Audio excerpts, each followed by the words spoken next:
Hello everybody and welcome to round 8 of Battle of the Sexes GibChess 2022.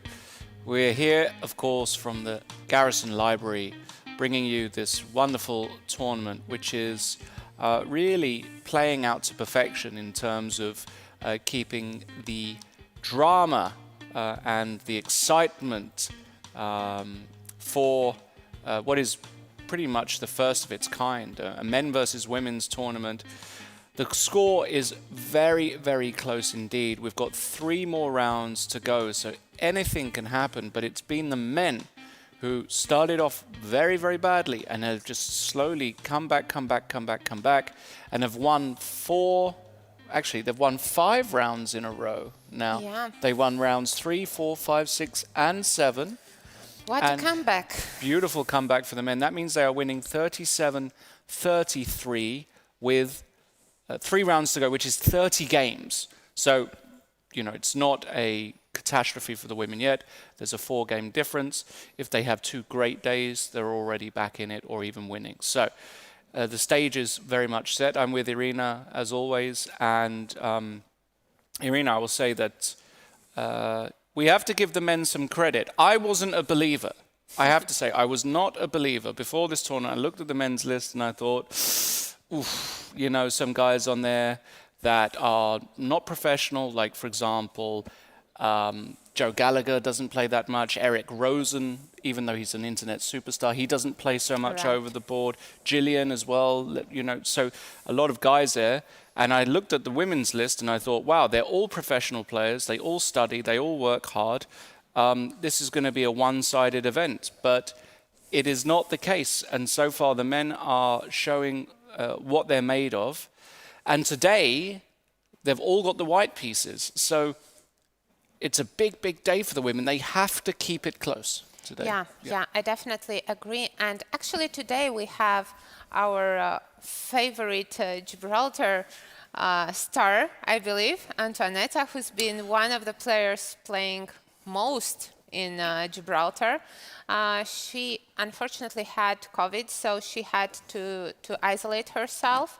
And now today, after 2 negative tests, she is back to the match, and we are very excited to see her. Yeah, it's absolutely brilliant to see Antoaneta back. Of course, losing her after round 1 was a huge blow for the women. She's experienced, she's strong, former world champion. She's also a bit older than the other, most of the other girls, so she can give them support. And to lose her was, for me, a big, big moment, a momentum swing in favor of the men. She's back today. Is she going to be the heroine and be the one to save the women and make them victorious? I guess we'll have to find out. Yeah, indeed. Let's have a look at the pairings for today, the individual matchups. So, first board we've got Hussein Aziz against Maria Muzichuk. What do we think about this game here? Actually, I believe that this is one game where the ladies will try to play for a win with the black pieces, because Hussein has had a tough time in the last 2 days. He won one of the games, but actually he was lost there, and yesterday he lost again. And I believe that Maria, one of the best scorers, right, in the women's team, will try her best to bring a point today. Well, Maria is just the top player in the women's team as well. She's the #1 seed. She's number 6 in the world for women. Obviously, just a phenomenal player. And yes, I believe also she'll be looking to win. But I know Hussein, and I know that today he's not interested in going crazy. I spoke to him yesterday. He said, you know what? I've had a couple of bad days. I'm going to play solid. If she wants to attack me, if she wants to try and blow me out the water, then fine. Let her try, because then I'll try and counterattack. So I expect a very solid approach from Hussein today. Right. Next, we have Leandro Crisa versus Antoaneta Stefanova. And I'm very curious about this game, because I believe Antoaneta really wants to play. And, of course, she was following the match. And I believe that today she will try to make a difference. And, yeah, she's got I hope she's got the energy and Me the too. freshness, but we'll have to see about that. She hopefully has that in her favor. Of course, when she got tested positive, we were in touch with her every day, and apparently she didn't have too bad symptoms. It was very Right. mild, so theoretically she should be in decent shape. Unfortunately, though, I will say it's not the best pairing for her. Black against Leandro is an annoying pairing. He's a solid guy. He's a very solid player. Yeah, I mean, she would have, for example, if she had played Eric today, or even somebody like Bilal, who's just a bit more wild, I think she would have preferred that. So to come back to play Leandro, I don't think she's going to be too optimistic about trying to do something, but the important thing is not to lose, I think, for Definitely. her. Yeah. Next game, Eric Rosen against Gunay Mamadzada. Now, this game should be very good to watch because Eric has had an up and down tournament, won a couple, lost a couple, lost a few more than he won, but he won a great game against Pierre Kramling, which he'll be very happy about. And Gunay, unfortunately, started off so well, and she's hit a brick wall recently. Right, I am really surprised that she's having actually such a tough time in this tournament, but actually that can happen even to the best of us, and I really hope that today we're going to see an interesting game here. I think Gunay is going to go for it, so I think that's going to be a very, very interesting game. Bilal Belasine against Olga Giria. That's another very interesting matchup because Bilal is such an aggressive player and Olga is exactly the opposite, I believe. So we will probably see a clash of styles here, right? Absolutely. It's a real clash of styles, and Bilal is on the ascent. He's really won a nice few games in a row. He's high on confidence. Actually, he scored 4.5 out of 5 in the last 5 games. Amazing. He's just won and won and won. And Olga also is doing very well. She's keeping it steady. So I expect her as well to give him a very tough time. And Bilal will go for the win, but he also understands that Olga will not be able to, let's say his tricks won't work against Olga. So he's going to have to be a bit more refined in his approach. Balashchonka playing white against Jansaya Abdulmalik. Well, this is one game which I expect to see a lot of fireworks because Balázs has been doing so fine in the last few games. He won some important ones. And I actually believe he's one of the only players who has real chances for a GM norm. That's right. I believe we have to get confirmation, and maybe we will, because today's game is quite relevant. But if he wins, he's got just a fantastic chance to get the Grandmaster norm. Definitely. And Jansaya is a very interesting player. And actually yesterday she had her chances to bring a point against Bobby. And all right, she didn't bring it in the end, but today she might try to seize some chances. Yep, exactly. Let's see. Sabino Brunello against Pierre Kramling. Now, the flags are wrong there, so we'll make sure. Actually, there's a whole load of flags. The flag situation is a bit, yeah. Yeah, but that's actually somewhat funny. Well, I believe that this will be we'll change soon. that. We'll change that. Yeah, Sabino against Pia, the captains playing against each other. Yeah. It might be interesting. It is interesting. I mean, again, stylistically, they're not so far apart, I would say. They're more or less aligned. But Sabino with white has also seen that Pia, past few games, she's really underperformed. She looks a bit tired. Right. She looks a bit out of shape. And I think Sabino will see, this is a chance to maybe put the pressure on. We've also then got, after that, Bobby Cheng against Irene Sukanda. Bobby, again, survived a tough position yesterday, I would say. And with white today, for sure he's going to be optimistic to play Irene, who also, past few games, she was struggling. Really struggling, yeah. So big chance for Bobby. Ravi Haria, again, Ravi has been the cat with 9 lives here. Ravi has won a few games that he shouldn't. He won a really tough position against Marcel. Yeah, I mean, he was pretty much dead.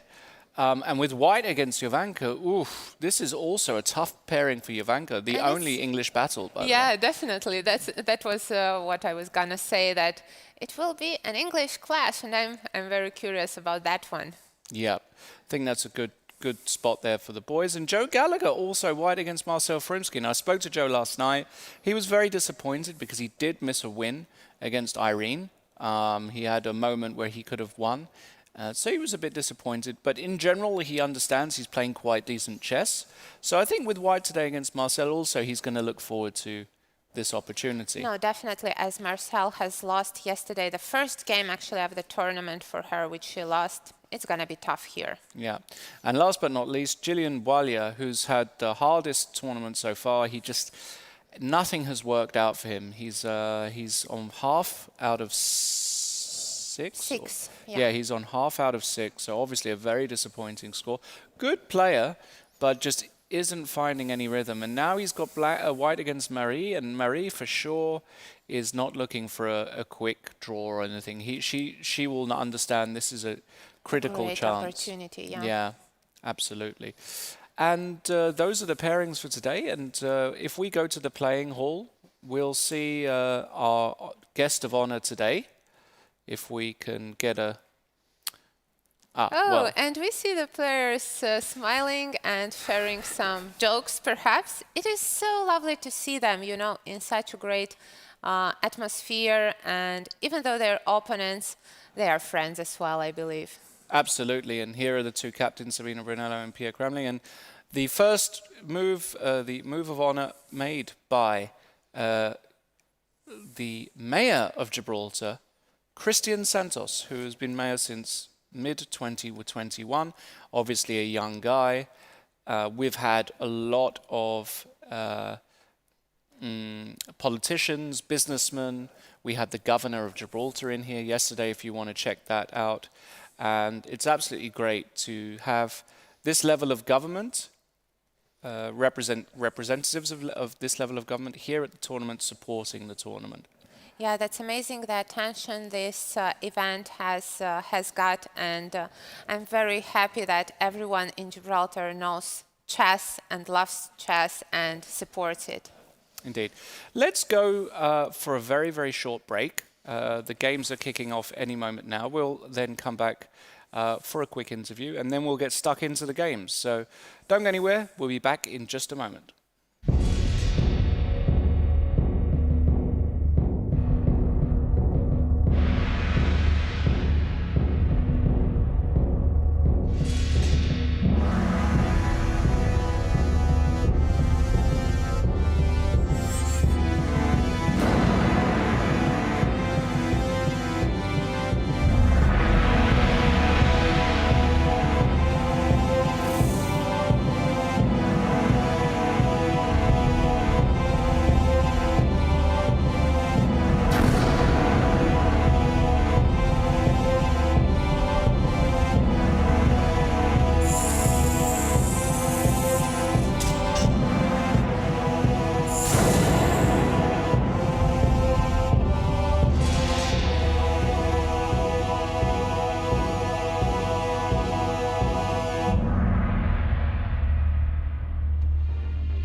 Hello everybody and welcome back to round 8 of Battle of the Sexes here in Gibraltar, GibChess 2022. We're live from the Garrison Library and I'm absolutely delighted to be joined by His Worship, the Mayor of Gibraltar, Christian Santos. Thank you, Christian, for coming. At all, thanks for having me. It's fantastic to be here.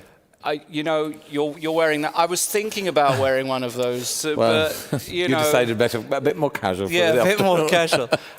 Now, as you know, this tournament has attracted so much attention. Locally, it's in the newspaper, local media, but around the world, 20 countries are represented here. My understanding is you're a newish mayor. Yeah, I've just been in office for just over 6 months. 6 months. So how important is it for Gibraltar at the moment to sort of, attract international eyes, let's call it like that as well? The chess festival has always been a huge event here in Gibraltar. It's supported by the government, supported by the community, and it's one of our biggest tourism-led events. And it has a huge international repercussion because we have usually over 200 players, as you know, and it's always been one of the biggest competitions worldwide, very respected, and it's great for us to be able to host it. We are living in a time at the moment where, with the COVID, etc., the C word, but it's fantastic that we can still host events like this. It's not only important for Gibraltar, but for the whole chess fraternity. Yes. Because what you say with organizing an event like this, which is a bit smaller, but it's still happening, it's current, and it's still got all international eyes on it, because there are many events that are not able to happen. So it's important for us to be able to host this, for the world to see what we've got to offer here in Gibraltar. And what's fantastic about this event is not only the subject matter of Battle of the Sexes, but also the fact that we can showcase our heritage sites. And that is something that we in Gibraltar are very proud of. We have a long history. We're a small but very mighty nation with a huge history. The buildings where this is held is I mean, we had the director Jennifer Ballantyne, Yes. who's the director. She came in here and talked to us about just how important this building is and the history and heritage here. And you're absolutely right. And the prize giving is actually at the City Hall, at the Mayor's Parlour, which is another fantastic venue. Okay. And you'll I've get never to see been that there, too. actually. Well, you'll see it on Thursday. Okay, brilliant, excellent. Now let's talk a bit about the format.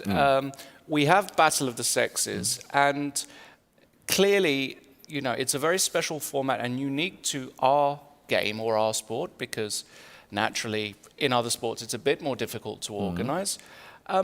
How do you see it as a concept, and perhaps in line with what you're trying to achieve also as mayor in other projects related to? My time in office I've dedicated to celebrate the diversity and inclusivity within our community here in Gibraltar. And I think it's something that we are not only proud of, but we work towards having that equality and equity between, different people with different backgrounds. Now, the good thing about chess is that it's the one sport that you can actually have an even playing field between the sexes, but also people from different economic backgrounds. That's right. It's one of those sports that you can have a fair chance, no matter who you are. And I know that women in any type of sport are always trailing along unless it's specifically female sports.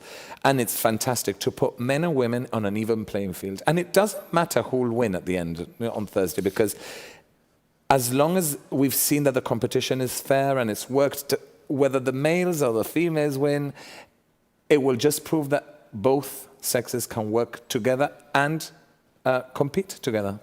Absolutely, and as things stand, I mean, the competition is as tight as you like. There's only 4 points separating after 7 rounds. Get 4 points. There are still, on paper, 30 games, so that's 30 points up for grabs. So it's anybody's. And on Saturday, the girls were winning.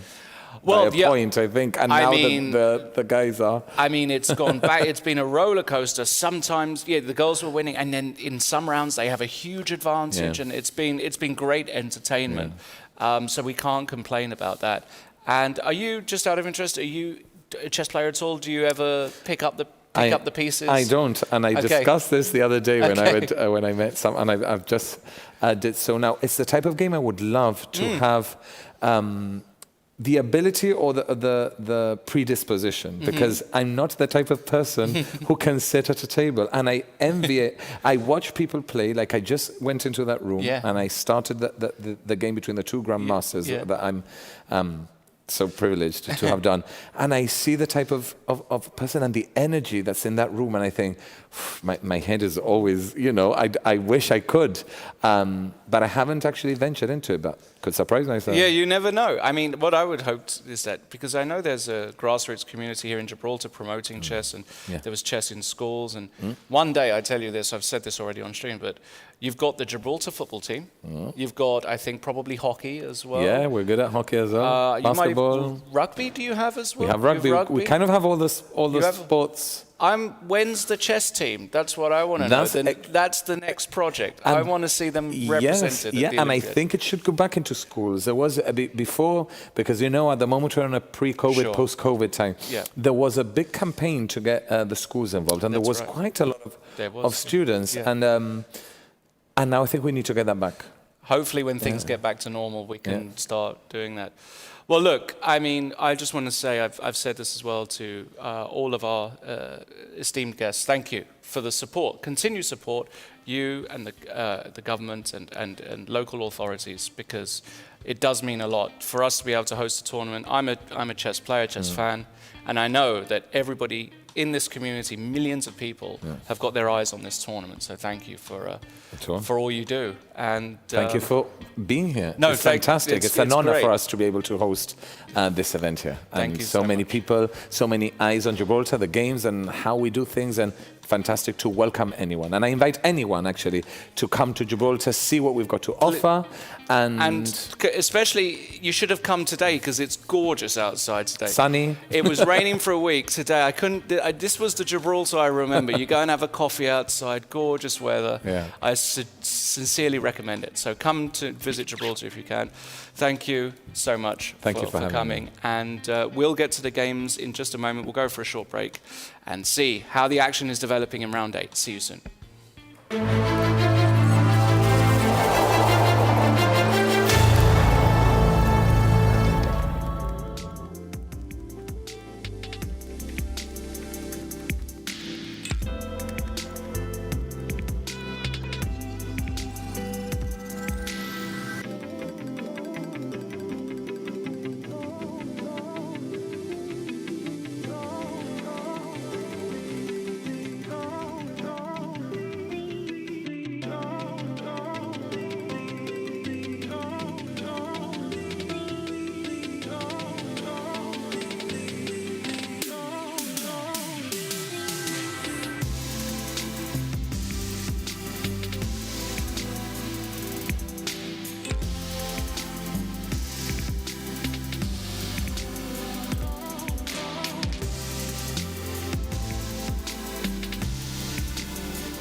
All right, welcome everybody. Round 8. Let's get this show on the road. Battle of the Sexes.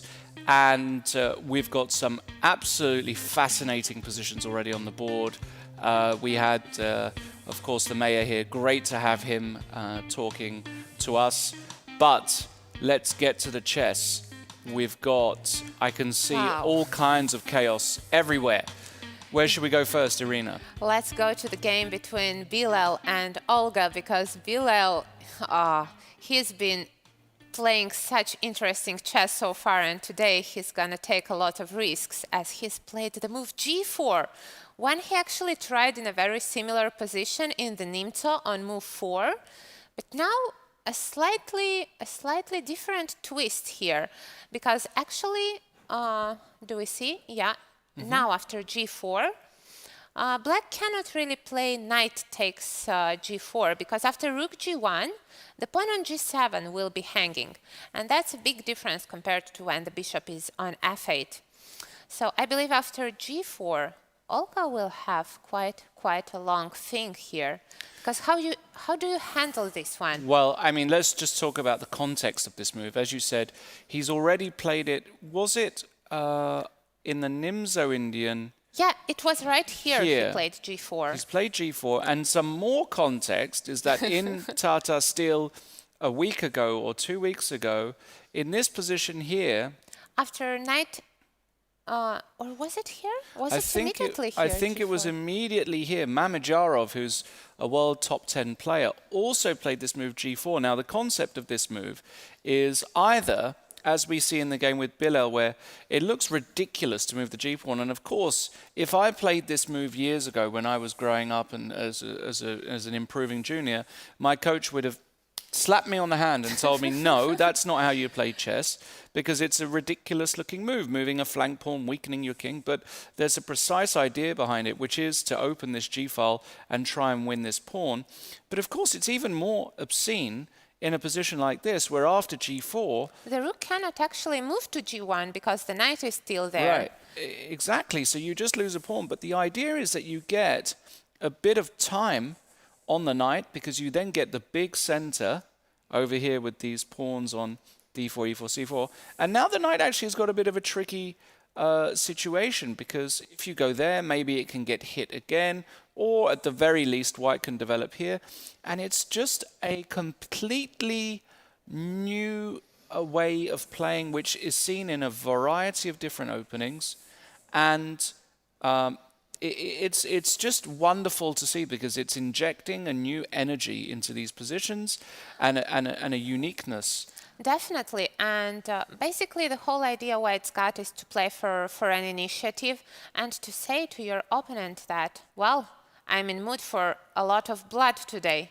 What are you going to do about it? Well, and it's so in line with his style. He's high on confidence. He's got 4.5 out of the last 5 games. And if I was Olga, I would be thinking, damn. Like, I would be... it's not that... I mean, Olga isn't going to be unhappy to see this move, because it's a move that gives her chances. Yeah, because definitely it comes with a lot of risks. It comes with a lot of and risk. she knows it, and I'm very confident that she knows the game of Mamediarov versus her countryman, actually, Esipenko.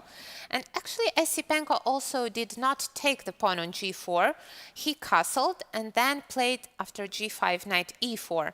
And I believe that might be something we're going to see today as well, because I think that castle is a very logical move, right? Yeah, castles here must be fine, because as you said, if g5, the knight can just come into e4. And if you take, it's absolutely clear that this really doesn't really work out for white, because afterwards the pawn on g5 will be taken. You can't even go here, because then you drop this pawn on d4, and then the knight has to go somewhere ridiculous. So after castles, g5 isn't really a serious move, I would say. So I don't know. What would you consider there? Well, it's a white? good question. I would probably go queen c2 here as white, to be honest, because I want to threaten cover g5. The e4 square as Exactly. well, right? Yeah, I want to cover that square. And of course, now black theoretically could take, but now you're just opening up this file towards your king. And actually, knight f6 now is trouble after bishop to h6. Or, yes, this is trouble. And do you know what? On the face of it, I really like what Olga's played. She played c5. Brilliant. This is the classic, you know, Olga is a classically trained chess player. She's comes from the Russian school of chess, and Russian school boys, schoolgirls would have learned that you react to an attack on the flank with an attack in the center. Definitely. You try and open the center when your opponent makes rash flank moves. So this is an absolutely classic and must be a good response, just from what we know about the principles of chess. Now, of course, a lot of things can happen here, and unless Bilal... and Bilal immediately moved. So he's actually prepared, and he was expecting this move, and he just took it off. He says, okay, I think he's bluffing. I don't. I believe this position cannot be good for white. It probably isn't, but I think he's not completely bluffing. I think he must have had a look at this. But look, what if I just take now on c5 with the bishop? I mean, look at that king on e1. Well, what if I go g5 here? So now after knight e4, you mean that you want to trade queens? Right. Well, now I can definitely trade queens. Takes, queen takes d8, king takes d8. And I'm not unhappy here, either after knight e5 or knight e2, but let's say knight to e5. King e7. And bishop beware, g2. the knight on e5 is slightly trapped. Wow. f6. Not completely trapped, but... f5. Yeah, we can get all kinds of interesting looking positions. Now the bishop on g2. Yeah, this maybe I should take on f6, I don't know. Something like this. And then again g takes. And knight g5. But here I've got h5. Yeah, or rook g8 is actually a problem. Oh, yeah, indeed. I'm actually lining my own pieces up here. I can't believe the exchange of queens is good for black, though. I'm having a hard... Perhaps you should play... No, but after knight e2, I've got e3, right? Yeah, e3 is annoying. Even this is not the end of the world. If I take, you take, and I play, for example, knight f3 here. But bishop takes c1, king e7, and still black has a very sound and healthy position. I don't believe that can be a problem. And that's exactly why I believe that this is a bluff. This is definitely a bluff from white. I don't think it's a bluff. I don't think you play this in 10 seconds. He's got 132. I think he's got some idea. I don't know what that idea is, but he's got some idea. So I'll be curious to see what that is. Let's move on to another game, and we'll see exactly what he plans to play. So just a question before that. Yeah. If you would be able to make bets on this one, which player would you bet on? Because I'm definitely going for Olga here. Well, I'll tell you what. I'll stick with the boys on this one. Bilal, he's high on confidence. He's a creative player. He can cause headaches. So I'll go with my brothers on this one. All right. Let's see who's gonna be right in the end. Okay. Where should we go next? You can. Let's check the game between Balázs and Jansaja. Because we thought that's going to be one of the most interesting games, with Balázs being the top scorer in the men's team and with Jansaja being just a very aggressive and a player with a very good fighting spirit. Yeah, absolutely. And we have a symmetrical English turned into a hedgehog, which is the first time we've seen this here.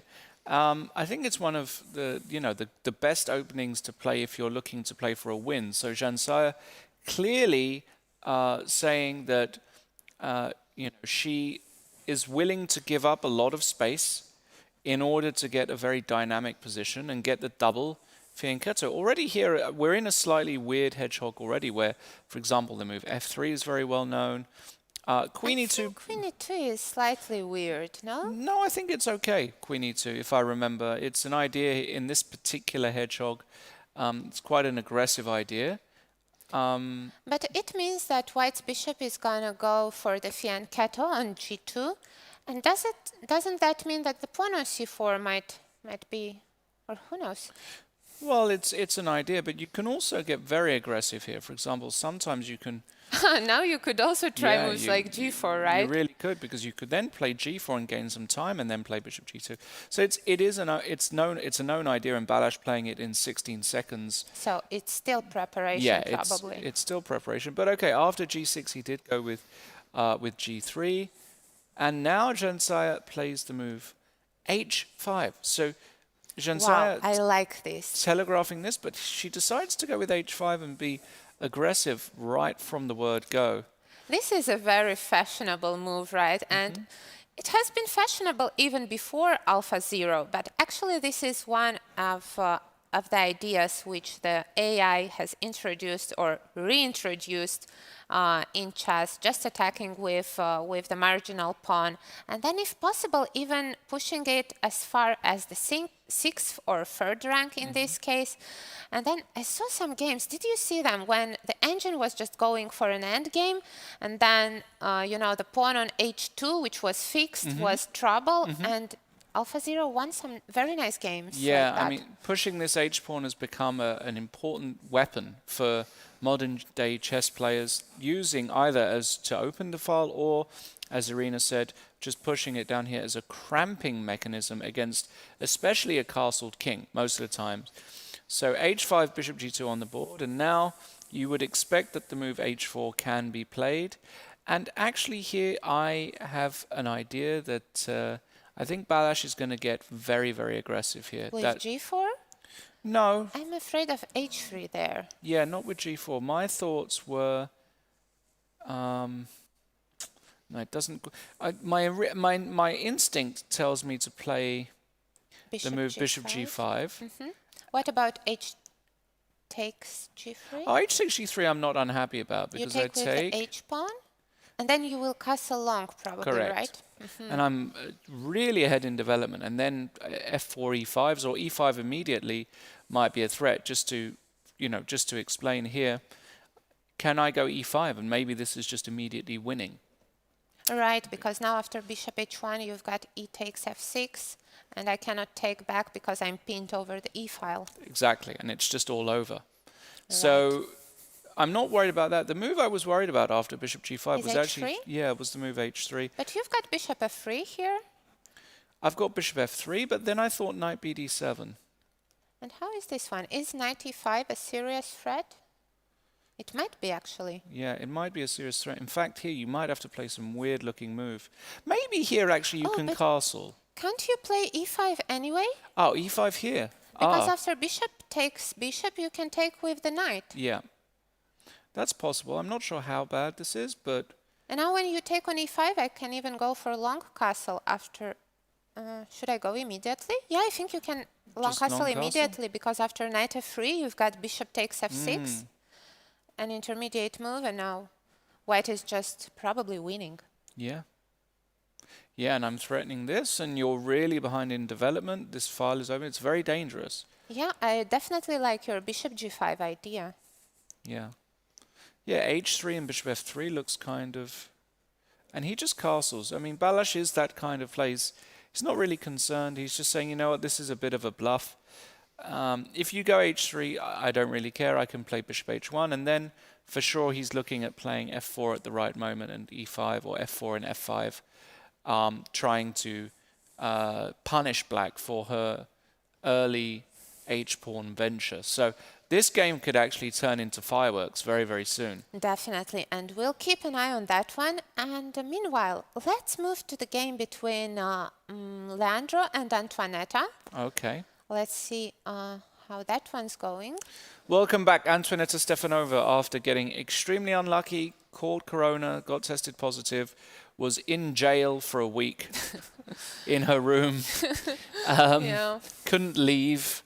I mean... She must be really happy to be, I mean, in the center of life again. The only here. good news is she didn't miss the bad weather, right? She saw it was raining every day, so it's not like she could enjoy that. And she came out on a day of sunshine. So let's see if she's going to produce something on the board against Leandro. And it's a Slav. We've seen a few of these this tournament. We've seen a lot of the move pawn to e3 here. But this time Leandro plays the fianchetto, pawn to g3. Very, very interesting. Well, it's quite interesting, especially coming together with the move knight to c3, because it usually means that white's going to sacrifice the pawn on c4 and not be able to gain it back in the next few moves. But white will instead go for moves like e4 maybe, or knight e5, trying to get some nice things going on in the center. And I believe that's exactly what actually happened. Yeah, it went g3, and now d takes c4, which is one of the lines, bishop g2, and now Antoaneta says, I'm going to try and keep this pawn with b5. Another line here is just to go knight to d7, which is a fairly well-known idea, but b5 is also well-known.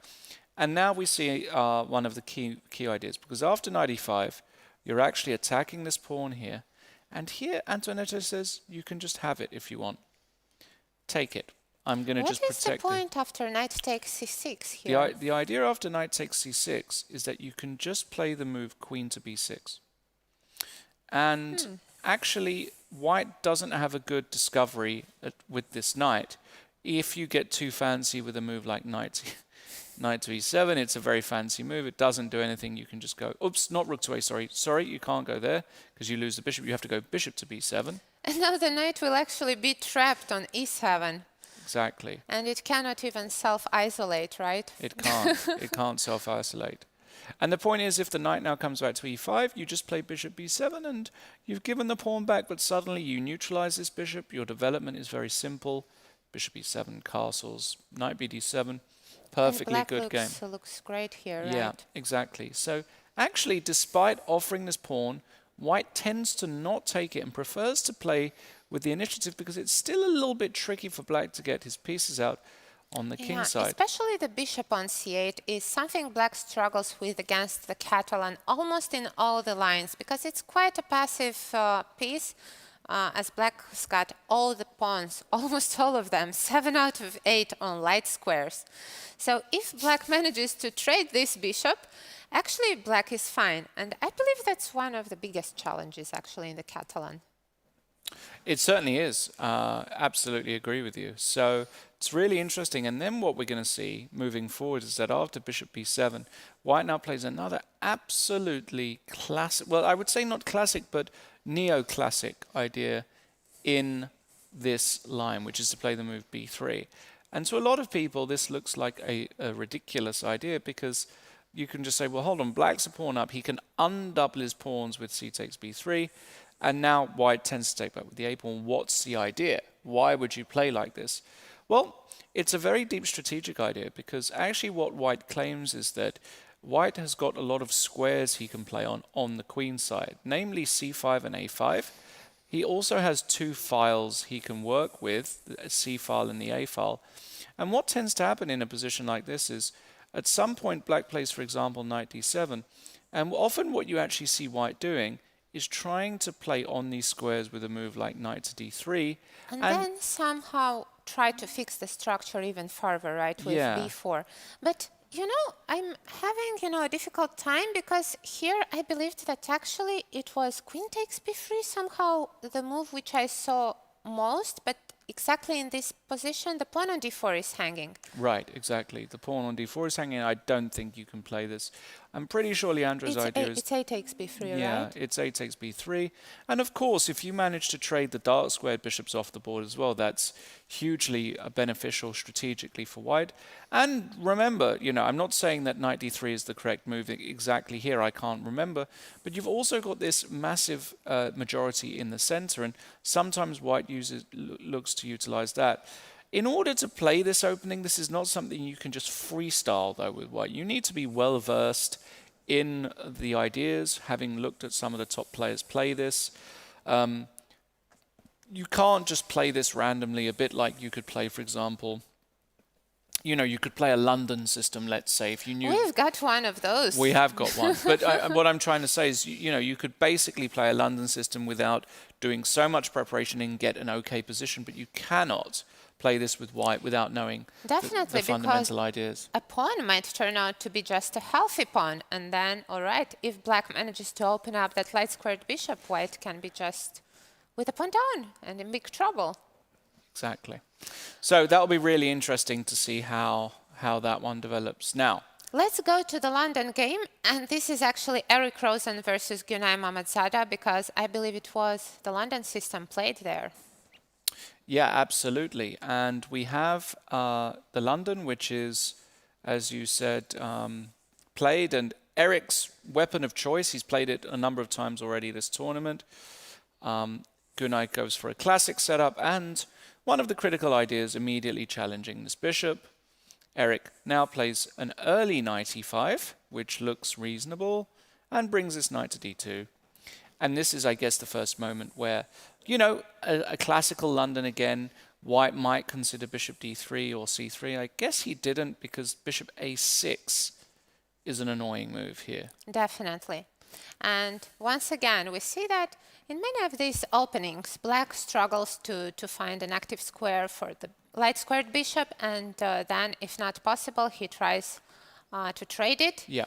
So white played h4 here. And I love it. I A think it's a really good move. ambitious move, right? It's ambitious, but it's also very in line with a lot of what we've already said, which is this kind of flank pawn move is now really becoming an important part of the arsenal of ideas for white in these kind of systems, where you use the pawn as as a way to cramp the black king.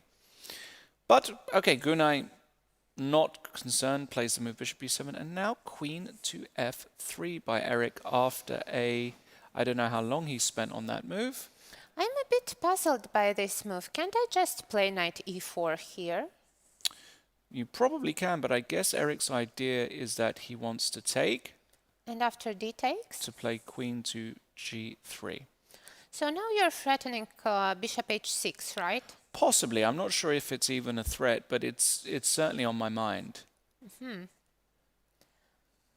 What about if I take on e5? Is it a terrible move? Yes, I can Because, take. oh wait, on c7 is hanging. Exactly. I wanted to play f6, but I forgot that my pawn on c7 is hanging. No, Right. so I cannot take on e5. That means I should probably go for something like either f6 or rook e8.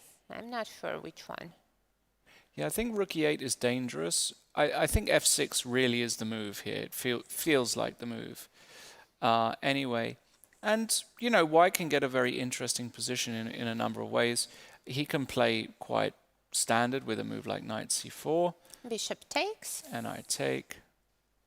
But aren't you a bit behind with the development, or are you just planning to castle long here? I can castle long. I'm not really that far behind in development. Also, you don't have any immediate ideas here as black. The only one would be to try and make e5 work, which is very ambitious. And I instinctively am not that afraid of it. Yeah, and if I castle long bishop e2, I can still get going with my attack. So I really like this position for white, actually. I'm not sure how much you could get on the king side here. I believe black is also probably fine. happy with her position. Yeah, so I mean, obviously, Eric is kind of telegraphing that move. And of course, if you don't play knight e4, let's say you play a move like, let's say you go c5, Yeah, which is, let's check that one. and I go c3, and now you play, well, the point is you can't play knight bd7 easily, because you might, but you might not run into some tactics with a move like knight takes f7. Yeah, I've got rook f7. I think I'm fine here. And now Yeah. knight to e4, and the pawn on f2 is hanging. Yeah, it doesn't work. I mean, I can still go bishop f4, but yes, it probably doesn't It's very work. dangerous. e5 now might just actually be very, very bad for white after something like this. Definitely. Losing control. But you don't have to do this. What I was going to suggest is after knight e7 is you can just play in standard London style. Now this move doesn't exist. You can't take here. What about a move like queen to b8? Yeah, this is absolutely reasonable. And here I would expect Or even queen c7. I mean, Yeah. queen c7 might make more sense, actually. Queen c7 is good. And now I guess we can't really go queen g3 because of knight h5, I think, although even that is kind of unclear. Let's say I take. All right, I will take back with the knight, Yeah. threatening to go for e5. And I think I'm in time here to solve all my problems with black, actually. Because if I manage to play e5, then, all right, I will be answering actually with a punch in the center to your attack on the king side, and that should be good, right? I agree, and I expect something like this from Gunay today. So it'll be interesting to see if Erica's got a specific idea. So we will see. Okay, interesting position. Let's move on, and let's go. I can see. Let's go to the game of Joe Gallagher against Marcel Efroimski. Wow, so it was a bishop b5 check. I believe we've seen this quite a few times in this tournament. And actually, wasn't it Joseph who played it with the black pieces against Marisa Bag? Yeah, I believe it was, because he played that early pawn sacrifice with b5. Let's check how he's doing here with white this time. Well, the first deviation we've got from all of these games is that Marcel now plays a move that is, I think, a Boris Gelfand favorite. Hikari Nakamura's played it, which is to recapture on d7 with the knight. Of course, taking with the queen is the main move, but taking with the knight is a bit underrated, in my opinion. And there's quite a funny idea here, I believe, because there is that move. Is short castle, let's say, knight f6, queen e2. Ah, that's exactly how they played. And here after e6, white can actually go for c3. How was it happening? Rook c8 now, d4, Yes. c takes, Yes. d5, e5, and now black goes for knight g8. Yeah, I believe it's exactly this position. And then the bishop goes to b4, I believe, and the knight to e7, something like that. It looks very weird, but it's actually not bad. Yeah, you get kind of French structure without the bishop, and unless white develops a very quick initiative. The point is that you would really want with white to have a light squared bishop to attack on h7. Right. So imagine a bishop on d3. Then white will have a very good attack or attacking ideas. But here the story is different. But actually I'm quite curious about the move Joe made. It's very logical, but I believe it's not the main line, the move b3. No, it is the main line. Is it? Yeah, it is the main line. I did a video series on this for, well, I won't mention who, but you can go and find it if you want. Yeah, and b3 has been seen as the main idea against this particular setup.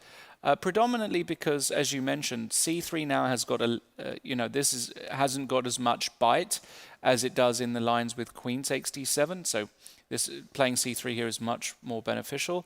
So white goes for this b3 idea and goes for this very classic Maroczy structure in the center with c4, rook c8, and d4. So this has all been played a lot. C takes d4, knight takes d4, and queen a5. Knight c3 and a6. This has been played in a lot of games, so we have a classic setup. But now, unlike the positions which I know, black's bishop is on e7 rather than on g7, which kind of suits more with the Maroczy setup, right? So here it's like slightly different, and I believe this can actually be better for white than the setup with the bishop fianchetted on g7, right? It can be, but there was a particular line, and I can't remember what it is now. I'm trying to recall my own notes. But there was a particular variation here where if black is able to get in a very quick d5 break, he's normally doing okay. So that's why I think after rook a d1, Marcel played rook fe8 specifically to threaten d5. Let's say, for example, white played some useful looking move like king h1. I now think d5 is possible. What about e5? Can I go for this one? Oh yeah, sorry. It's not possible, is it? Sorry, I'm mixing my lines up. e5 is fine. Yeah, I can't remember exactly. There was some Gawain Jones game in this as well. It's been a while since I've looked at it, so I can't recall. But yeah, d5 e5 is an issue. I must say that I'm not very familiar with this position, and especially since the bishop was on e7. I'm more used to see it on g7, as I was saying. So let's have a look actually how Joe continued. So it went f4, and then I believe Marcel, oops, she didn't play that move. But judging by the clock, she must be still in her prep because she has 1 hour and 31 minutes. Yeah, well, she played queen c5, threatening e5, king h1, and now queen h5. Now, I do remember this move appearing on the board in my analysis. I do. But I don't remember it with the move f4 included, because now Joe has got the very nice idea of declining the queen trade, knight f3, and now e5. I hate this move, actually, I must say. Yeah, well, it's one of those moves that either it works or it doesn't. And But can it really work without black having a light squared bishop controlling the d5 square? Look, it's just It's just a hole there on that square. I mean, positionally speaking, if black doesn't have anything, you know, like very fast, then black will be just positionally busted. Well, yes and no. I mean, What about a move like f5 here? for sure Joe is looking at that. Black will have to do something like knight c5 probably, or what else? I mean, trying to provoke b4, so at least the pawn on c4 will be weak. But it looks very, very strange to me, to be honest. Well, it's very, very risky, of course. What about a move like knight d5 even? I mean... Well, you might drop... Oh, maybe not. Yeah, you do, because... you've got knight g3 coming. Ah, yeah, that's unfortunate. Okay, so let's not blunder pawns. How else could I continue? Because, well, black has got some counterplay for now linked to the e4. Yeah, it's one of those weird ones where I don't believe Marcel plays this in 4 seconds without having... But he took on e5. Yeah, he took. I mean, this is also very logical. F takes e5, D takes e5. This is the position on the board. And... But I don't know. It really felt to me like f5 should be. But don't you like more the positions after f5 rather than this one? Possibly, yeah. But, I mean, maybe Joe's got a specific idea. I don't really know. Because here somehow the bishop from e7 isn't that much of a bad piece anymore. It can go maybe at points to c5 or... Yeah, sure. No, I understand. I mean, f5 is definitely one of the first moves I was very worried about that one. But perhaps Marcel had some prep here ready. But like at first glance, I cannot understand which is that. Maybe... Yeah, to bring the bishop, but I was thinking to bring the bishop to b6, but the pawn on d6 is hanging. Yeah, all right. I guess we will gonna have to see what Marcel has in mind here, even though f takes e5 and d takes e5 is already on the board. Yeah, we'll come back to that one. And just very quickly, if you do want to get in touch with us, we are reading the YouTube chat. We will mention the comments that are most relevant and not, let's call it, silly or irrelevant. So if you want us to talk about something in YouTube chat, please make it a good question or a good comment. And for example, Kevin Winter says, in the Rosen game, are there some bishop takes h7 ideas? And the answer is probably not at this moment, but we'll get back to that. So questions like that are more than welcome. Let's move on, and I see a completely weird position in the game. Hussein Aziz against Maria Muzichuk. They've already played 16 moves. It was a classic, one of these exchange carrows that we see a lot, h3 and a very quick e5 by Maria Muzichuk, which is obviously a critical way to play. And now after takes, what we see white playing nowadays is this move knight f3. Where, of course, after knight takes d3, queen takes d3, we have an isolated queen's pawn position. And the point is that black says, well, you've lost your really great bishop on d3.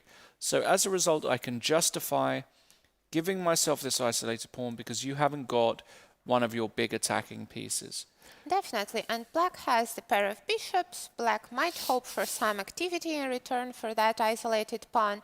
I believe this should be fine from the strategical point of view. Bishop d6, castle. Yeah, bishop to g5 and now h6, an interesting move. Because black actually sacrifices a pawn, right? Yes.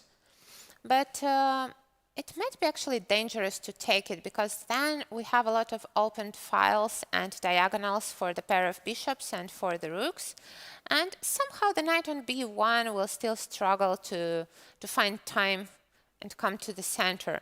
And as you've highlighted, after rook d8, bishop h2 is already in the air, and the queen will have to find a better place, and queen e4 will be met maybe even by, I don't know, I'm so compelled to say bishop f5 because it just seems so nice. Yeah, bishop f5 or even bishop e6 with the idea that, oops, queen takes b7 can be met by bishop d5, for example. Oh, that's a really nice idea. Yeah, and you can't take, well, because of check, maybe you should take, in fact, but that's another story, and black is doing fine. And if you play a move like queen, well, queen a6, you run into another check, discovered attack, and if you play queen b5, which is the only other square, now, of course, black can just take on f3. And queen f4, right? Or queen f4, yeah. Yeah. And it's just all over. You're going to get checkmated. So very, very dangerous position, which is why Hussein decided to maintain the pin with bishop h4, but Maria in no mood to make things easy. g5, super double-edged. The bishop comes back to g3. Okay, there's a trade. And actually, that's the problem for white, that the pawn has moved already from h2, and white has to capture back with the f-pawn, which is slightly strange, but on the other hand, it opens the f-file, right? Exactly. So perhaps white is hoping for some activity against black's king. Yeah, and the f-file being open is not a bad thing with the black king already weakened. So, but we now see really the main idea, because if white is allowed to consolidate here, let's just say black played some, let's call it normal moves, bishop e6, now white can play knight d4, and let's say black plays queen d7, white can go knight d2, and you know, white is suddenly queen d7 blunders an entire piece. The knight on f6, let's just say queen e7, knight d2. I'm just giving some examples. If you play in this lethargic way as black, you're going to get punished because there is just too many open files. And too many weakened squares, yeah, right? Exactly. So that's why we see g4, which is Maria's whole idea here. And in this position Hussein took, I would be very tempted not to take. For example, my initial instinct is just saying play knight d4 anyway. And if g takes h3, just carry on with a move like knight d2 and just say, so what? But this is not in Hussein's style, right? Because he's definitely trying to keep it more solid. And I actually don't recall a game when he went for sacrifices in order to get the initiative. He actually tried to keep his play as solid as possible, and perhaps that's what Maria is trying to achieve in this game, to make Hussein feel a bit uncomfortable, perhaps. Could be. But I'm just wondering whether this is just a good way to play, because after h takes g2, I can probably just take. But aren't you? Oh, no, actually you... Yeah, I was thinking that maybe black can try something with queen d7, but actually my knight on f6 is hanging. Exactly. And yeah, it might be the case that actually black's king is quite exposed here. Yeah, exactly. And you're just bringing your pieces in and... What about a move like h2, perhaps? Okay, I'll just take it. And knight g4? Okay. So your point is that after queen g5, you've got knight f3? Or... Actually, Yeah. it's not a big threat, because anyway, you can wait for me to play queen h5 and then play knight f3. Exactly. I mean, this might be an interesting way to play for black, by the way. I quite like it. And we get something similar in the game, to be honest, because he took knight takes g4, the knight came to d4, and queen to b6. The only difference now is that we're just one tempo behind, but it's absolutely no question in my mind that you should be playing... I say no question, but I would be ignoring this pawn.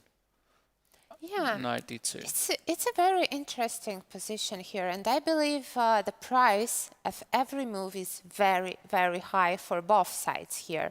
Everything can go wrong very quickly, because we see both kings quite exposed. Actually, black's king feels slightly more in danger to me. Yeah, on one hand it does, but on the other hand, this knight is actually a really great piece because it's covering some key squares, and I don't see a clear entry. Wait, what about a move like knight to b5? b5? You still have bishop d7 Yeah. probably, or ac. No, bishop d7 looks decent. Because I was thinking that the queen might get trapped. Yeah. But after rook f b1, you can just take on b5 with Exactly. with the bishop. Yeah. I mean, I would definitely be trying to make knight d2 work here as Hussein. If you don't do that, if you play a move like b3, it's probably also okay. Followed by knight d2. This game can go any direction. I mean, this is one where all results are truly possible. So Maria really risking it today. Definitely. Very, very risking it. Lawrence, there is an interesting question in the chat. Is there a confirmed new venue for the next year's Open in Gibraltar? Do you know anything about it? No, there isn't. I don't know if there is going to be an Open or if there's going to be something similar to this year.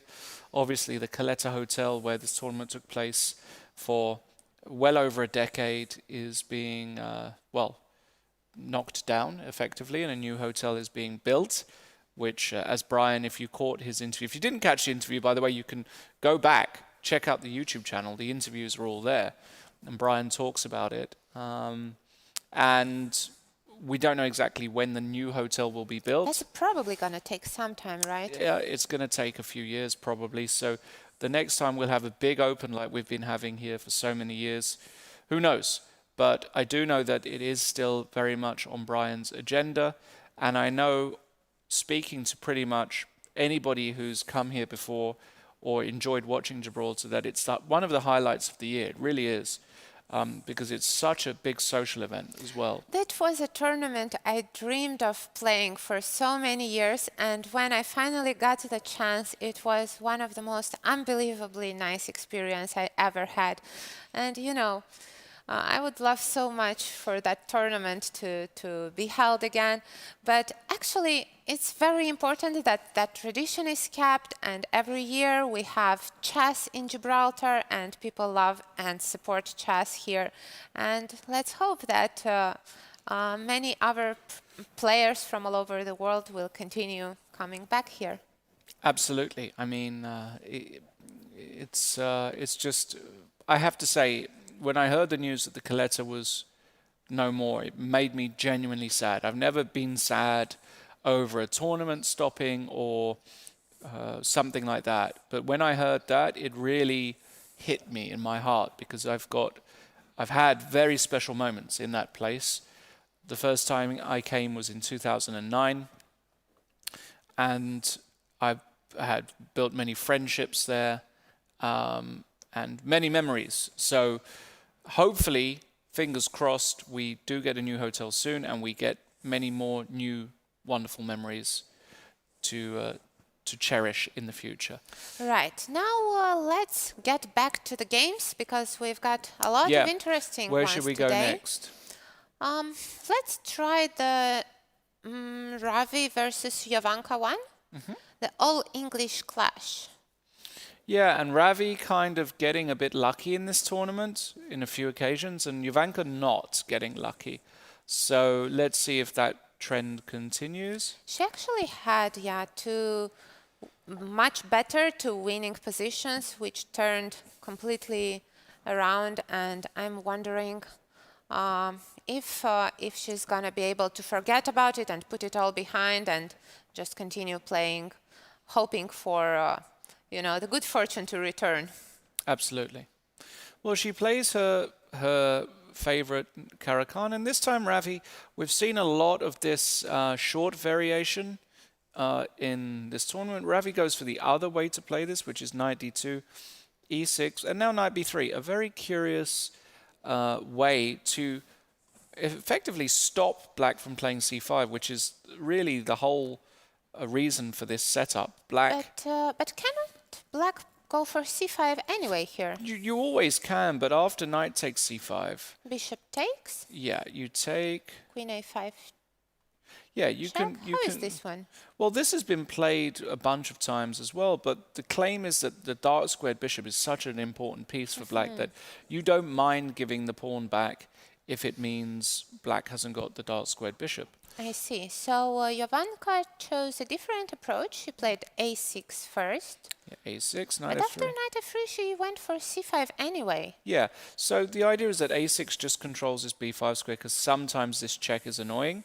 So we get something very similar to what we just discussed, because Ravi took, there was a check, and she recaptured the pawn. And isn't a6 then, somewhat of a loss of time here? Well, there must be a reason for it. I mean, Jovanka doesn't play a6 in 7 seconds. It must be some kind of interesting theoretical idea. Yeah, and now Ravi played bishop e2, castles knight e7, and bishop to f4. He didn't even bother kicking this queen, because the queen just comes back to c7 anyway. So Ravi just said, your queen isn't that good on c5, so I'm just going to overprotect my pawn. Queen c7 anyways, and rook e1. And Ravi just saying, okay, I'm going to overprotect my my pawn. And now again the move castles. But wait, can't I go for knight to g6 instead of castle? Well, I think the point is that you can just go bishop to g3. And now I cannot really take on e5 because you've got that rook on e1 and I'm going to be pinned. And well, that's you just not lose good your news. queen, actually. Oh, I do. Right. a6 doesn't help me Right, with a6 that. doesn't help. So you Yeah. can never take. So that's why She she castles castled. first. And now white has got a whole load of different moves. You can play the standard bishop f1, giving additional protection here, improving the bishop. You can play h3. And black should try to play on the queen side here, right? So You would assume so. But, you know, white's plan is actually relatively straightforward because if you're allowed to go knight d4 quickly here with white, let's say, I don't know, let's say black goes b5. yeah. Oh, it's actually Sorry, white white's yeah. move, let's say bishop f1, b5. I would play knight d4 rather quickly. Bishop g6, let's Bishop say. g6, and now white has got a whole bunch of different moves again. And for example, even a move like h4 here, just looking to gain time with h5. Ah, and your point here is that if I play h6, it might become a tactical weakness. So you could go perhaps even for ideas with queen d2 at some point, and then bishop takes h6 at times. Yeah, definitely. Or, for example, cramping the white-black king, and even ideas of the rook lift coming over. Queen d2, as you said, this rook can come to e1, give additional protection to this pawn. And at some point, some sacrifice here looks very tempting. Ah, looks interesting. So basically, all white's strategy is building up on that dark squared bishop, right? Exactly. And the play on the queen side here isn't really that formidable. And also, the other thing about having the rook on e3 is that sometimes if black wants to go knight b6, knight c4, sometimes you can just play b3. And these pawns do a great job of keeping the black pieces out. This sort of position can get out of hand very quickly. Another idea I should mention is that sometimes you can just get aggressive with g4, g5 here as white. Right. Very, very dangerous position potentially for Jovanka if she's a bit slow, let's say. Yeah. I don't love it for black. I'll put it like that. I don't love it. No, yeah, I can say that, but perhaps black can try something different if, and I believe it's the case that she knows all the dangers in this position, the Caro-Kann being her main weapon as black after e4. Maybe she could try something with knight to g6 maybe, and just making sure that the bishop goes to g3. But now this bishop is in big danger. Yeah, that's what I don't like. But maybe something like... Maybe no, bishop... but bishop e4... You can play bishop e4 or bishop g4. Oh, bishop g4 is better looking, yeah. And you want to put it on h5? Let me think. Or you want to take? I'm very tempted to take this pawn. I don't know why I'm getting so materialistic here. I don't think you should take, because if you take... Well, you can take, but you can't. You certainly shouldn't take here. But then you could have ideas with f6, protecting the knight, no, maybe? but then f4, and you drop e6. So it's too early for that. I should bring first a rook to e8. All right, so let's try bishop h5 then. Yeah, bishop h5 looks very interesting, because this pin... And now probably I would go bishop h2 anyway as white, just... Forcing me to take on f3, right? All right, so let's take on f3. And I'll prepare taking... but you will be able to get ready for it. Yeah, like if you protect e6, I'm just going to go queen e3. And white is just much better here. Two bishops. I can start leveraging my pawns on the king side. This could get very out of hand. Yeah, definitely. The problem here is that you've got indeed a pair of bishops, and I have to get some good squares for my knights in order to compensate on that. Perhaps a plan could be knight b6 and knight c4, trying to make you at least play b3 maybe, and you know, maybe then I can go for some rook c8 or something. Yeah, but you just never get anywhere. I've played these kind of structures for years as white, and the knights are just so bad on They're these. struggling. Yeah, this is just much better for white. Some queen c5 maybe. Even the endings are bad after, let's say, queen d4. Even the endings are really bad. But let's just say I go queen d2. I don't think they are that bad. I mean, of course, you will probably be better with white, but are they that bad? I think they're very bad. Yeah, I think they're very not having. But wait. Oh. I wanted you to take on c5. Oh, sorry. I'm sorry. So you play queen d4. Oh yeah, no, I would never take on c5 and give you a target. But here I will play rook c7 first, trying to first double and only then take on d4. Yeah. So perhaps it's better just to keep the queens on the board. Yeah, no, I mean, for me, instinctively, I just wanted to sidestep. But here I've got rook f8. Maybe I want to prepare d4. And actually, I could go for d4 even as a pawn sacrifice at times. I'm not sure if in this position, because then I will get finally a square for my knight. But I see what you're saying, because those knights are really struggling finding good places for them. Yeah, and it doesn't take long for white to, you know, for example, here if I go king h1, f4, and let's say bishop g1, and I install a bishop on d4, the game can almost be over, because then I go g4, f5, and it's just over. As I say, it's the kind of I've had loads of games like this in this exact structure on the queen side, and without bishops, it's just really bad for black. I mean, I don't know the exact evaluation, but in my experience tells me it's not what you really want to aim for. So I think Ivanka needs to find something else, and we'll see what she ends up going for. Let's carry on with our roundup of the games. Well, one of the most solid games. I'm very happy for Gillian that he has this position. He went for an exchange Slav, which I think is a really good choice. And I think the important thing for today for Gillian is that he doesn't lose. And he went for something totally unambitious. We have a position where, I mean, it's just more or less equal. But it's not as simple as it looks, because still black can try. For example, if you are going to ever play b3, you will have some weak dark squares. The bishop is already on f4, not covering them. It's not as easy as it might look. We could still see a fight, an interesting one in this game. Yeah, absolutely. And let us go to a game we haven't seen yet, Bobby Cheng against Irene. This is an interesting one, because we have a Catalan with an early knight c3. This move is becoming very popular. Yeah, very popular. Everybody and their dog used to play castles on move 6, but now players are playing knight c3, d takes c4 in this early knight e5 move.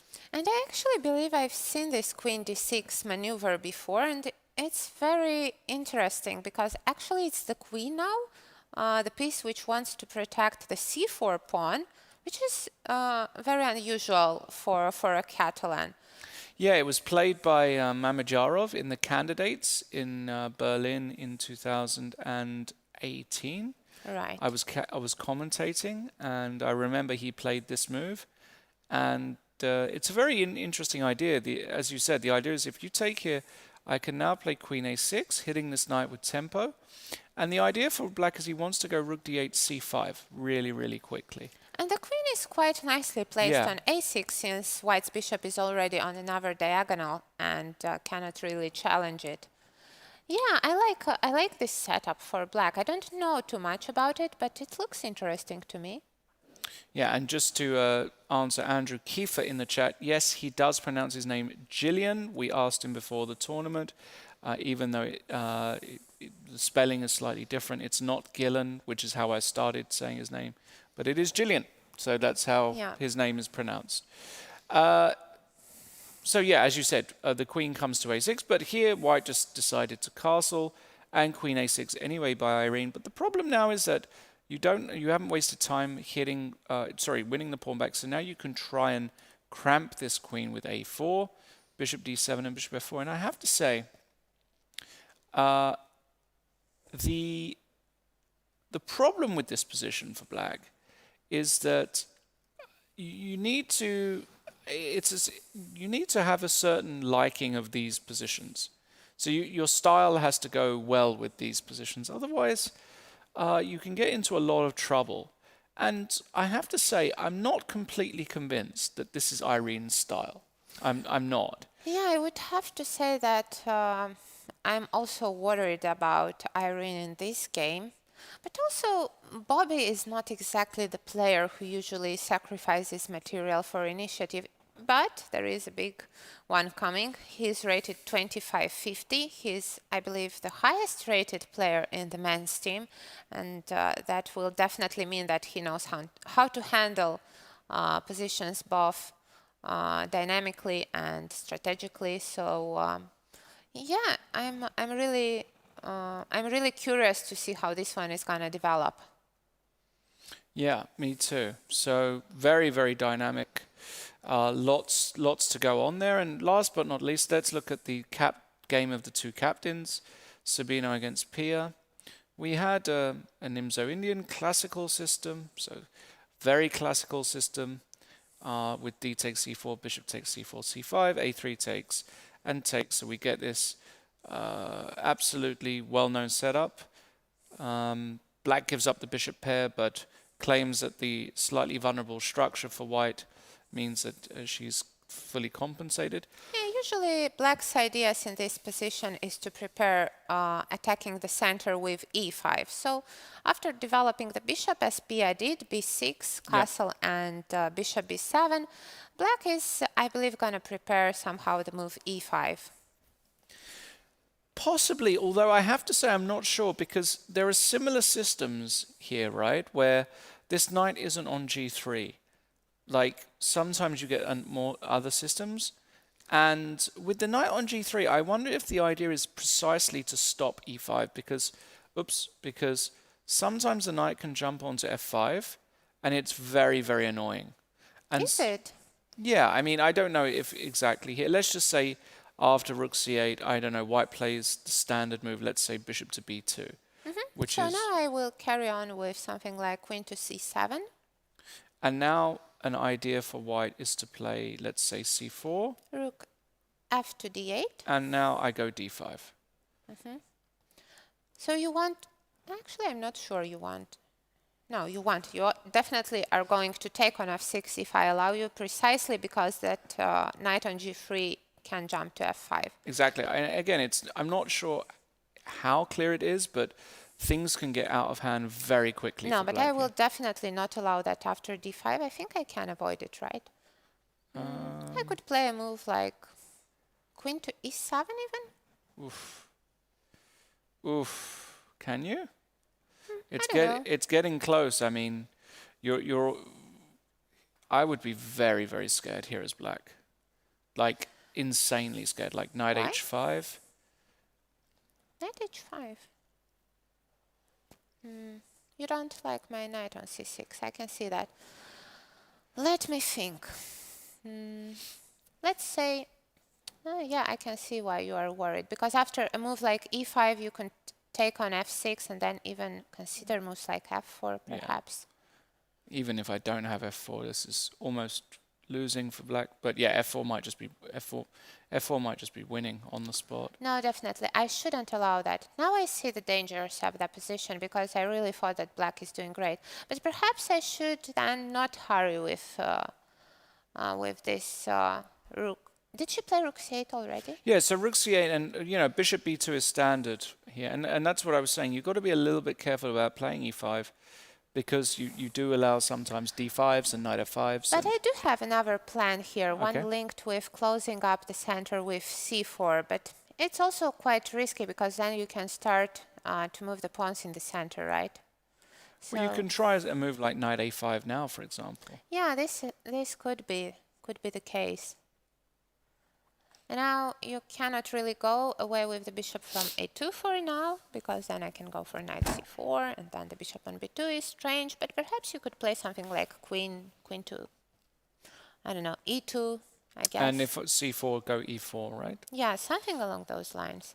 You could also throw in something like rook a to e1, and the bishop will go to b1. So black should be sure that one has very good control over the e4 square. And yeah, and I'm not sure this rook c8 is... but of course, Pia knows better. She's playing all her life these structures with both colors. I believe that she knows what she's doing. And I'm a bit worried actually for black here, but perhaps I'm wrong in that. Yeah, I mean, it really does depend how ambitious Sabina wants to be, but of course, I mean, black should be doing all right here. Just she needs to find a decent plan. All right, so that's us having looked at all the games so far. They're all still in play. This is normally the moment where we take a quick breather, but we've got basically 10 extremely interesting positions. Okay, the Gillian against Marie is the quietest at the moment, but all the other games are completely mad. And I am really looking forward to checking how the game between Hussein and Maria develops today. And we'll actually be back to it after a short break, right? Yeah, very short break. We'll be back in a moment. See you soon.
Hello everybody, welcome to round 8 of the Battle of the Sexes live from the Garrison Library here in Gibraltar. We are in the heat of battle, round 8.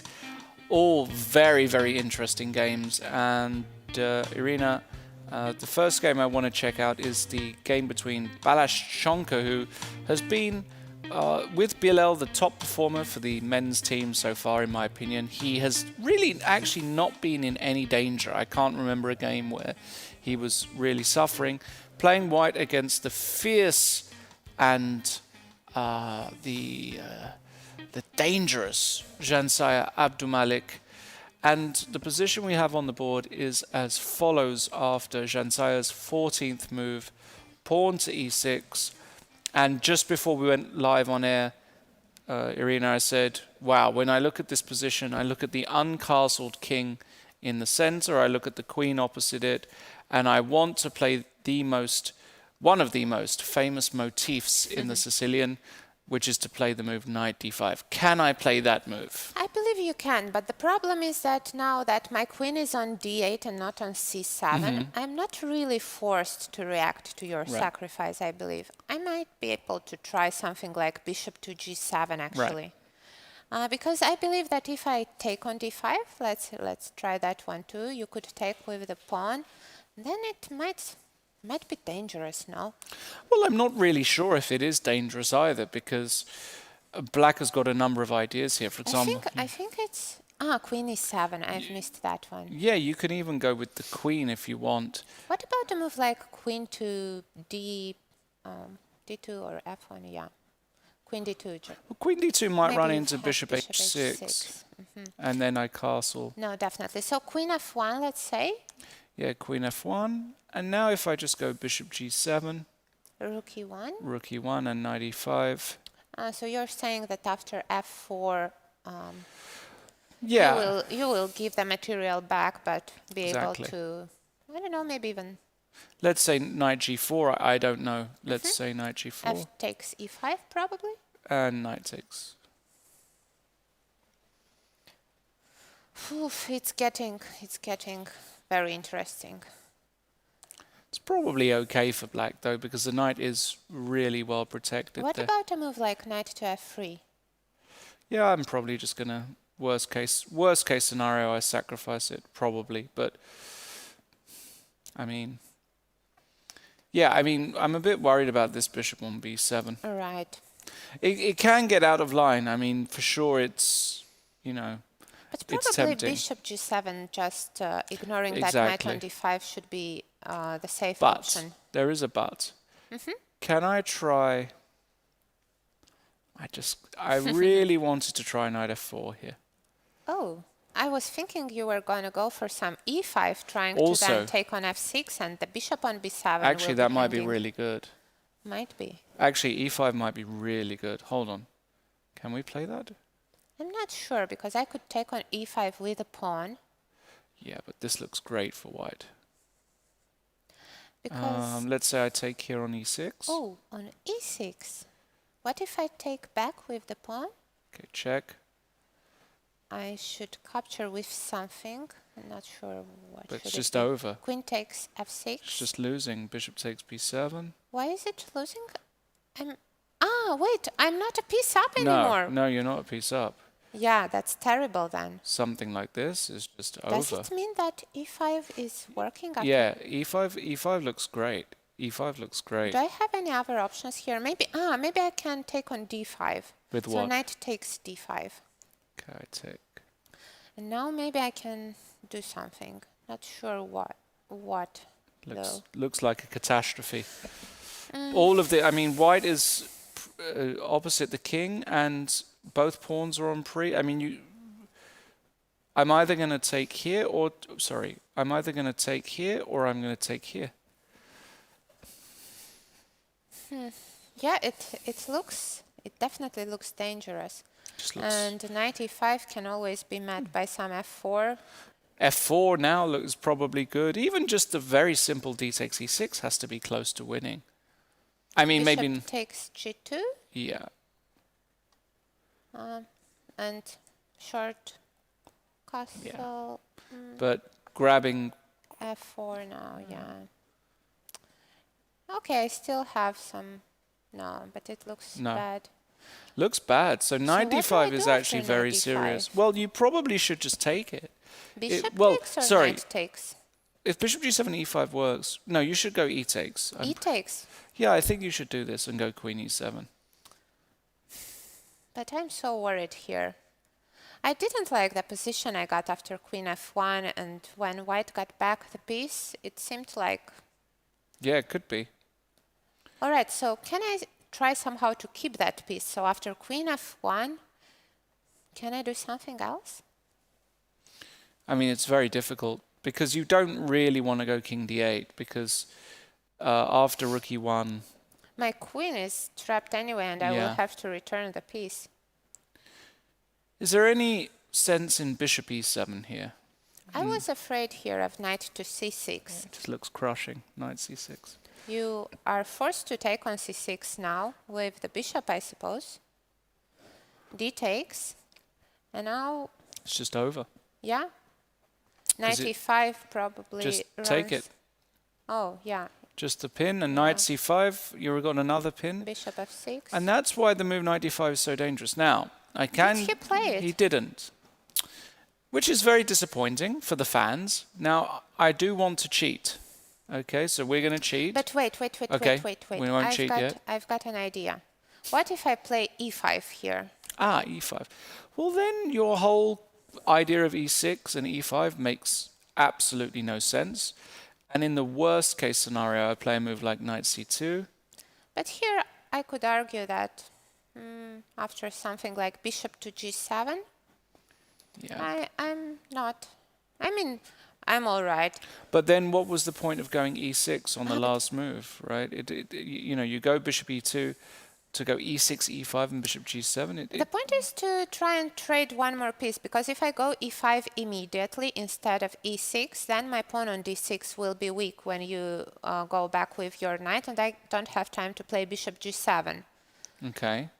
But even when you do play with e6, right, knight d5, e5, knight c2, bishop g7, the weakness on g7 hasn't disappeared. I mean the one on d6. Yeah, like even a move like knight c3 is an option here, possibly. I mean, I wouldn't play knight c3 ever. No, definitely. But I mean, I've got all my... I mean, this is just the dream, isn't it, for white? This is a terrible Sveshnikov.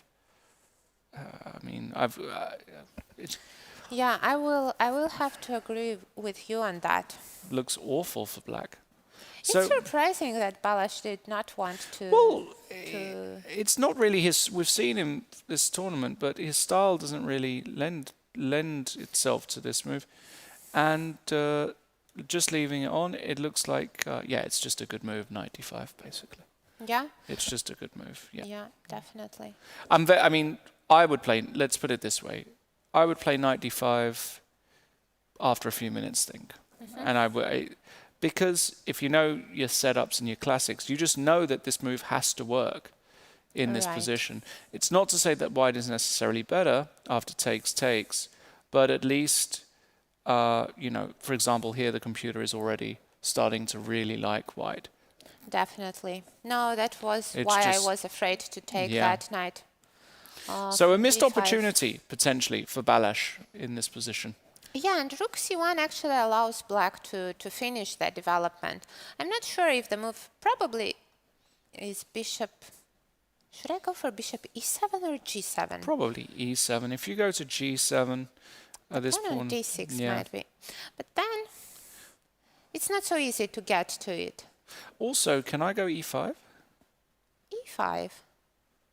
What about d8? Oh, wait, bishop b7. Oh, it's still not over there. e5. Yeah, e5 is something I have to worry about. But all right, bishop takes... But I'm going to take on f6. f6. Yeah. But now, can I just go back with the bishop b7, threatening a mate on h1? Yeah. Some knight to e4, or knight d5. Yeah, it looks so messy. And if you take, my idea is I want to take on e6. Is it working though? F takes e6 and king f8. Yeah. Because that mate on h1 is still in the air, right? It is, yeah. Unfortunately, probably is not working. If I take... I take with the bishop. I could even take with the queen. Ah, you can take with the queen. But then you've got queen c8 Say queen maybe. c8 and I'm surviving it. Something like this, and now maybe I would have to try, I don't know, some ugly move like f3. But then I have king g7 and I should be all rightish. Yeah, I don't like this for white. Yeah, so this kind of stuff has to be analyzed, but yeah, okay, bishop g7 is... But you can, of course, play a lot slower here with white. Knight c2, for example. And then I should bring the queen to where? To c7 or to e7? Or I could actually play... Yeah, it's a very difficult position because, once again, the price of every move is very high here. After queen e7, for example, I have to worry about... Now e5... Oh, no, e5 knight takes e5. Now it works. But I was worried about a move like queen to d3. I mean, how do I protect that pawn on d6? Precisely. Of course, I could try to sacrifice it, but it's definitely not what I was looking for. So perhaps bishop to g7 isn't the best option for black. But Jansaya will have to figure that out, I guess. Yeah, I think this is a practically very difficult position for black, and her whole opening experiment for me hasn't worked because she's opened the h-file without really much gain. So we'll see if Balázs can do something there. Let's move on, and let's go to Eric Rosen against Gunay Mamadzada. Only 9 moves have been played. Extraordinary. Eric spent 20 minutes on his previous move. We had this position before. Gunay brought her knight out to c6, which looks awfully odd. I have no idea why she... But why on c6 and not on d7? What's I have no idea. What's the point? I have no idea. Because after knight c6, it's even quite difficult to make knight e4 happen later because that bishop on b7 is closed basically by the knight. But perhaps it's still fine. Yeah, knight c6. And now I love h5. And Gunay, after a long think, plays h6 because she's worried about white playing h6, forcing g6 and creating these dark squared weaknesses. She played h6, but the problem is now that you have this very nasty hook. And as white here, I'm already getting very, very excited about my prospects. Okay, so now I guess I understand black's idea. Black's idea is actually to go for knight b4, and then rook c1 is not possible because of knight takes a2. So that's precisely why Eric played the move c3, not allowing those ideas with knight to b4. And then the bishop will come to d3 if allowed.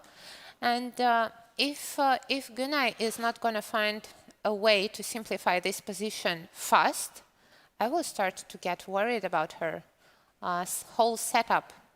I think this is a very dangerous position for Gunay. White is just going to go bishop d3, castle's queenside, rook g1, and start running this pawn g4, g5. And this game can just be over in 10 moves. It's just immediate. If any of that happens, it's just checkmate. What if I try something... Could I try something like knight to e4? I'm not sure, but... It looks interesting. So if I take, you want to take on e5, do you? I'm not sure. I had another idea, but it doesn't work out. Even taking on e5 doesn't work because after takes, and takes, I go queen g3. Yeah, now the threat is bishop takes h6. Exactly. No, but yeah, if I cannot make knight e4 work, then it's trouble. And she just played king to h8.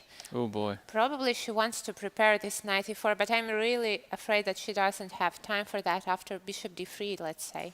Yeah, you just go bishop d3, you don't think too much. But wait, there is bishop takes e5 after bishop d3. It's not over yet. Okay. And now knight to d7. Okay. Yeah, and the attack here is actually not so fast if the queen has to go to g3, because then you won't have this g4, g5 immediately. But how, on the other hand, do I untangle all of these pieces? I mean, I would love to have a pawn on c5, but it's on c7 for now. Perhaps I should prepare some... Oh, but no, I cannot I can never play f6. Perhaps f5 would be an idea to sacrifice the c7 pawn. Because here, if you take on f6, I want to take with the queen. No, this looks good for black. If you could get this, but I'm really not convinced. Here as white, I would be very tempted just to play around on the dark squares, knight f3, knight h4. But I will have knight e7 covering the g6 square, and suddenly that knight from c6 makes sense, actually. Yeah, but the problem is I'm always going to go here, and then when I go knight g6, if you take, I take with the pawn. And then some bishop takes Yeah. h6 will be in the air.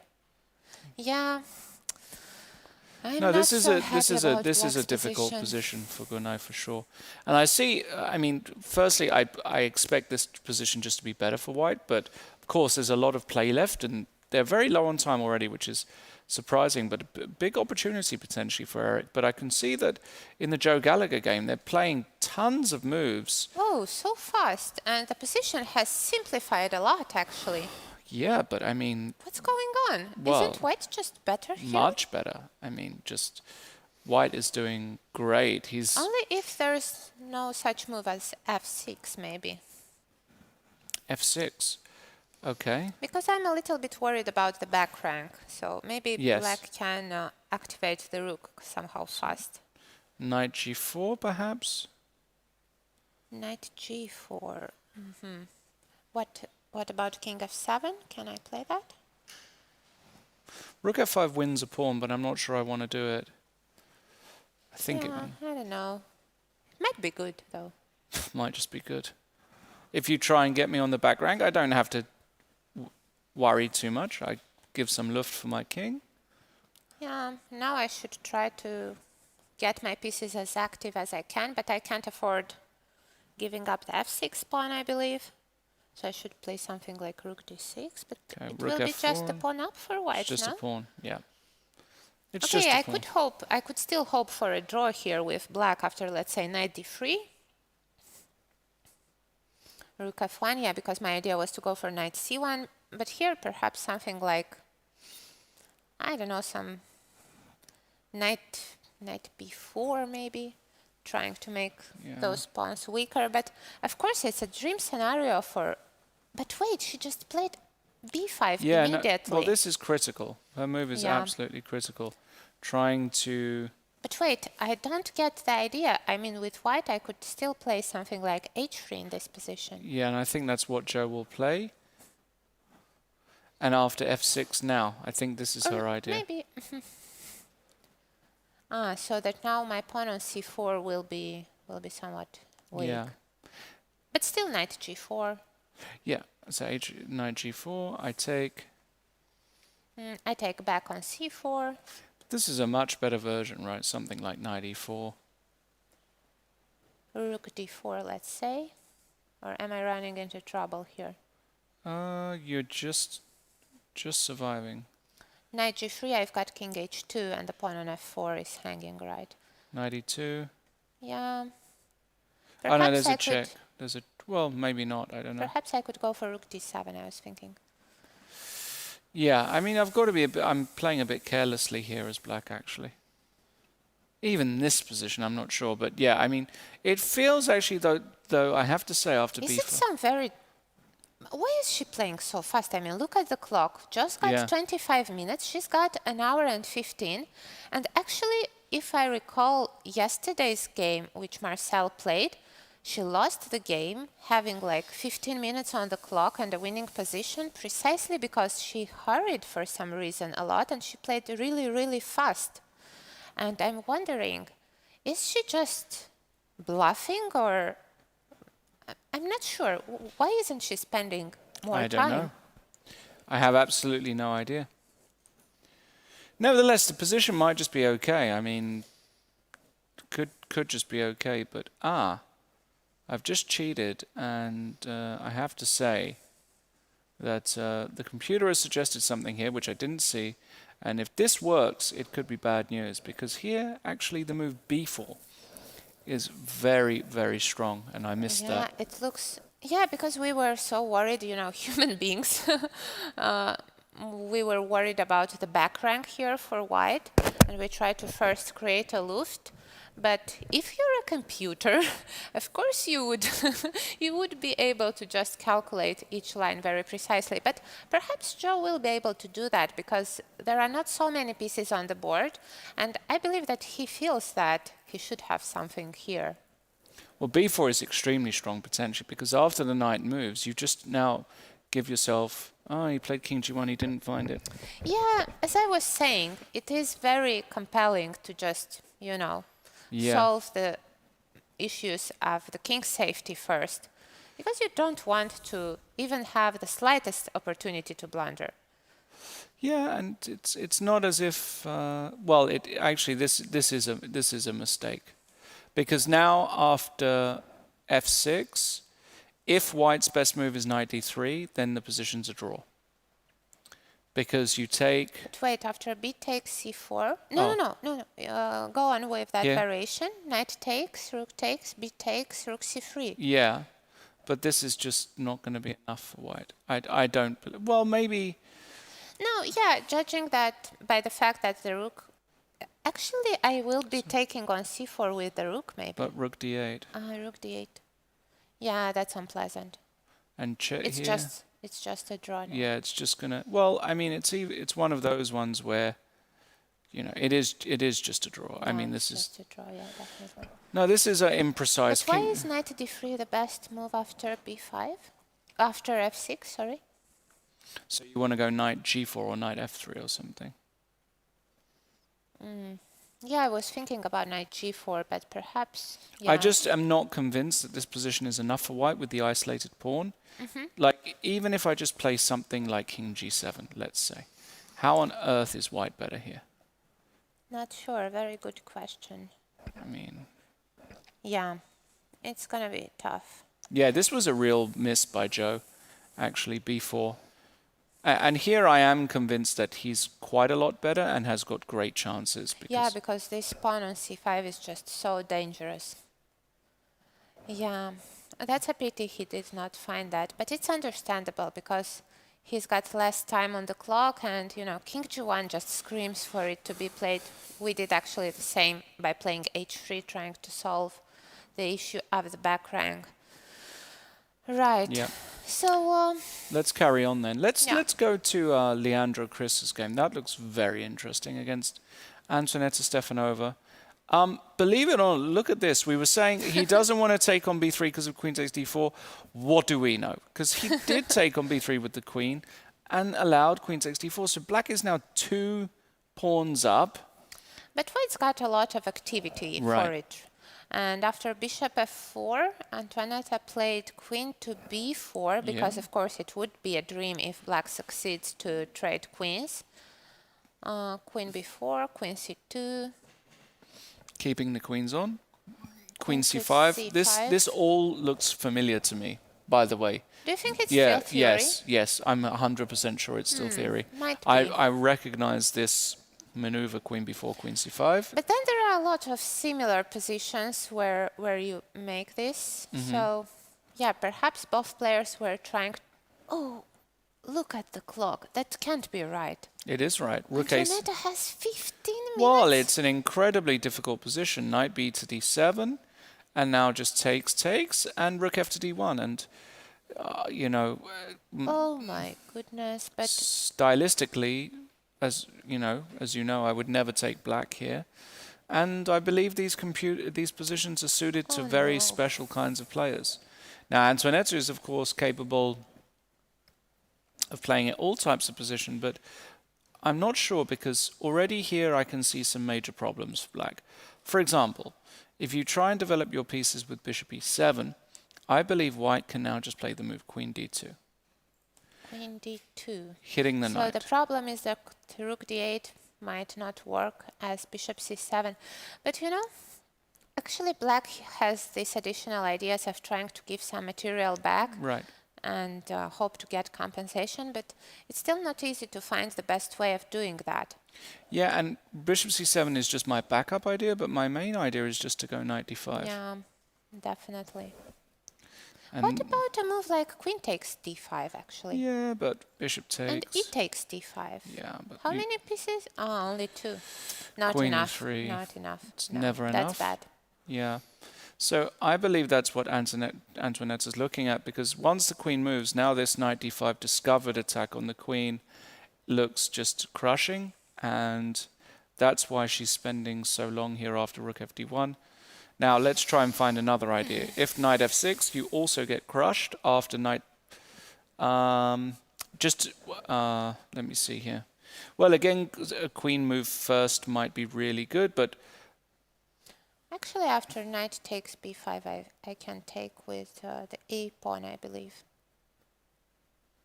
And it's not that bad, actually. I don't think there's mate here, right? well, I'm not sure. Even this might be just winning for white. Like after, let's say, Winning. queen d3. All right, so I go for... Where should I place my queen? Maybe Perhaps queen f5 you might have here. I was looking at queen a3, but perhaps queen f5 might Let be me better. put the queen on a better square if I can find one. Queen d2, queen b4 is Yeah. also. Let's try queen d2. Queen b4. Yeah. Because I have this knight d5 perhaps coming, so I'm still hoping to survive. So queen d3, you were going to go queen a3. I'm not sure. I'm actually afraid of it because you might have rook c3. c3, yeah. Queen f5. But then you've got e4. E4, No, yeah. let's try queen a3 actually. And after rook c3, I will go for queen a6. It's an ugly move, but I'm protecting man. everything. And now I want to play bishop e7 and pray for a short castle. Yeah, there's just no need to do this as white. I mean, knight takes b5 is not the move, but what I want to do is I just want to move my queen again. So I'll put the queen on d2, let's say. No, but now that I'm looking at it, I don't know if it's that dangerous. Let's try queen to b6 here. And because I don't see immediate mate, and if I have time, as I was saying, for bishop e7 or even, bishop e7 perhaps and short castle, then I will be claiming that I'm winning with 2 pawns up. So actually, white has to be very precise and to use the time he's got ahead with that development very wisely. Did she play rook d8 immediately? She played rook d8 immediately with the knight on d7. So that means that she's gonna... Oh no, actually after bishop c7 she can still play rook c8 and it's all right, I believe. And what about a move like queen to d2 now? Because you can still... you can't go away with the knight. The rook on d8 is hanging. And now if bishop e7, bishop c7, we will transpose to our line, No, bishop e7, we have knight d5. Oh, wait, there is this knight d5, right? So you have to move the what do I do here? Queen b6? Let's say queen b6. No, it's not so bad, actually. Maybe you've got some knight. Knight e4. Knight e4, but I was thinking that maybe I have c5.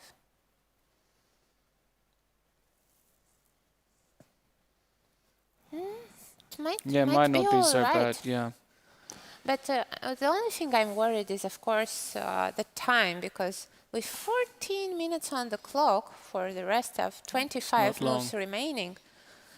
But on the other hand, you just need 2 more moves here, and then you will win this position, bishop e7 and short castle. If that works, black is safe. But I'm not sure it does. It will be very interesting to see how this one will develop. And I think there's another idea as well. It's the move queen b2. Queen b2, but what about queen b4 here? Yeah, and then I just put the queen on a1 or something. So you want to say that after bishop e7 you've got some knight move, or? I wanted to, but I don't know how I'm going to make it work. Because here, if you play bishop c7, I believe I will just sacrifice that exchange castle short, and then 2 pawns should be all right for me for the exchange. Yeah, feels as though white has got options. I can't put my finger on it, but I would even say here that it wouldn't surprise me if white has a winning variation. Yeah, that's right. But I just can't work out in 2 minutes what that is. Let's see. Let's see if Leandro comes up with something interesting there. Yeah, let's move on to another game. Should it be... which one? Let's go to Bilal's game. We haven't been there for a while against Olga. Actually, this was Wow. the position I thought they were going to get at some point. We saw this crazy g4 move on move 5. Right. And Olga reacted with c5, and Bilal did take, and Olga castled, and he did just go with g5, knight e4, and we have something very similar to one of the lines we looked at, except a much better version for black, because able to take back with the rook, knight e2, knight a6, bishop g2, and now this E3. this interfering move e3, because if you take immediately, I take, and White is I'm a pawn up. Yeah, so Olga would rather try and fracture this structure irreparably like this, and probably black is doing just fine because the pawns are so bad.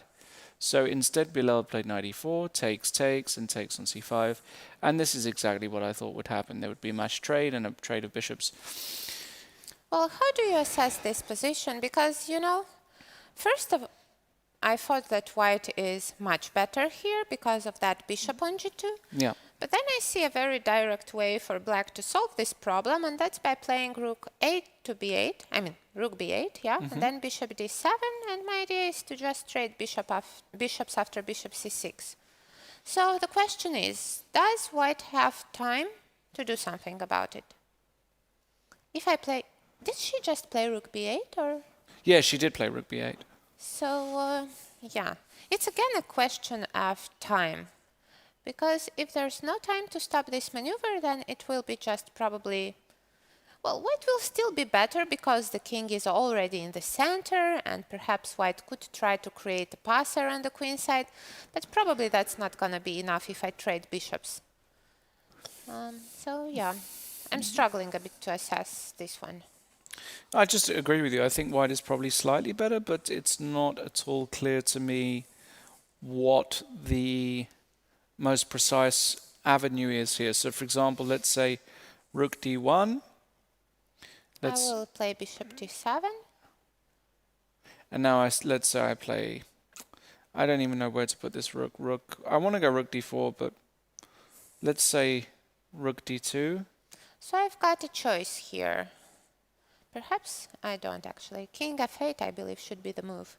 Okay, I will double. And king to e7. And here I will play a move like b4. Now tell me, how is the pawn endgame after bishop to Well, c6? that's exactly. I mean, you actually have to calculate all the way here. It's probably a draw. Probably, But it's so complicated, you can never know for sure. Right, I get my king on c5, and maybe it's not. Maybe this is just winning, winning. no? Yeah, because just to illustrate something like this, and now white has got a... Yeah, the point is that white can make this passed pawn on the queen side, and then black will have to keep the king there. Then we give up that pawn and run to pick the other on the king side. Just It's over. just winning, yeah. Yeah. So, yeah, perhaps this is what white will try, actually. And let's see, maybe I have something else, because I don't have to play bishop c6 right away. Okay. Maybe I could do something different. Maybe I could just play b6, no? b6 makes a lot of sense, yeah. It's a good move, I think. But then you might have c5. I'm not sure. But now you can take and go bishop a4, perhaps. So now you're saying that the bishop endgame Yeah, is... with just one pawn, I feel confident that black can hold. But you still have those pawns on the king side, which look a bit... I was worried about a move like bishop to e4. Yeah. Now, h6, g takes, and do I have time to... Yeah, it should be a draw, though. But it's still white who's gonna play here. Sure. And yeah, these types of positions where you are slightly worse and you have to assess so many different kind of endgames, like the bishop endgame, the pawn endgame, a potential rook endgame even. It's difficult to navigate through them and to, you know.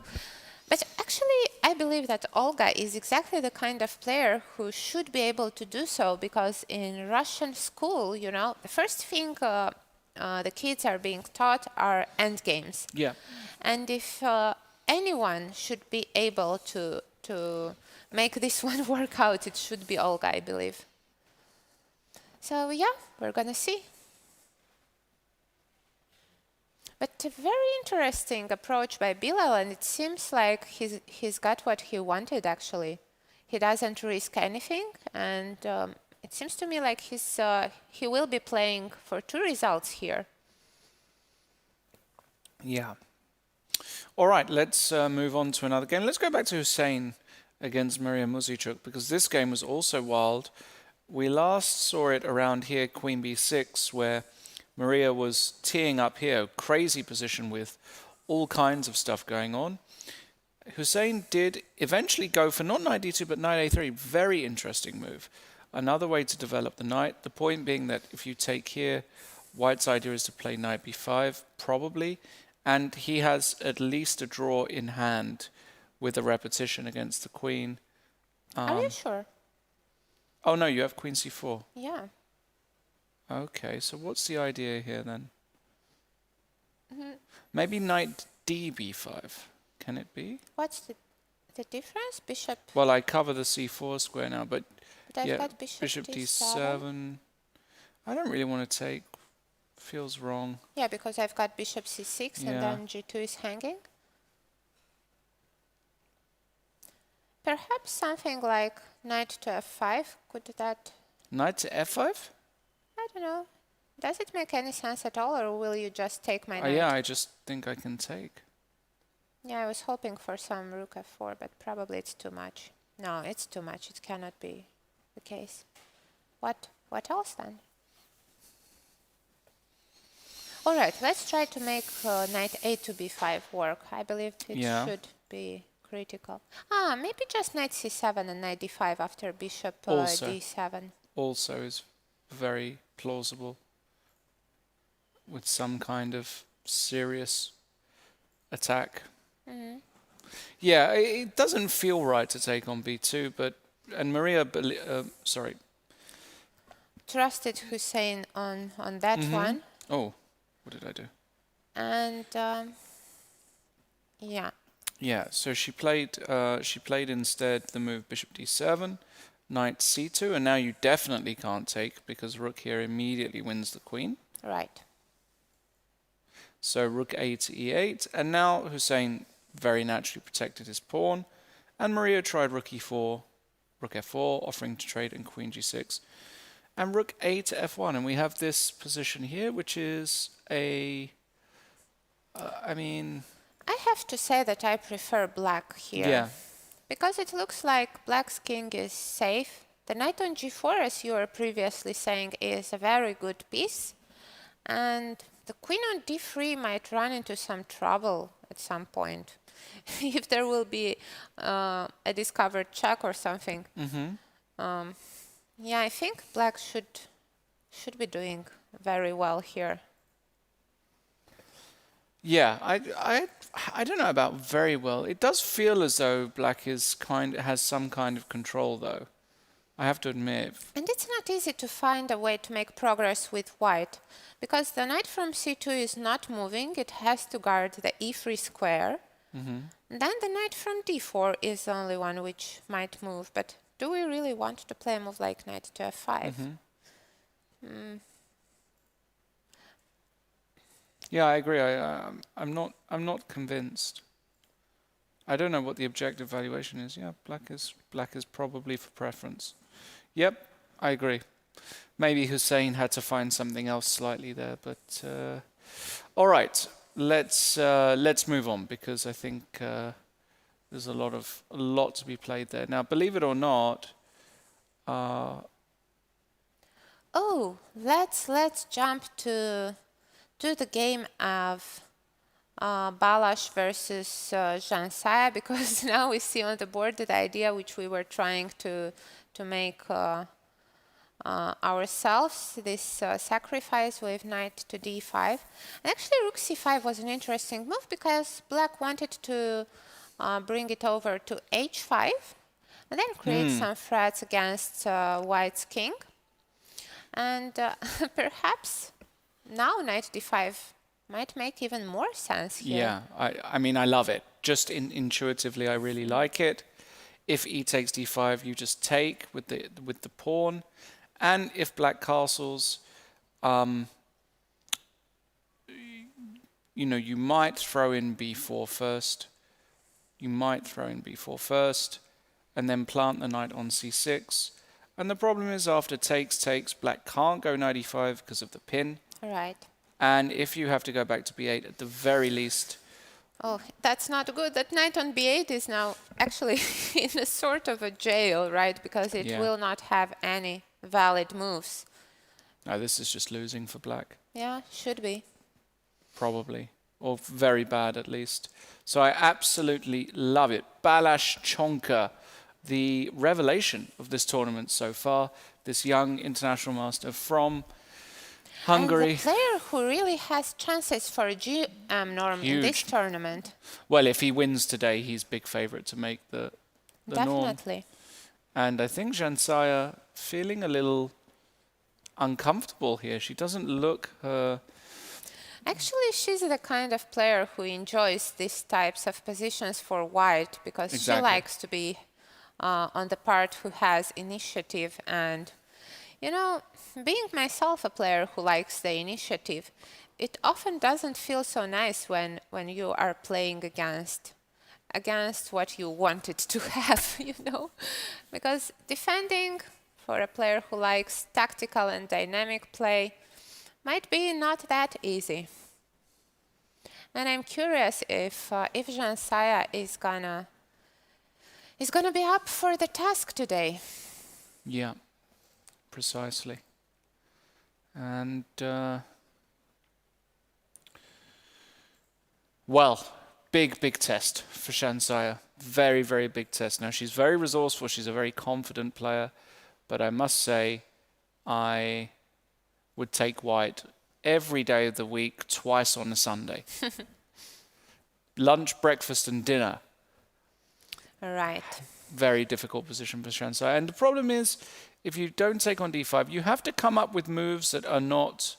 She did take... She took, because it's the most principled way of answering. But now, after e takes d5, perhaps she wants to try something like king to f8. Do you think that that's possible? We get something very similar to what we just looked at. Pawn to b4, the rook goes back, and knight to c6. But here maybe I will be able to bring the knight to oh, I still cannot bring it to e5. You can't do anything. You're right. The queen can try to come to e8, but then rook e1 might be dangerous. Exactly. All your pieces are working, and the problem is your king never actually gets safe here because of this long diagonal. And she will have to come up with something after e takes d5. Yeah, I'm curious what she's going to do, but I'm not a fan of her position. I think white has got incredible counterplay compensation, and I am actually, with 30 minutes left on the clock, I think Balázs is a big favorite in this position. Just the moves flow. b4 is an easy move to find. Rook e1 is an easy move to find. Knight c6 is an easy move to find. Hell, even moves like knight e6, crazy moves, can work in some positions as well. But the danger, from the other hand here, is that he might, sacrifice too much. Jansaja just needs one move, which will stop white's threats, at least this idea with knight to c6. If she manages to stop it, then it might get a bit tricky for Balázs to continue the attack. Because, once again, the price of a move is very high here. Right. Yeah, it's going to be very interesting to follow this one. Okay, we'll keep an eye on it. Big practical problems for Jansaya. Let's go back to another game and let's have a look at the game. Let's quickly check in with Joe Gallagher because it looked as though Marcel had a way to stabilize, but I have to say Joe has managed to keep chances. It looks like probably he's got some chances still. We have this endgame and... That knight on c1 is a bit weird. Yeah, it's a bit trapped at the moment. f7 is weak, but it is only one weakness, and I wonder if she can just play a move like rook c7 and be okay. Yeah, the question is if that knight from c1 isn't running in trouble, because if it's not, then there's not much to white's position here. But I don't see a way of trapping it, because after rook f3, you could play probably knight a2, yeah. And then the knight goes to c3. So what other ideas could white try?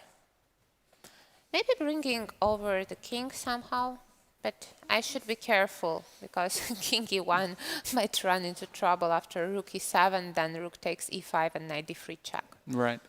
So, yeah, I believe that black has solved most of the problems here. Yeah.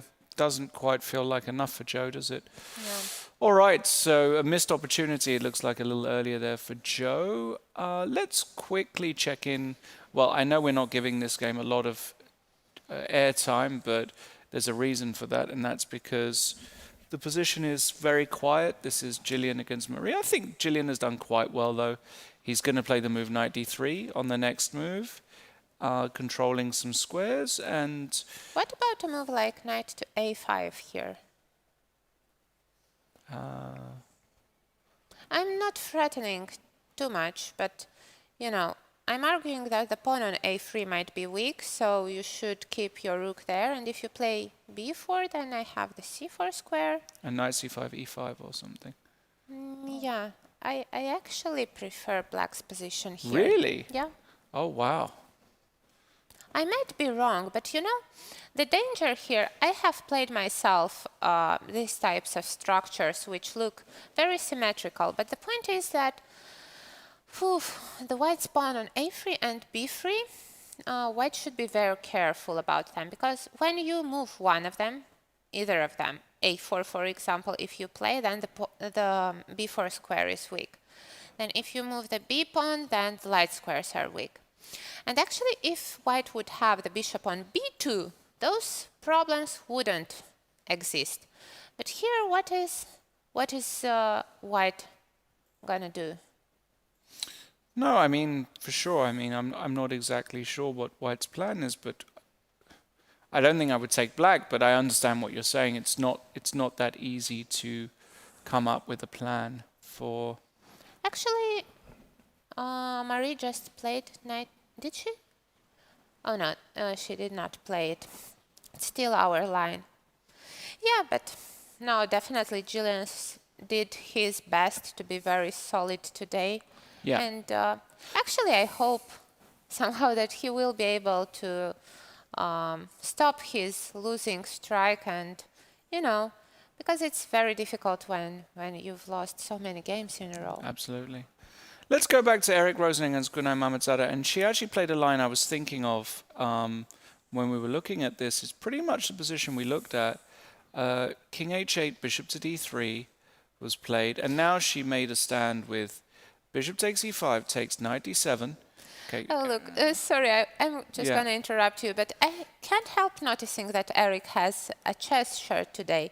I mean, do you also notice those things? Or is it just us ladies who do that? No, it's just you. Because it's the first thing I'm thinking of when I look at Erik now and I see him on the screen, that, oh, he's got a chess shirt. No, the first thing I think is his ugly mask. I mean, have you seen an uglier face mask than that? Erik Rosen. Come on, man. You can do better than mustard. You are asking for trouble, Lawrence. Oh, what? Yeah, come at me, chat. Come at me.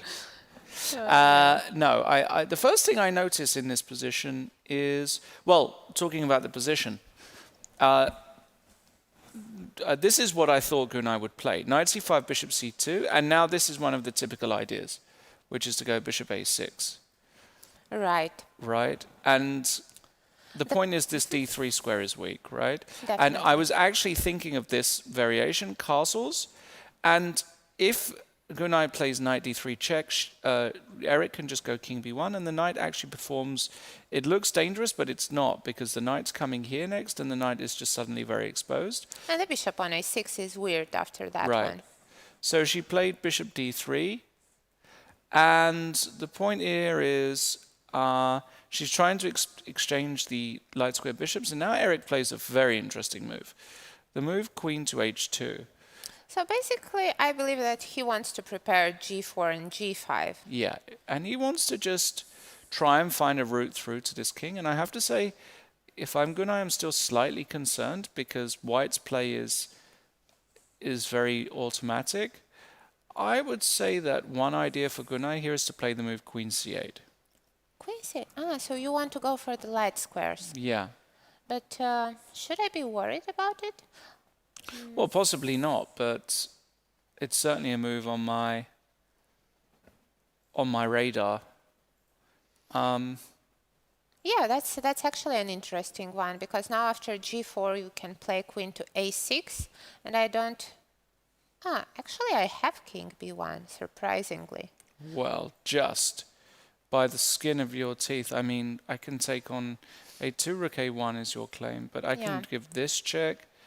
That's not exactly what I was hoping for, actually, but... Maybe I can. Ah, now the point is that you want to play knight to d3. Yeah. Yeah, that's a very good scenario for black. Of course, it's not like white is forced to allow that. After queen c8, perhaps we could consider something else, like a knight move. After queen c8? Yeah. Like knight f3? Yeah, why not? Okay, and if I go queen a6? All right. Ah, so after bishop d3, you still have knight d3, and then the pawn on f2 is hanging. Exactly. No, that doesn't feel quite right either. So what do I do after queen c8? I have absolutely no idea, actually. Feels like the tide is turning here for Gunai. You know, some part of me, I think I would take black here, actually.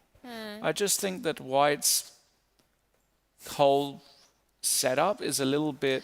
I have an insane idea here. What if I play b4? b4, that is insane.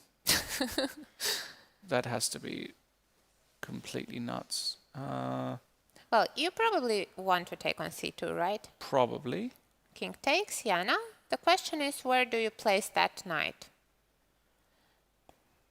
Don't say knight a4. Not knight a4. I was actually trying to make queen a6 work here straight away.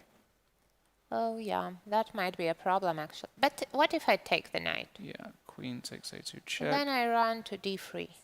Yeah, and I was just thinking, can I play this position?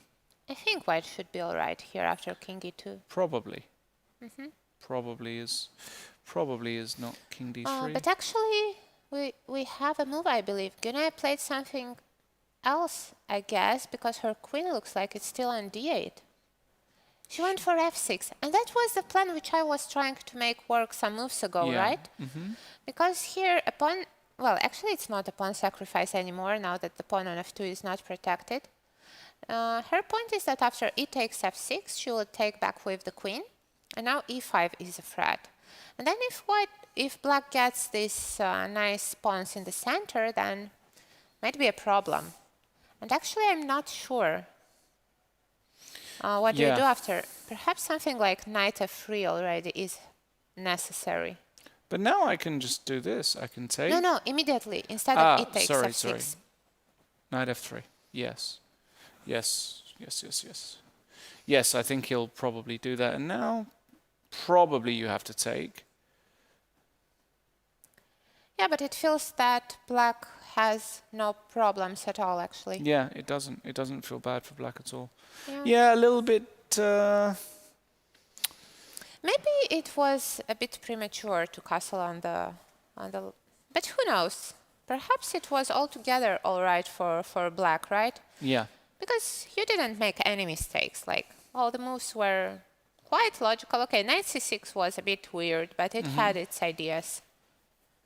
So, yeah, I believe that Guna is doing fine in this game. And actually, Eric is the one who has to be careful not to get carried away here, because now his king might also have some issues on the light squares, right? Yeah.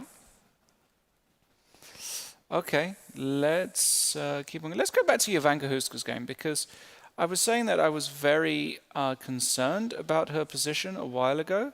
It was around here where I felt like White's play was fairly straightforward. Let's see what happens. So knight d4, bishop g6, and indeed h4, as we spoke about, trying to cramp this bishop. And the bishop, basically, we had this position on the board. Definitely. And in fact, we had something... Yeah, I think we had exactly this one. Yeah, maybe even rook e3. King moved to h8 and queen to d2. So very standard play by Ravi. Knight c5, that's a good move because the knight is heading towards e4, which white doesn't have good control over. And actually, I believe the knight landed there a few moves later. Yeah, so rook here, queen to e7, and now very radical decision by Ravi. In general, you don't want to play this move because you give yourself a backwards pawn on c3. So it's a very, very double-edged move, and the timing of it has to be perfect. But let's see if it is. So Ravi, knight e4, he takes, you're attacking the queen, you have to take, and now just queen e2, and kicking the knight with f3. But where do I place my knight? Well, you can put it on g5. I don't think it's the best square the knight has. But on the other hand, that bishop on f1 also isn't the greatest piece. Actually, I like how black is doing here. I think her position has improved. Yeah, perhaps taking on c6 was not the greatest, but then... No, you had to. Yeah, combined with b4, you don't really have a choice, right? Yeah. No, I believe Ravi went into this specifically, and I wonder what his idea... Maybe he just wants to go a3, protect the pawn. Maybe now c5. Yeah, it looks actually quite... This bishop is actually decent. And this knight, it's safe. I actually kind of prefer black here. I don't know what Ravi did, but he did some things that just didn't feel right. b4, I mean, this is really just... Yeah, b4 probably was... but then again, the knight is coming to e4. What about just playing rook h3? Because if you go knight e4, I just go queen e3.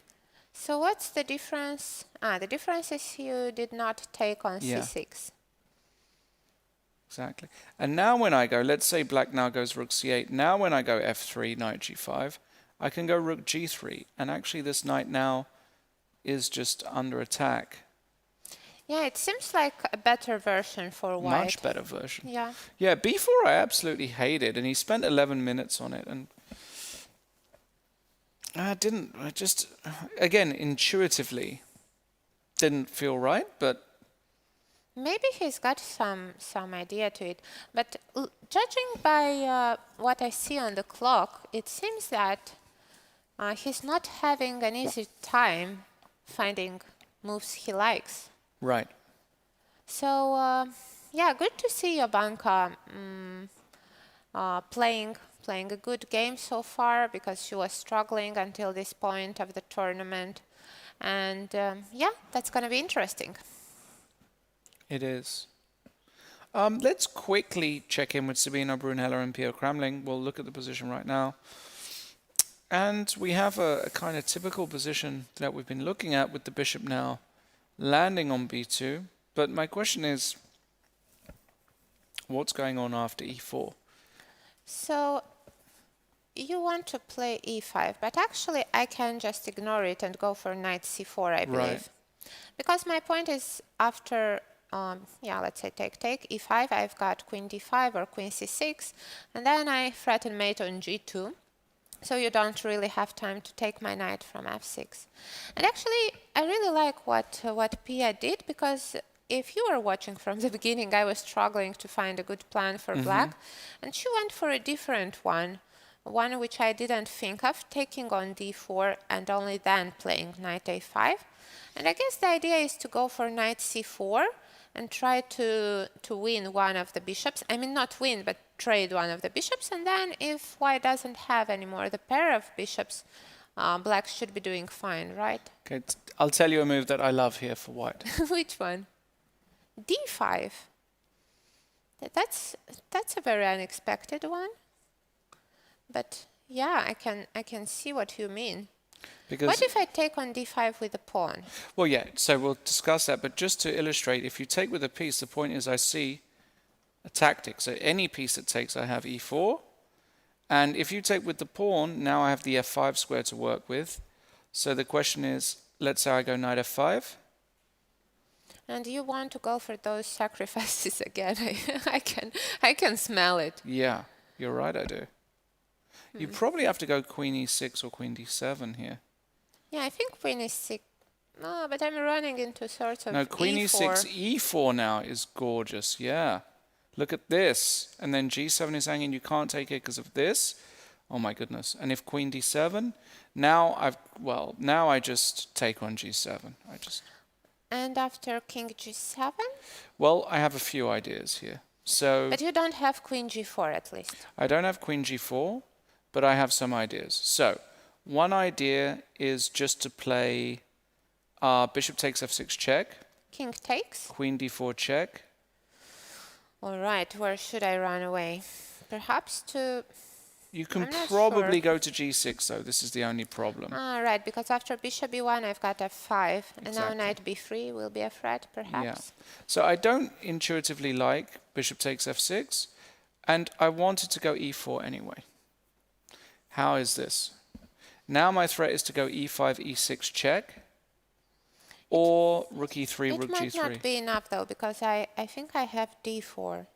d4 here? And after bishop takes d4, rook f to d8, I was hoping. But even this, like in the worst case, queen f3 check. Wait, you still have only one pawn, I mean. Yeah, but it's... Yeah, no, you sure? I mean, this might... Okay, and if I go e5 here? e5 looks good, yeah. e5. But then, can I... No, queen c6, you'll just protect it. Well, queen c6 I you could can take check. on f6 with check, right? Yeah. So where do I move? Yeah, I don't like this. Well, I'm just spitting, spitting moves out here. Maybe knight g4. Knight g4, e6. Is it working? Wait, yeah. Oof, that's not easy, yeah. After, maybe then I don't have to play d4. But I just really wanted to close that diagonal because Sure. that bishop looks so dangerous. Meanwhile, did Sabino do something else, or was it... By the way, I did just cheat, and the comp has confirmed that I'm okay. Yeah, so you're doing great today. You should Yeah. have been playing on the men's I really team. should. I really should. How didn't they pick me? Yeah. In fact, what the computer is saying, really nice. Look at this. After d5, ed5, just e4 immediately. This is gorgeous. So thematic, opening up the bishops. Definitely. Yeah, it And looks e5 is very a threat. good. Yeah.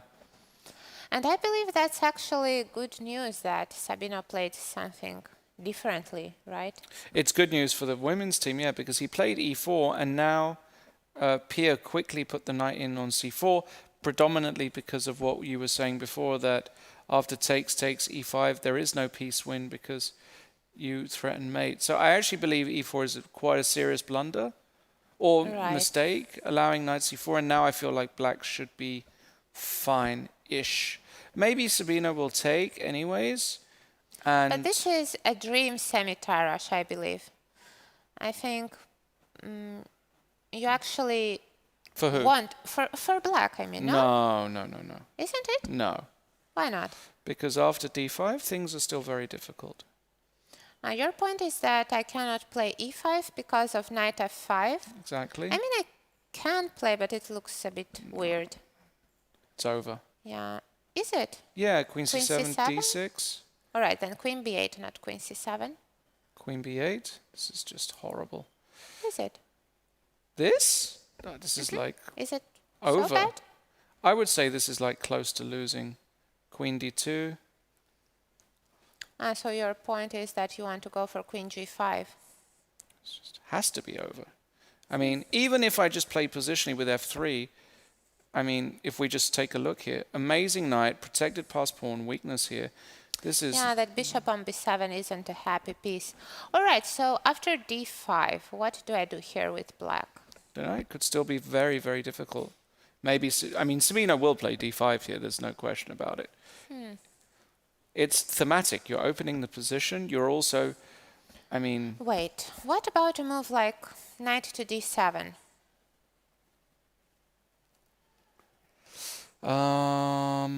Okay, knight to h5. I was trying to make f6 work, but I'm not sure it does. Queen g4. Now e6 is hanging. And perhaps I could just continue with queen e7. It looks very dangerous. You're braver than me. It looks very dangerous, but I just need one move to consolidate, no? I mean, d5 is hanging for now because your queen is pinned. Where do I place the knight on c5? Let's try knight c5 first. I want to try and get that e4 pawn. Okay, worst case scenario, I play f3 and I'm probably a bit better as white. There is some knight d3 coming up. Okay, so let's say I go rook a d1, which is my first instinct here. What if I take on e4 with the rook? Okay, take. And bishop takes. Okay. I think the worst is behind already. No. No? No. Bishop g6 is coming. Yeah, but I've got some tactics here. If you've got some tactics, then I will believe you. But other than that, I think I've got some tactics here. Which one? Something with knight f6? Yeah, there's stuff. No, but I believe it's fine for black actually. Not sure. But it should be. You think this is fine for black? I mean, that knight on c5 is covering a lot of important squares. The computer doesn't agree with me, it seems. Well, I think that earlier as well, there was probably something. But I mean, in general... Yeah, it looks dangerous because you have to find very precise moves in order to keep it safe for black's king. And that's actually something that the opposite colored bishops are good at. Oh, goodness. Well, if d5, queen f4 is the move, then congratulations. No, but it's not now thinking that every time you try to bring the queen to the king side, it actually makes sense. Yeah, it does. It's a good move. I didn't see that. Me neither. Yeah, but that's the reason why it doesn't work.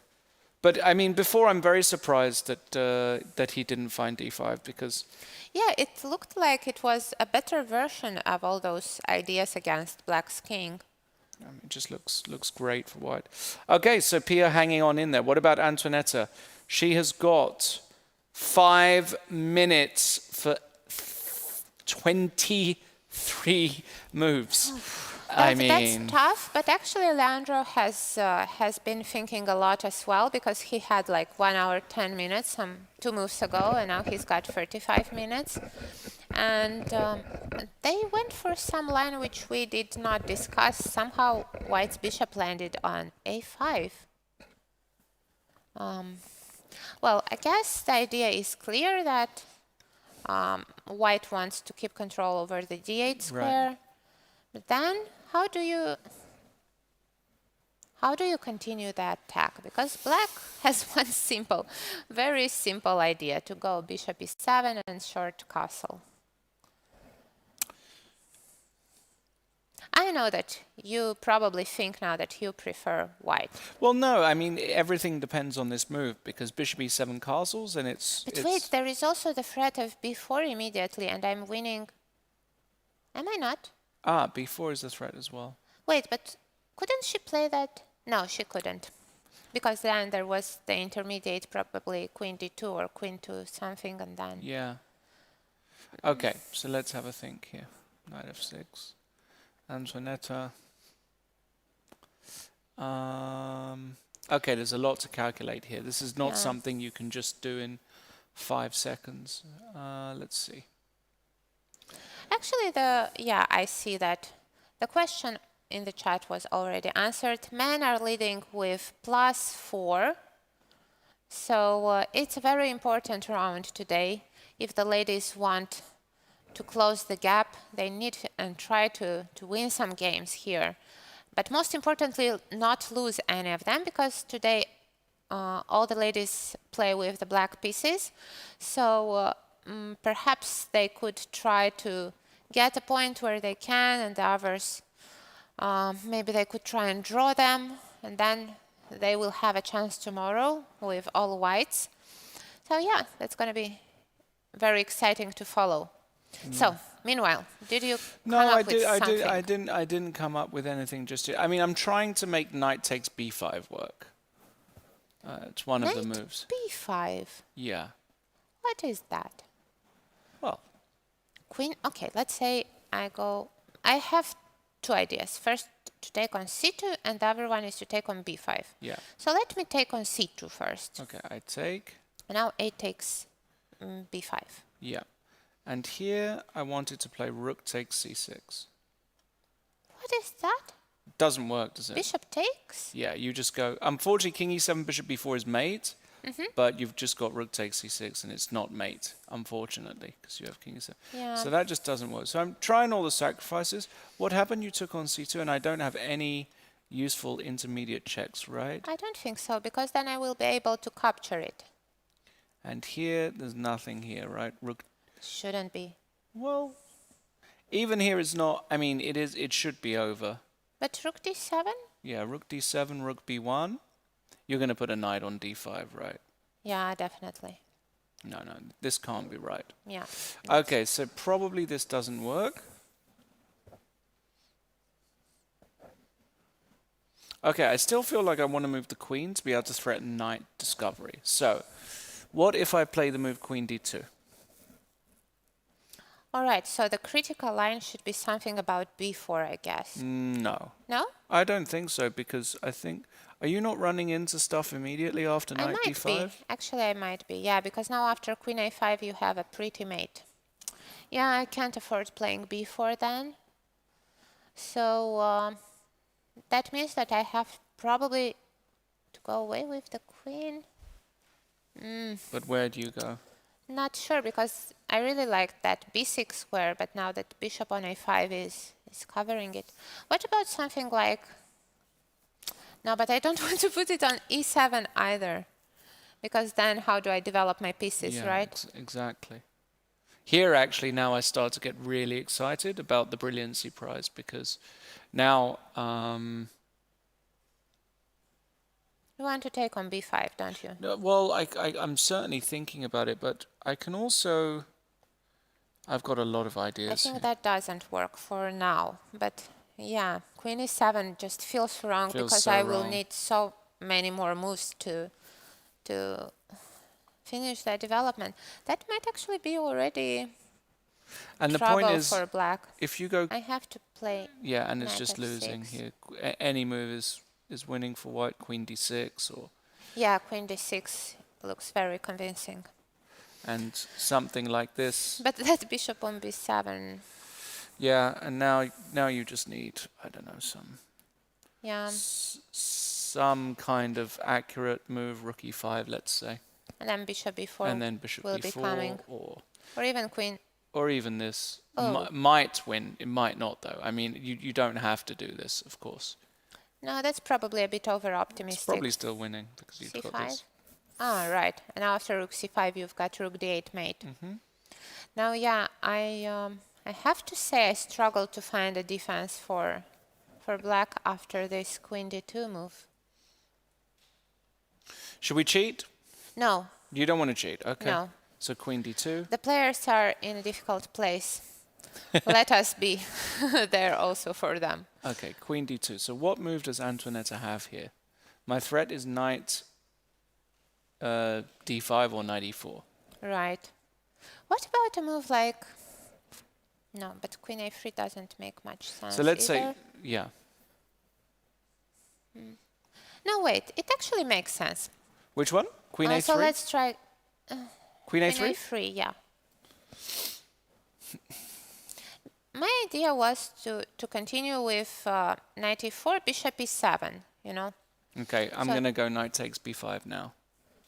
Knight takes b5. All right, I have to take back. And rook takes c6. Am I already I think I'm not losing. Bishop e7.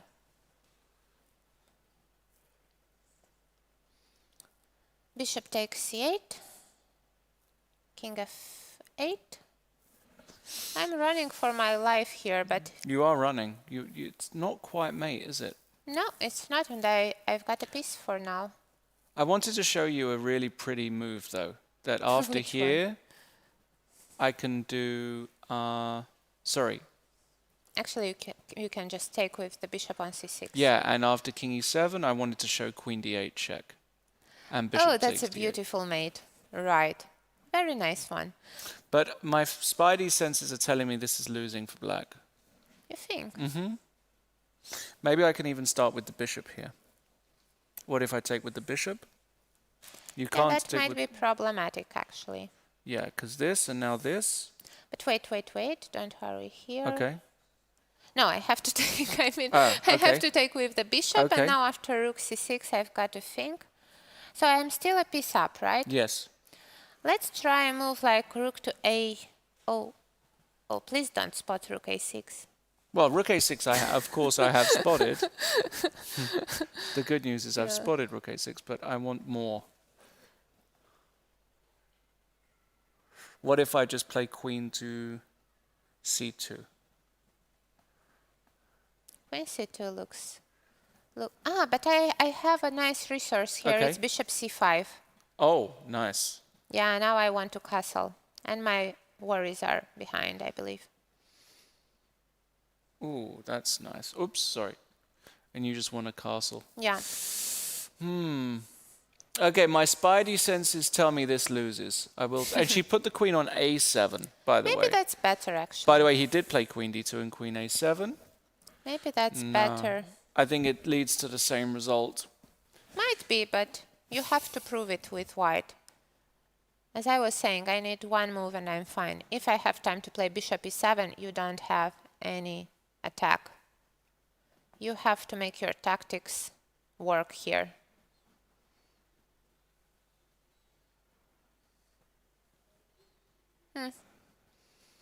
God, I would love to just play this move, but it just doesn't work. And look, Leandro is going himself a bit down on the clock. Of course, he still has the advantage of 20 minutes, but he's gonna, I believe, take as much time as he can here to figure out the best way for white to continue, because if there are no tactics, black is 2 pawns up.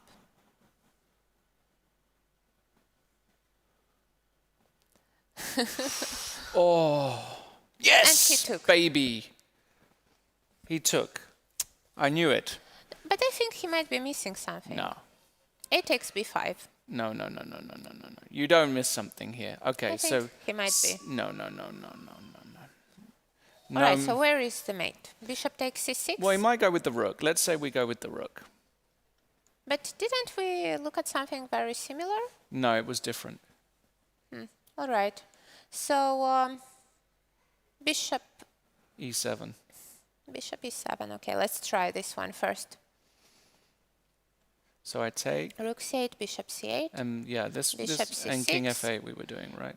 I even have bishop d7 here with the queen on a7. Yeah, let me think. But he took on b5, and a takes b5 Okay, is probably let's stop forced. here. Great calculation exercise. Definitely. You don't play knight takes b5 without having it worked out as a win. You just don't. There's just no way you can play this. Okay, so let's try the archaic way. Bishop takes c6 check. I must take back with the bishop because Okay. rook c6 runs into queen d8 mate. So rook takes c6. Now I again cannot take on c6. Same reason, so I have to move my rook. The problem is that I might be running into some rook c7 later. That's a nice spot. But perhaps I could try something like, it looks ugly, Queen but A8? queen a or queen b7, not sure which one is better. Queen b7 might run into your rook c7 move. Ah, yeah, definitely. Okay, so queen a8. Okay, so queen a8. And now, Where is the mate? where is the mate? I really hope that there is no mate, but No, this but actually you don't have any more. You know, you don't have anything to lose here as black, because either the tactics work and you lose, either you don't. So it's very easy to play here. And I believe that even having 3 minutes on the clock, you just have only moves here, right, with black. There's not much to think about, and it's actually Leandro's turn to show his tactics. I don't see a way to win immediately, actually. I don't know. Am I missing something? must be. Must be missing just... I don't see it. No, definitely. I mean, bishop... Why are you so confident? I'm so surprised. No, like the because guy I just don't whips see off mate. like, I understand, but like we've been looking at it for 5 minutes and he's looked at it for like 40 minutes. But because, you know, in this type of position, it's so easy to get compelled with white just to sacrifice something. You know, actually this year, earlier this year, I played the European Women's Championship. Okay. And I had this game where there was a Rui Lopez, Yeah. but with, let's say, 4 tempes up for me as white. And I had a dream position. All of black's pieces were on the last 2 ranks. I had 40 minutes and my opponent had 1 minute.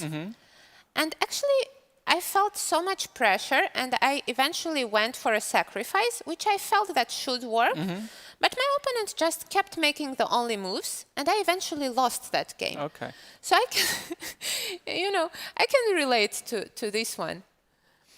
And Well, Yeah. yes, I mean, there are dangers for white too. That's of just course. what I mean, was going to you point either out. win or lose this game. There is no in between now. So either this. And psychologically, it's already easier to play for black because you somehow agree that, yeah, I'm in trouble, I might be losing.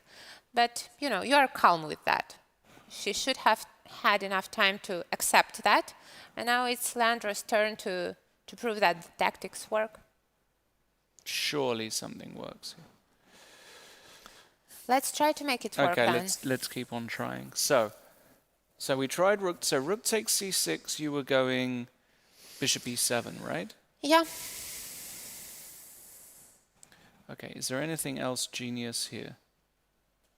No, because now, yeah, I just want to castle. So rook c8, bishop takes c8, and bishop to c6 looks quite forcing, actually. Do we miss some mate? No, because rook c8, bishop c8, queen d8, the rook on d8 will be unprotected. I don't see the mate. I don't see it. Maybe bishop e6. Okay, let's try this. So bishop takes c6. Yeah, You were taking. with the Bishop. bishop, yeah. I take. And you go queen a8. queen Yeah, it might be here that we miss something.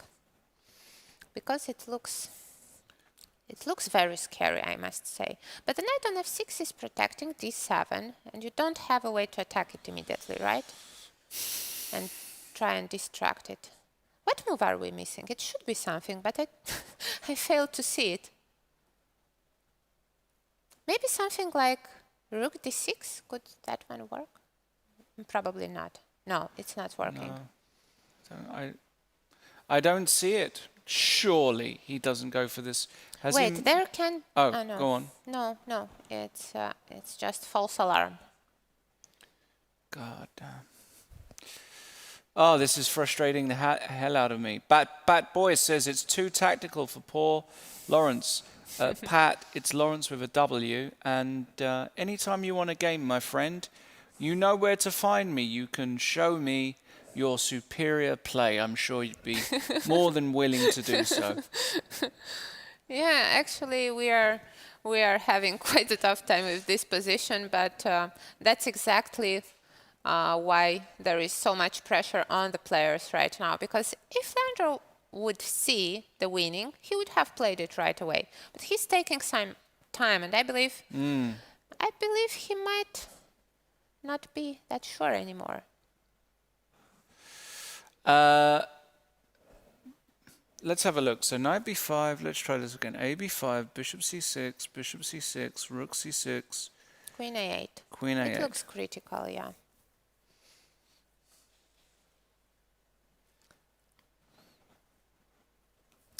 It also could be something like rook takes c8, queen takes c8. Yeah, I was trying to make rook c1. Because you can't go bishop c5 because I can take and queen d8 mate. Yeah. And when you go queen d7, I was wondering, do I have just a half a move here like queen c2? That might be not enough. Because bishop e7, queen c8 check.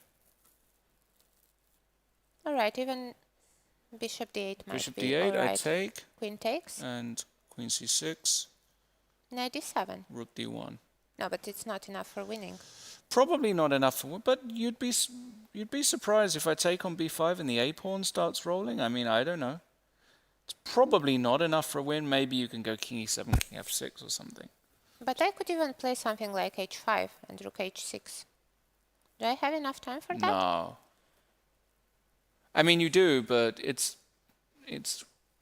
I would never. Well, I mean, I would never play. But yeah, I mean, maybe, but I don't know. I just start running. Let's say I go for e5. Okay. And now I play queen c8. Okay. Worst Stopping case, I that play pawn. a6. But then It's a draw. it's a draw, yeah. Yeah, probably not more than a draw here. But I could also try the rook b6 and get ambitious. Where? After a6, rook b6. Rook b6. Oh, am I blundering? Oof, I might have blundered. Yikes. Yeah, could. Yeah. This is the absolute. I mean. Yeah, it looks weird, but it just might be all right. Wow. It looks like white lacks a few tempests. I'm not sure. I'm very curious to see what Leandro's idea is here, but I believe he's slightly worried. And if I see correctly, he's shaking a bit his head, isn't he?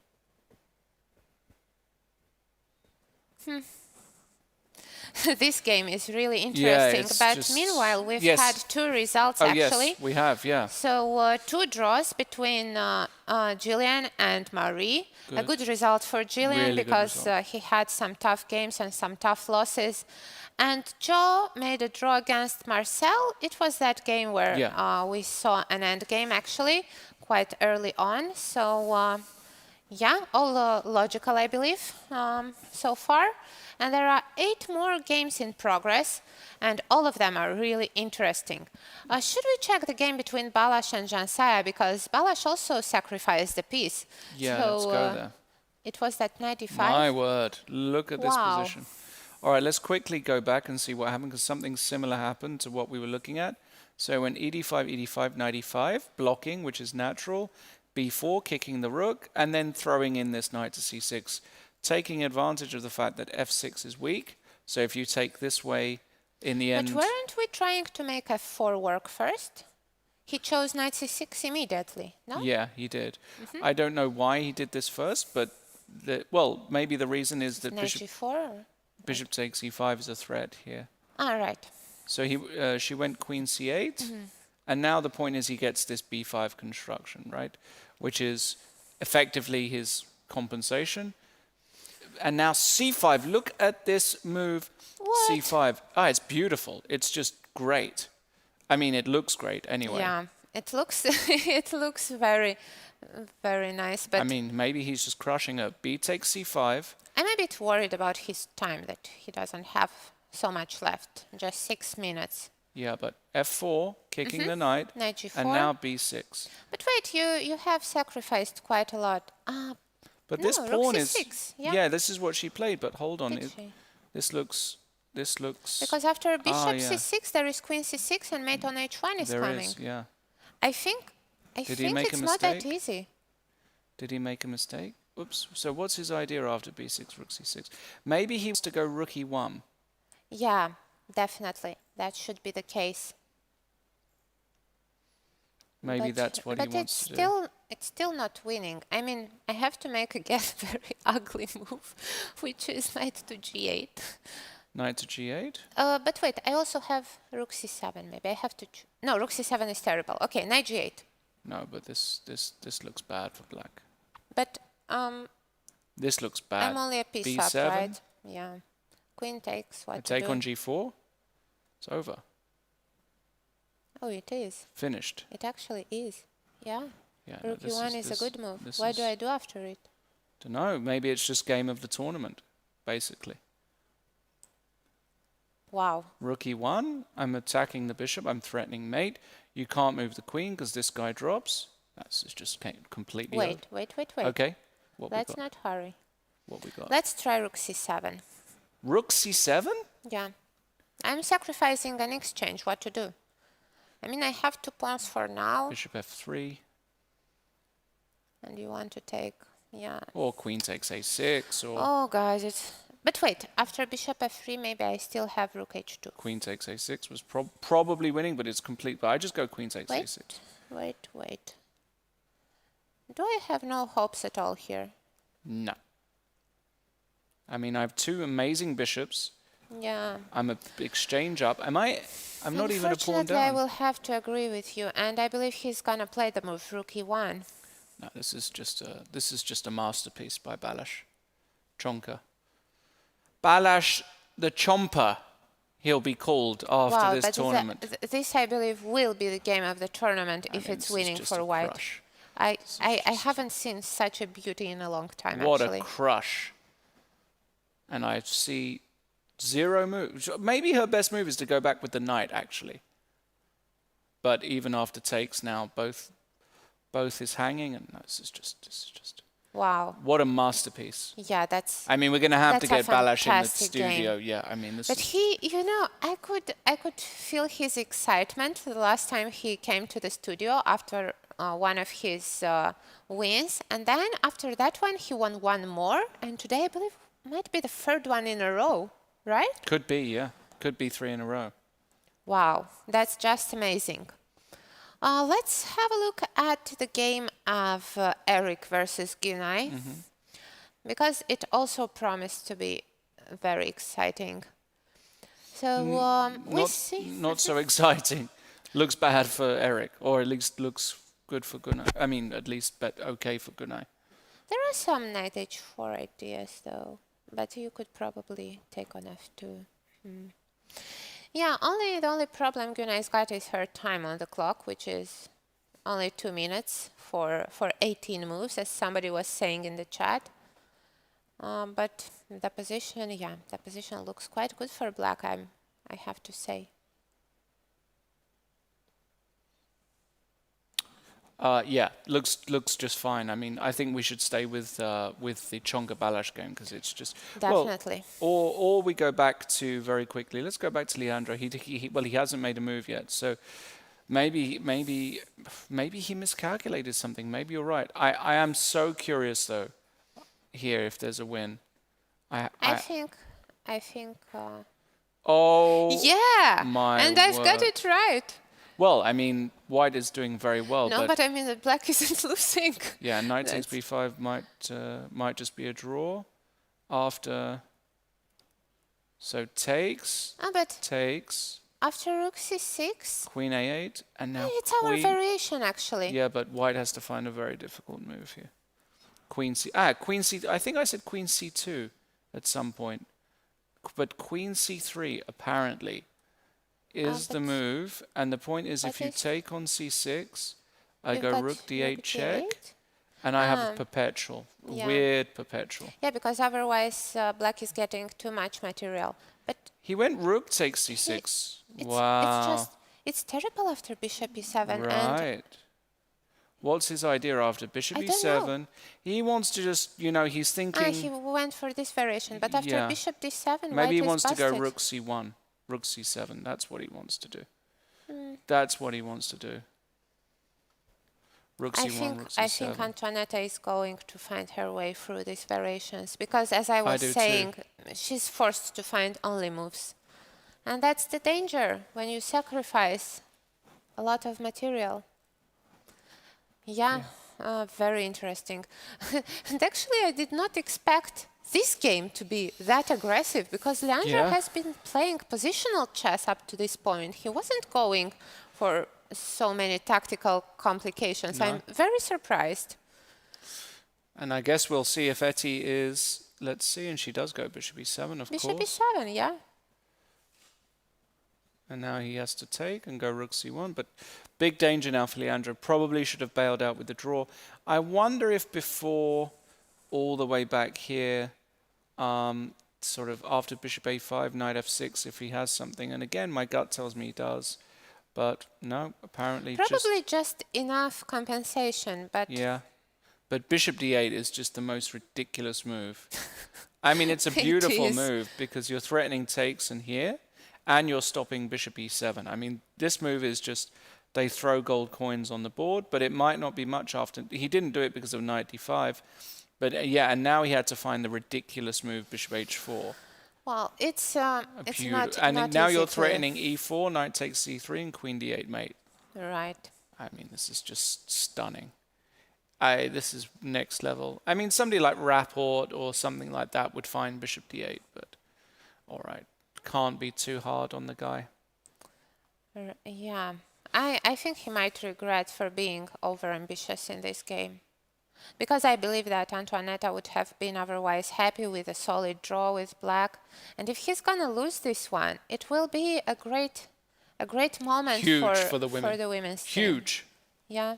Because as we've seen, we probably think that Balázs might be winning against Jean Saya, right? No, this is just... And then this will compensate for that. Yeah. Yeah, over. Game over here, probably, yeah. We don't see actually Jean Saya surviving this one. Oh, let's check another game. Let's check the Bilal versus let's go Olga there. quickly. This one, wow, Bilal is... He has made quite some progress, right? Yeah, this is a slightly unpleasant ending for black because I can now take and enter at will. But I can play rook c7 maybe. But it's White's to move. But I think her idea is after take, she wants to take with the pawn. With the pawn? Yeah, because I think she wants to have some... But where do I place my king? On e8? On e8 or f8? It looks... But yeah, I get doubled, right? No, I think she wants to take with the rook on c6. Okay. And after because check? Then maybe I could play something like... I'm not sure. Yeah, it looks like because kind of a trouble. King e6, I want to go king e4. No? And now if black does something... Let's say f5. Well, takes. Well, f5 is critical, but I'm just saying if black does anything else, then white has b5. Yeah, now after rook c5, there is rook 1 to d6 mate. Exactly. So f5, let's say I take, but I can just take on h7. But I could take maybe... With the king. But it looks bad after rook d6, and I'm just winning the pawn on e5. But perhaps this one is... No, this is losing. No, it might be. Even rook f1 check here is just crushing. King e6, rook g7. But wait, I can play king g6 yeah, maybe? king g6, and then I go rook g1. With the, and I just double. Yeah, it looks... I must say that it looks quite bad for black. This is very But what bad. do I do then after? Maybe actually b takes c6 then should be the way, Okay, right? check. Maybe here she wants to go king e6, unbelievably. But isn't she running in trouble after king? No, King rook takes e4, b4 rook check. d4. That's a good point. And what about rook 1 to d6? And maybe she wants to just run. Rook f7, king g4.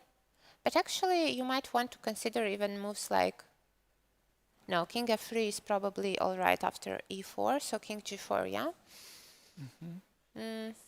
Rook g7, let's say? Or which pawn should I take? Rook g7, probably. Yeah, rook g7, why not? But now you take on b4 or on h4. No, it looks like black is in big trouble, and He didn't play it. he didn't. What did he do? He played h5, so why can't you just take on c6? Yeah, crazy. Wow. But h5 seems like... h5 is probably good, but bishop takes c6 is just... We switched on the computer, it's +8, and it's a really easy +8. Yeah. And h5 gives black a chance, because rook c7 now defends the second rank. So not playing bishop takes c6 here is absolutely bizarre to me. I just don't understand what's going on. Because, like, bishop c6... something like this, king e8, and now king e4 just flows. Perhaps he was worried about a move like b6. No. Yeah, this one looks bad. It's all Yeah, it's winning. actually just- over, probably. It's just all winning. Yeah, I have to agree. Weird one. It's strange. But even after h5, it is true that Bilal is just still dominating. But wait, maybe he wants to take the pawn on h7, actually. Rook c7, he wants to just take? It's possible. Why Because- not? But wait, well, you will have to deal with moves like rook Rook h8 h8. there.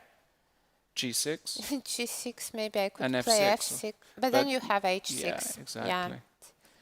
Yeah, Even I'm afraid this position might be lost for Olga.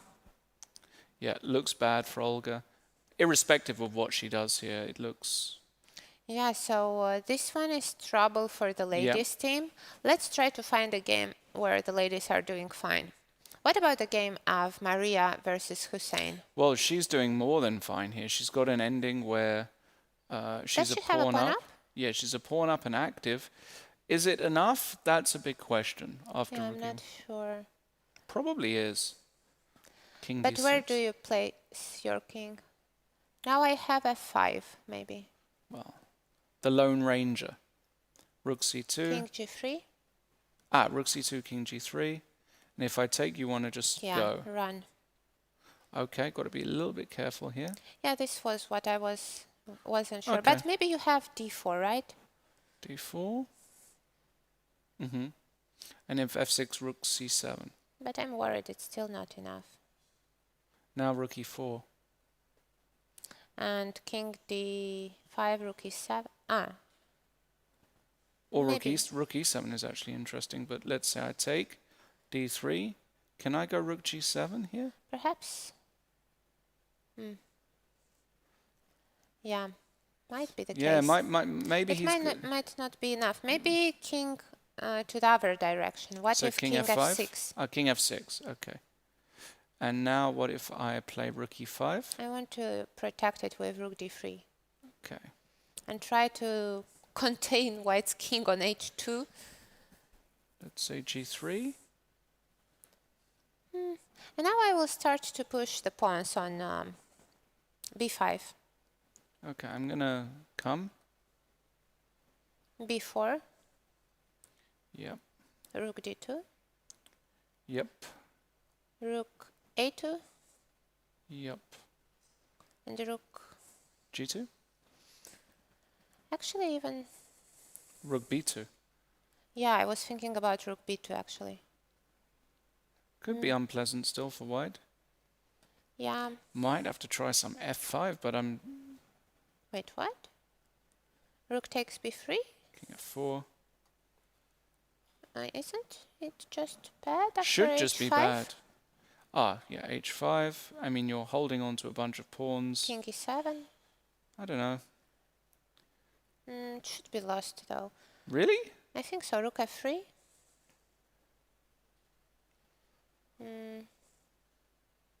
Okay. What should I do now? Probably a draw. Sure. This one is probably, yeah, because I take a7, I take h5, and Okay, maybe I was a bit too Yeah. hasty here because it seems like but it black feels, should it does be feel losing. winning. It does feel Yeah. losing.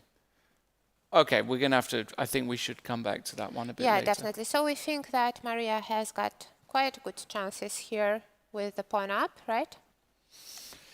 Meanwhile, Jensaya, well, Sacrifice the queen. oops, we got the variation we basically was looking at, so, oh, damn it.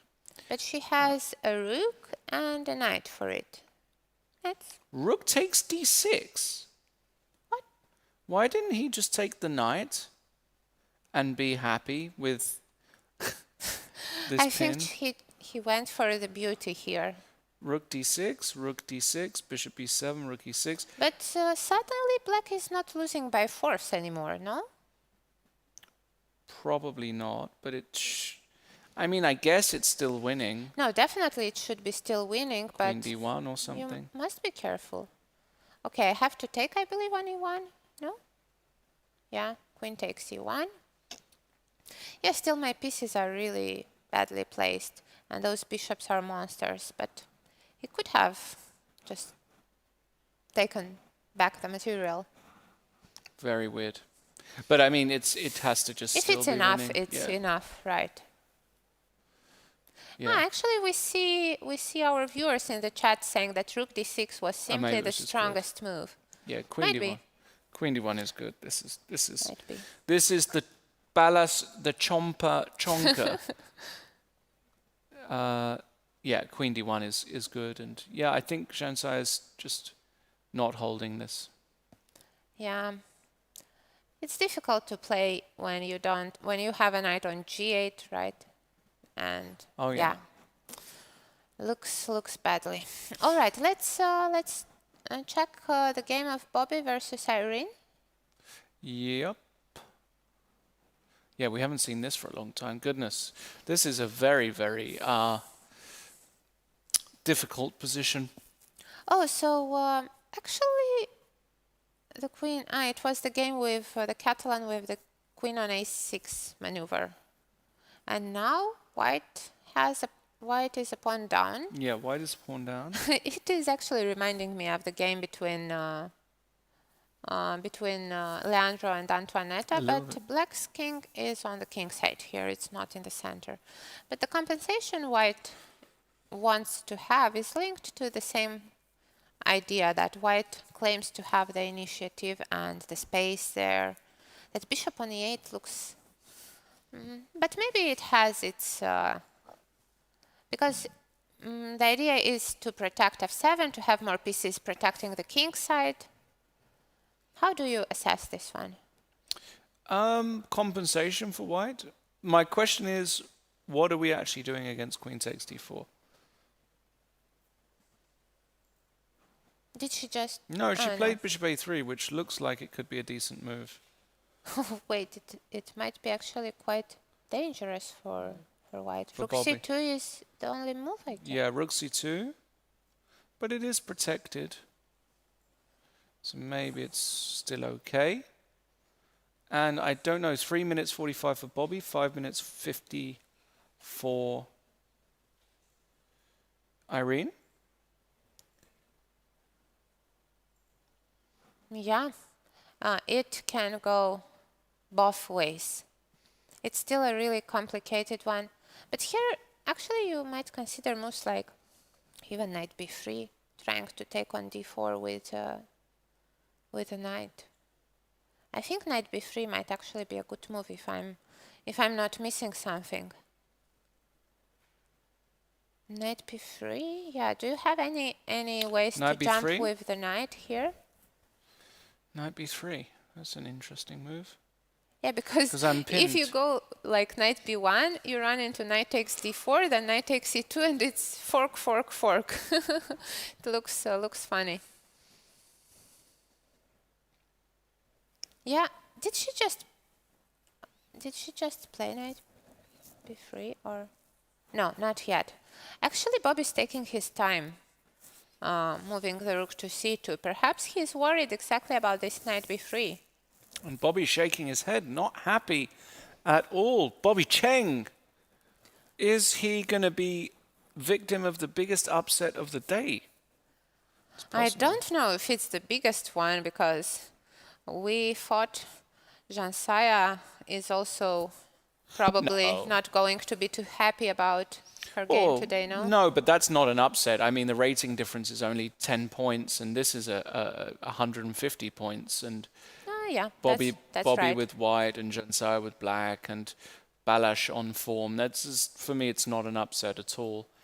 He actually did play rook to Rook c2. yeah, rook c2. I'm curious if knight b3 is working. I don't see anything wrong with that for now. No, I don't either. Knight d5 is also not working, so... Knight d4 just seems a very big threat after knight b3. All right, very complicated position. Let's go back to Eric Rosen against Gunay, because things have got very spicy. Wow. Yeah. What is that? What is going on? Huge, huge. All right, so I see one point. Gunay wants to say that after f takes g5, she is going to take on f1.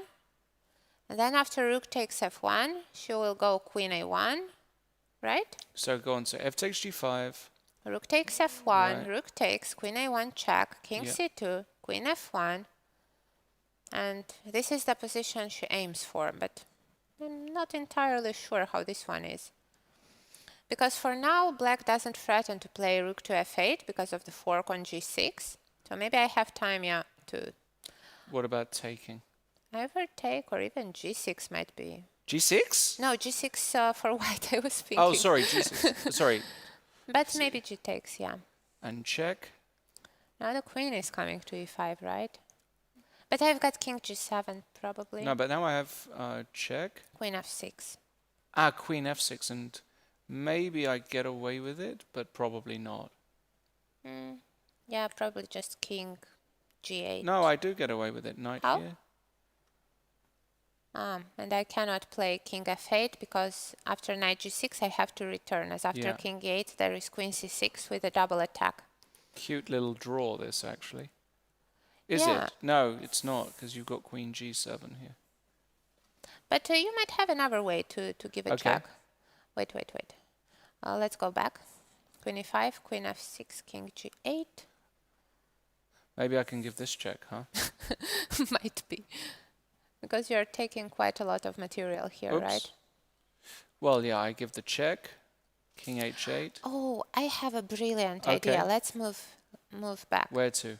After knight, the moment where white can give the discovered check, king h7, knight c8. Can I do something like that? Queen c6, rook b8. Oh, I can't. I wanted to trap the rook, but it's not working. Okay. So which position do we have on the Queen board? takes a2 is on the board. So will Eric go for this exchange sacrifice? Because it looks very interesting. And actually, let's try to check that line which I wanted with g6 instead of g takes. I'm curious if that might work. Because the idea is to play g5 and somehow the king is... but you've got at least rook f8 here, right? Yeah, rook f8. Yeah. I don't see this being... No, this is not good. This is coming. Definitely. So g takes h6 probably forced here. Yeah, just can we just see if there's a move apart from f takes g5 here? Or are we saying there's no move here apart from f takes g5? No, of course there might be another move, but... Like, what else can the... But I think he's definitely calculating the sacrifice.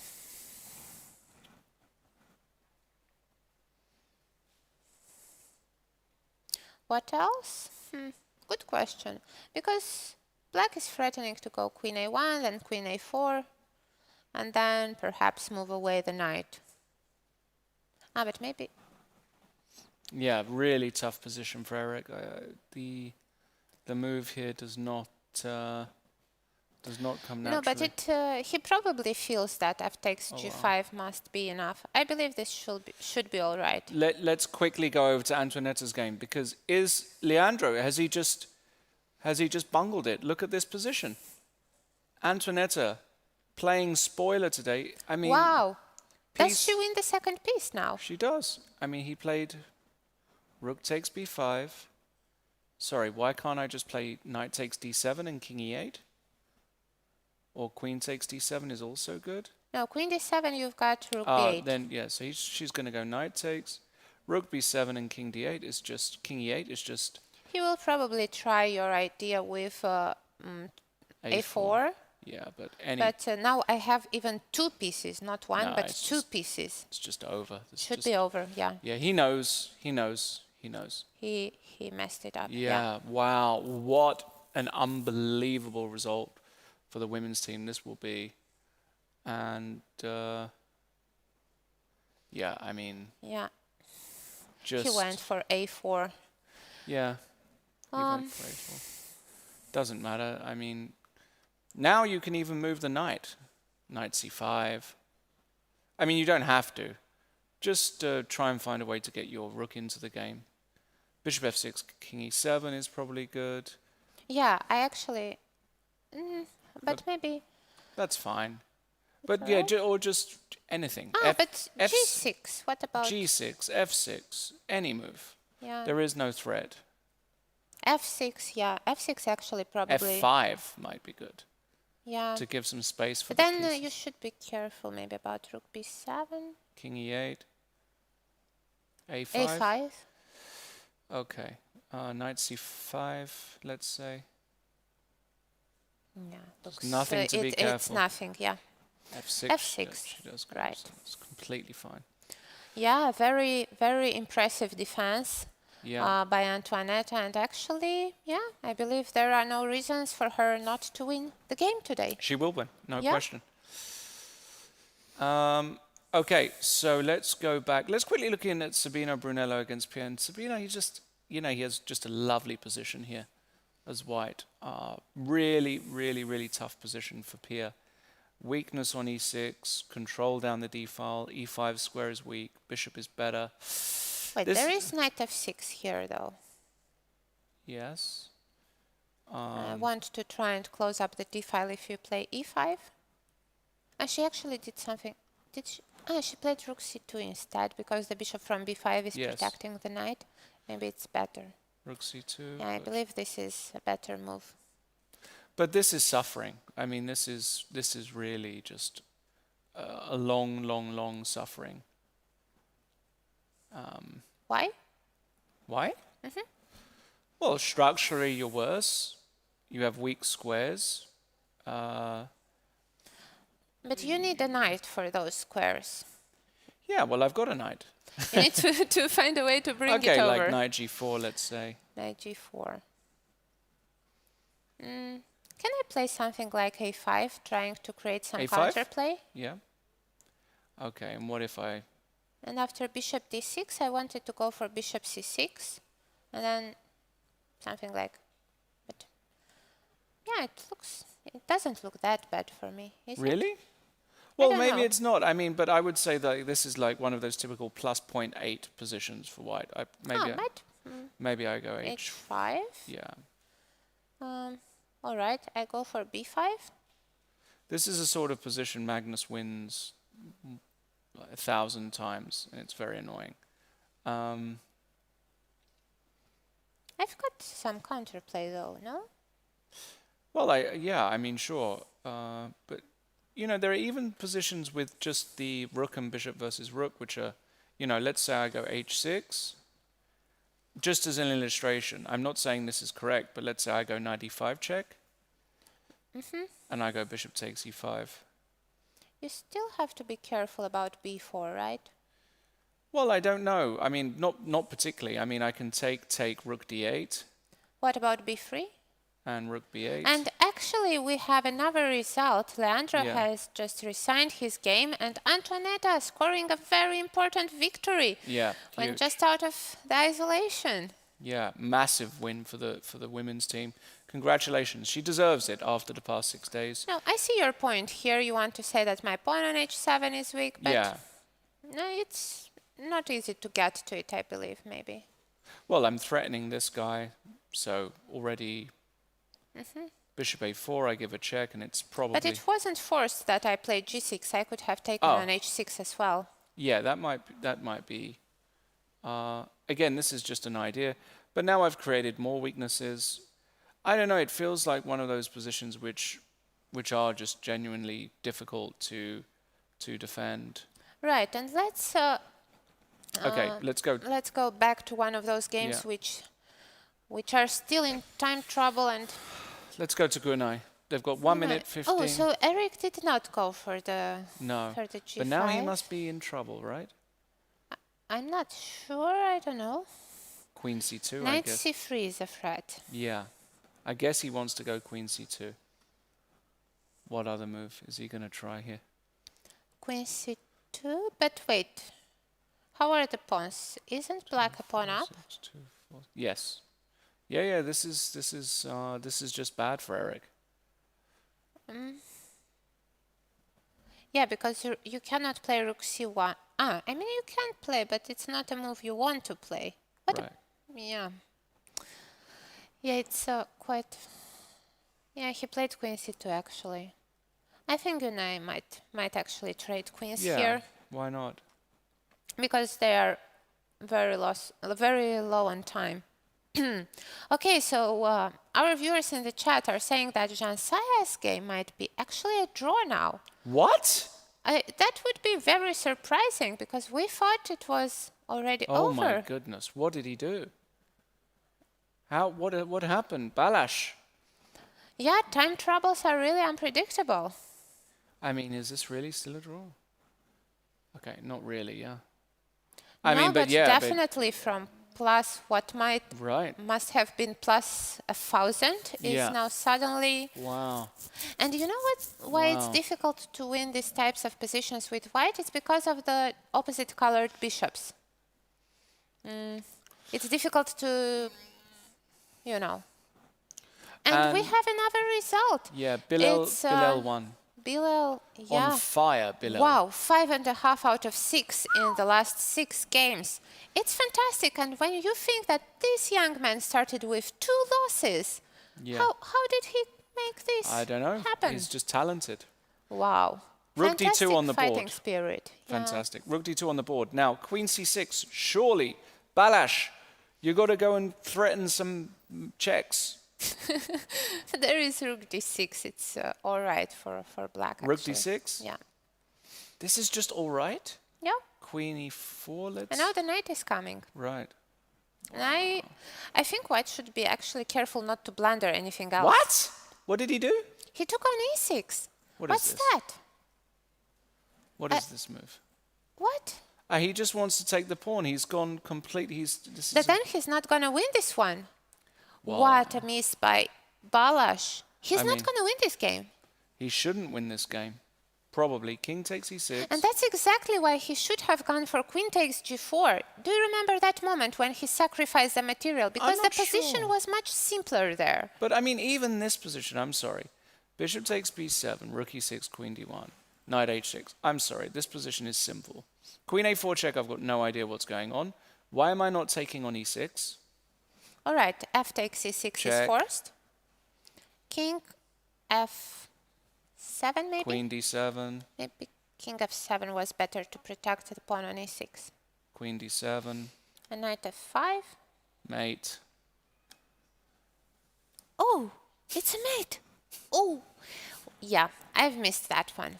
But I mean, come on. I mean, just look at the position. Wait, I could protect. I could play knight f6. I love it. I love how optimistic you are here. It's like I know it's bad for black, but I mean, I'm not losing right away here. Well. Because if it would have been that easy, he would have played it. I don't know. Maybe he got nervous. Queen c8, and now knight f5, and I'm maybe losing the thread a little bit. Okay. King f7. Really? I can't believe it. I mean, even I'm material up, right? I've got a queen and 2 bishops versus a rook and 2 knights. It's What if I just go bishop f3? okay. Bishop f3, rook h2. Wow. It's the only move I'm afraid. And if I move the bishop? If you move the bishop, I'm in trouble. But I mean, there has to be 1,000 ways. Yeah. There has to be 1,000 ways. I mean, I've got extra material, a better king, and better pieces. But I will still go with my statement. I think that after queen takes g4, G4. it was much easier to play for white. Because you have material back, the attack is still there. I mean, look at that. You are not material down here. You want to take on c6. And there It's are just- 1,000 threats here. Yeah, it's just all winning. Queen e2, rook e2, everything is there. I'm still That surprised. must be so disappointing for Balázs here. But he's got one thing on his side. I mean, the game isn't over, because if we go to the position, wherever she moves and he reached move 40, let's say she goes king f7, right? I guess. She might come to f5, though. Wait. Difficult decision to make. Also, yeah, I'm not sure which one is the best. Well, the point is, if you go to f7, I can now take on c3, and you can't take because of queen b3 check. Yeah, right.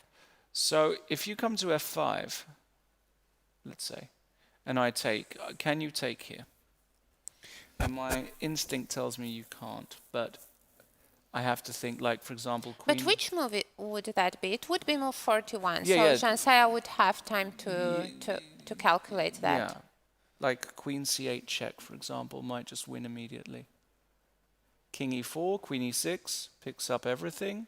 Yeah. And king f6, queen h8 picks up Do the you want knight. something funny? Oh, yeah? Do you know that some time ago I made a draw with Marie with me being a queen up against Yeah. the bishop and the knight? I couldn't make progress. It was a fortress. Bishop and eventually. knight versus queen only? Yeah, with pawns, 3 on 3. Okay. But yeah, here is not the case, of course. Yeah. But no, of course, she's got fantastic chances here. No, I believe there is no way Jansaja loses this one What? anymore. No way she No. loses? No, I'm optimistic about this one. No way she loses. You're saying it's 100% certainty. I don't want to jinx it again, you know, because But you know, she's still probably a lot worse after this, right? Because I've got the A pawn, right? Or am I just... What am I... I've got a... I think you are over optimistic here. Let's say I play rook d5. I bring the knight then. Are you sure there will be no mating ideas there? Okay. Where do I put it? On f5 or on g4? Probably on f5. Okay. I'm So just you going to go let for you... a5. I'm going to let you mate me. Okay, I will try that. How do I do that, though? Not so easy as I thought. Okay, let's throw in a rook c5. Now, let's bring the king somewhere. King d7?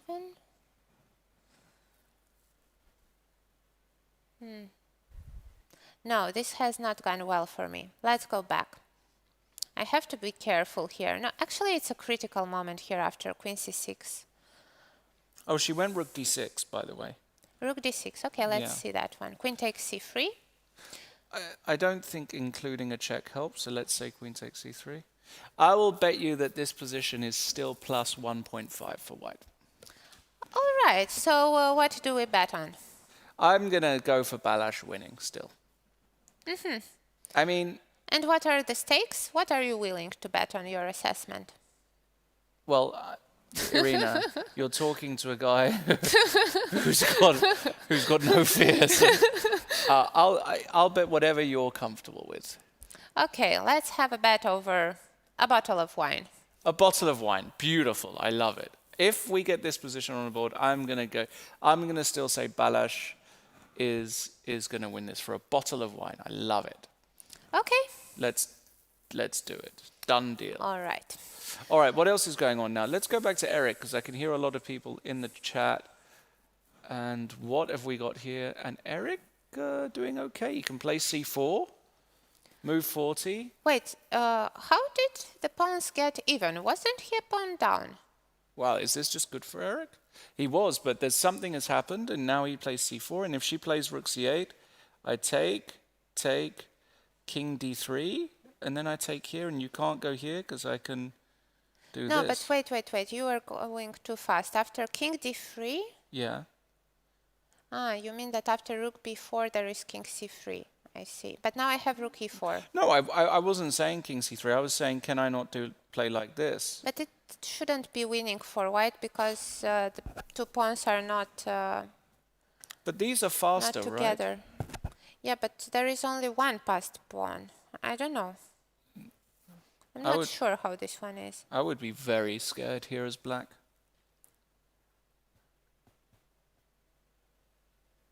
Like super scared. Okay, so I don't have time to push the pawn. I think it should be all right. King g8. Okay. My idea after e5 is to go for rook b5, actually. King e4, but now the pawn endgame should be fine, so a5. Oh, wait, I'm letting you go king f7, right? Even the pawn ending needs, like, total calculation. Probably... Rook f5. Yeah. King f5. Am I forced to? No. a4. Yeah. King f8. a3. Which one? Let's try this one. But I'm in time, no? No. No? You get king g7. You protect f6, which is useful. It's probably a draw. G takes f6. Yeah. a2. Yeah. Yeah, and I'm not losing this one. No. This should end in a draw, It's but actually you who will have to be careful. I would have to be careful. Feels though that I don't have to rush into that rook and pawn, and also to put your rook so awkwardly here.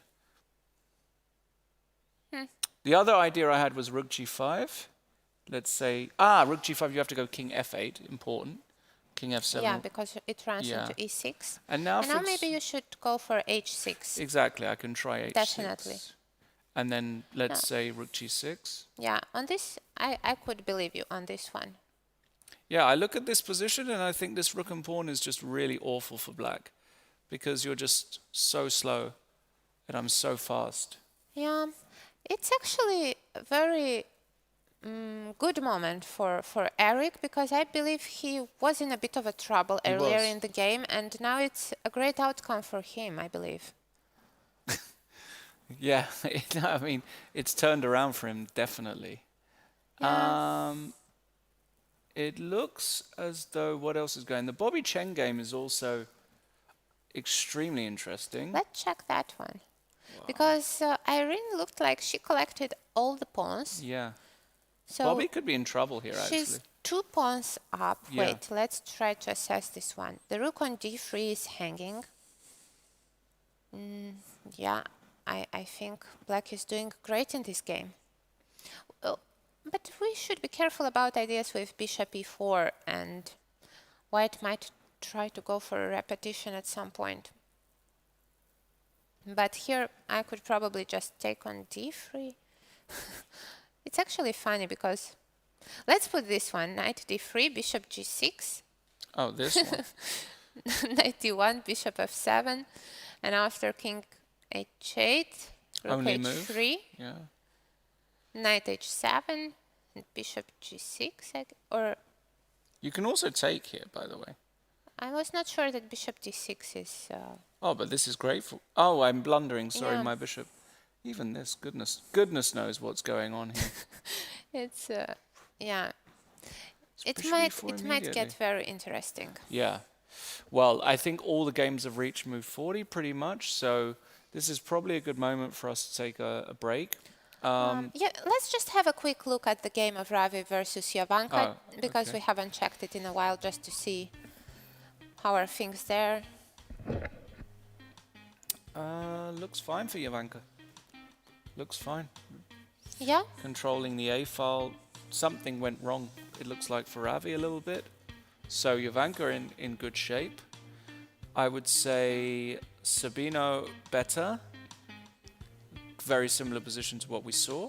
Right. I would say that Hussein against Maria. Maria, Trying to save this one, but I yeah, think it's not going to be an easy job. no, I think Maria's going to win. Bobby against Irene is just completely unclear. But completely unclear, but with 2 points up for Irene. Yeah.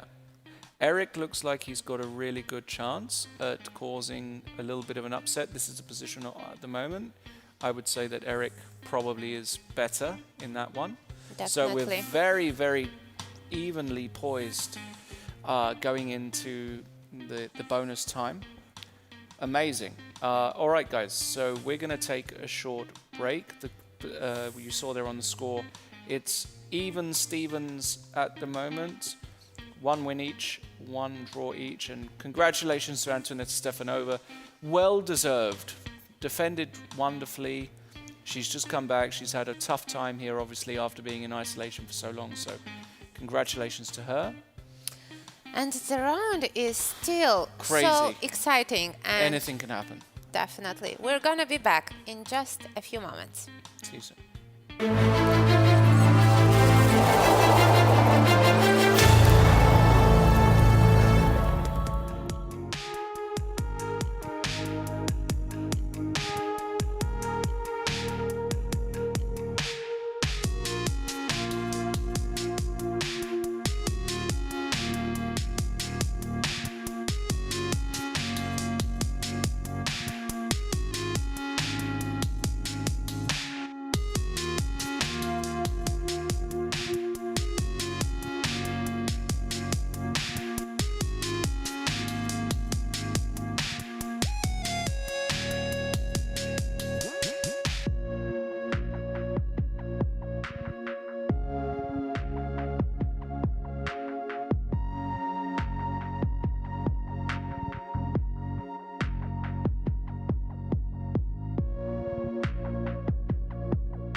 Hello everybody, welcome back to round 8 of Battle of the Sexes, live from the Garrison Library here in Gibraltar. We've had an absolutely unbelievable round so far. Some truly amazing games, lots of games still in progress. The results that matter so far are Antoaneta Stefanova winning with the black pieces against Leandra Krissa after being under pressure in a fascinating opening. But Leandro just not finding the way, and then when the moment went, he wasn't able to find the drawing line either, meaning that, well, just He sacrificed too many pieces in the end. sacrificed all these pieces, and he just wasn't able to come back. And a massive win for the ladies. And congratulations to Antoaneta, who, of course, was out of action for a few days, but now she's back, and that is a very welcome victory.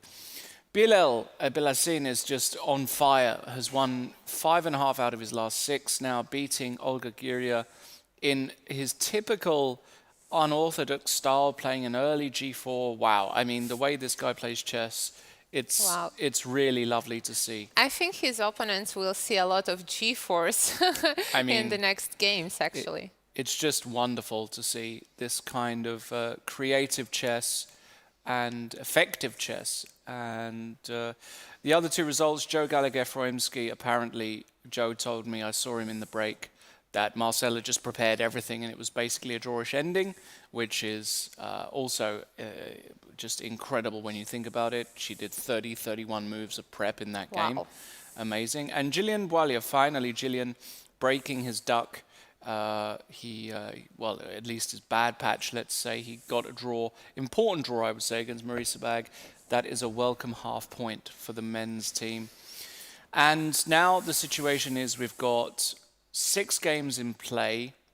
The most disappointed player, I guess, at the moment will be Balazs Csonka, who played a magnificent game. Yeah. And he had a completely winning position. We Yeah. thought that game was going to end with his win quite quickly, but actually he made some blunders in the time trouble.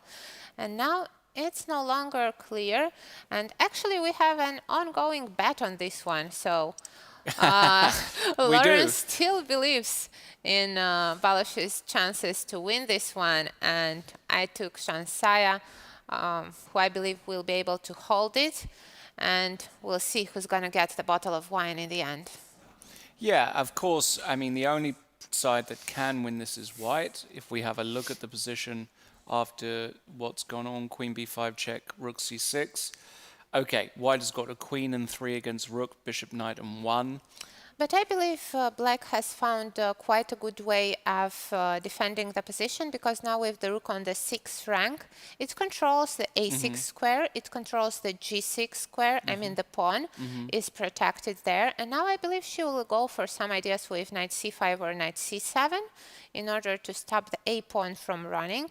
And then at points, white will have to do something. Probably find a way to push those pawns on the king side, but I'm not sure white will have a breakthrough. I actually believe that knight c7 probably is gonna be better, and that's why Balazs just played queen d5, trying to get, I believe, in the way of black's bringing the knight there. Yeah.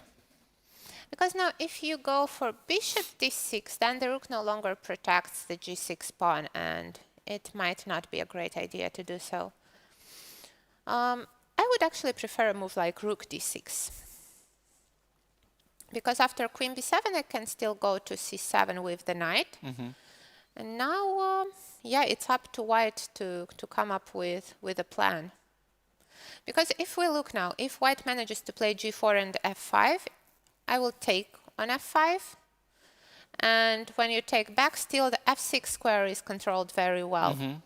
I'm having a difficult time here trying to realize if it's winning for white at all. I believe Shansaya should be able to keep this one balanced. Yeah, it's definitely very, very tough to win this now. And she went for rook d6, actually. Yeah. By the way, do you know how is the endgame queen versus bishop and knight with no pawns on the board? Is it? It should be. No, it's winning. It's winning, right? Yeah. Queen versus bishop and knight is definitely winning. And can white do that in 50 moves? Yeah, I think so. I think so. Right. It's just not enough material. Yeah, and well, he's given the check again. I expect Shansaya to go rook c6. I wonder, he's not thinking of a draw, is he? I hope not. I think he might be. No. Yeah, Why sorry. not? Rook c6, queen d3 check doesn't pick up Because, the you ball. know, psychologically it's very difficult to... Yeah, he's going to wow. go for the draw. He might go for the draw. Wow. Because after such a disappointing Yeah. miss, it's very difficult to keep on playing. You somehow believe that your luck has gone, and it might be even a wise decision to go for a draw here. What a shame. Not only do I owe you a bottle of wine, Yeah, I think Jean-Sa... but I feel really bad for Balazs more than anything because, yeah, I mean, it was such a beautiful game. It was indeed. And a huge, huge miss by Oh, Balazs. she's playing on. I can't believe it. What? What is this What on decision? earth? And he actually raised his eyebrows. I could mean, see this that. is I think he's surprised. I mean, this is just a number. And if I go queen d3 here? Oh, my wine. Oh, my wine. You know, that would be like an Eric phrase. Oh, no, my wine. Yeah. I mean, to play on here and not accept the repetition is just one of the most insane things. What if I go queen d3? Good question. Attacking the pawn. Why is Shansaya so optimistic about her chances here? No idea. But you know, they're actually... I was thinking that maybe I can make some tactics work, but... Yeah. I'm not sure. How do I do that?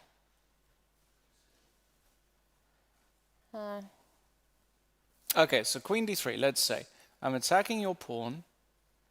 What do you do? I was trying to figure out a square for my king to go away, and then after queen g6 to try something like bishop takes f4. Right. But then you will have an intermediate check. Correct. I believe at all my king moves. Correct. So, So, for example, if king, let's say d8, takes, Irina's trying bishop takes f4, trying to get me to do this, but now I have queen f6. queen g8 check. Or queen g8, yeah. And you probably lose. Even Yeah, this... it's not an easy one to win. No, even this is not easy, but okay, if you're Balash, you're just like, wow, I mean, give me this position. So what do you do against the move queen d3 threatening this pawn? g5 is out of option for sure. g5, f5, and I'm And this very is bad happy. news because we cannot really allow white to have two passed pawns. Okay, so if you go passive But with knight knight f8 and is... now I just go a5 and start running. No, wait, I can Okay. easily defend against Okay. it. I could move the bishop and then you cannot... Oh, No, wait, the bishop is pinned. I'm pinned. That's why I played queen d3. Oh. What do I do then? No, this is just an insane decision by Jansaya, in my opinion. I mean, there's Yeah. absolutely no need to be optimistic here. I mean, what does she expect is going to happen? That he's going to blunder a knight jump? I have No, absolutely... I think she just tried to exploit the fact that he's disappointed, you know? I think... But this is a very risky decision, I should say. I mean, this is a team game. Yeah. The half point is already a bonus. Definitely. And if she loses this game now, I mean, it's a really, really bad mistake. I just don't know what you're supposed to do against queen d3. Okay, let's try... Let's say you go knight c5. What about queen takes g6 Yeah, now? and now you can't take, I don't think. Where do I take on a4? If you take on a4... But these two pawns are definitely better than... Yeah, they're better than one, but I'm worried that this knight is loose. Let me see. There's a 1 squared d1. If I give a... But where do you... You don't have a way to give a check and attack the knight. Okay, let's give a check here. Queen f7. King d8. King d8.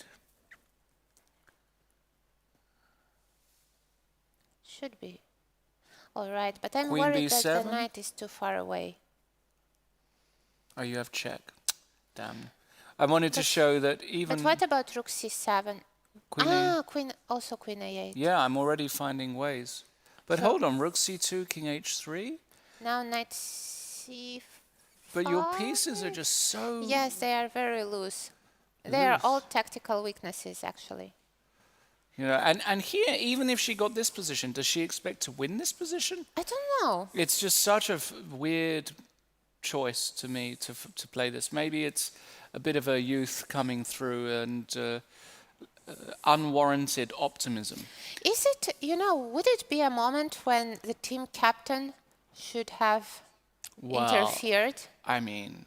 But she's still playing her game, unfortunately. Yeah, it was just... But I believe that if she was just following how this game was going, I definitely believe that Pia would have told her to go for the repetition. Yeah. No. But we have to admire Jansaya for her will to win, actually. Well, look, I admire Jansaya as a chess player. I think she's unbelievable. She's an incredible talent. But I don't know if I do admire this decision. Actually, I think we can talk about how great she is, but I think this is one of those decisions that does show Might her... cost her. Yeah, her a certain lack of maturity, especially because it's not an individual competition. If it was an individual competition, sure, she can do what she wants, but every half point counts. I would expect her, but perhaps she had time. Maybe she checked all the other positions and decided that that's the chance. I don't know. Let's have a look at the other games and see. Yeah. Maybe there was a serious reason for her to keep on playing. All right, let's go to the game. I'll tell you what, one game we haven't seen for a while is Ravi against Jovanka. Ravi has just played the move bishop to e3, attacking this knight, and What about queen g6, let's say? protecting the knight looks logical.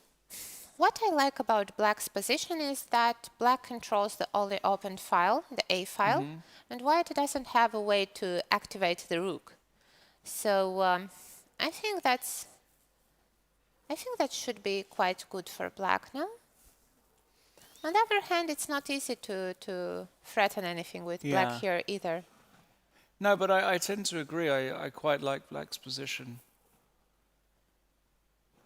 Yeah, I just think black has to be doing well here, or fine at least. Yeah, Right. I think this Alright, is a so tough position. this one we expect to be at least not worst for black. So let's check another one. Let's have a look at Hussein versus Maria, because we thought it would be a tough one for Hussein to defend. This actually... Wait. Oh, the king is so badly placed on h5, because let's show a variation. Rook f3, let's say. Rook takes b3. Take on b3. And now after g4, a4. Queen with check. Your queen with check, though. Yeah, that's an important difference, because I was going to say that after g8 queen, there is queen h1 check, and then when the king goes to the g file, I can check again and trade queens and win the pawn endgame. But apparently you're queening with a check, so that's out of question. But maybe I have a4 here. Yeah, that's what I thought. But what if I... You must play rook f4, I believe. Rook f4? Yeah? And then after king b3. What? I mean, I don't know. I don't see another option. I think it's just losing. Because after g4, I've got rook b3. Yeah, it's just losing. a4 is just the end And of the he game. played. Balash played queen d3, Of course he actually. played And queen we're going to d3. see what did Shansai have in mind. I'm worried a bit about... I'm worried about my wine. Don't worry, I'm only going to order the second most expensive bottle on the menu, not the first. All right. So I think Maria's winning. I think a4 is crushing. So that's going to be a win for Maria, and she's going to find it. We'll go to the Shansai game in a moment. Let's quickly check in with Sabina against Pia. Yeah, and I think that black might be able to hold this one. Because the rooks went off the board, and that's actually good news for black, because there are opposite colored bishops. So if I manage to trade knights, it's just a draw. Another point you might be making is that it might not be that easy to trade those knights. But is it really that much in white's position here? Well, I would be very, very, very worried here as black. Really? Yeah. All right. So which move would you play with white here? Let's just play around. I'll play knight e3. Knight e3. But where are you going? You want to go to c4, perhaps? No. Well, maybe, because this trade is quite good for me. Yeah. Yeah. How do I trade knights? But also, I'm a bit puzzled by the fact that she pushed the pawn to a4. She was forced. Was she? At some point, yeah. All right. Because now I cannot really create passers, right? Right. No, this is horrible. This is... wait, come on. Yeah, this is really disgusting. Okay, let's play h5. Okay. Now d1. You want to force me to play b5 as well. All right, I will play that at some point. So how should I defend here? Let's play bishop b7. You want to put yeah, the it's bishop all right. on? And the bishop goes to c6. Looks decent-ish. I think you should have started with h5 actually now. Yeah, I like h5. Good shout. Yeah, let's go. But then it's on a light square and you have this bishop e2 sometimes. Might be. Well, what if I go knight c4? Let's play your move. Knight c4. I think you can probably... maybe you can't, actually.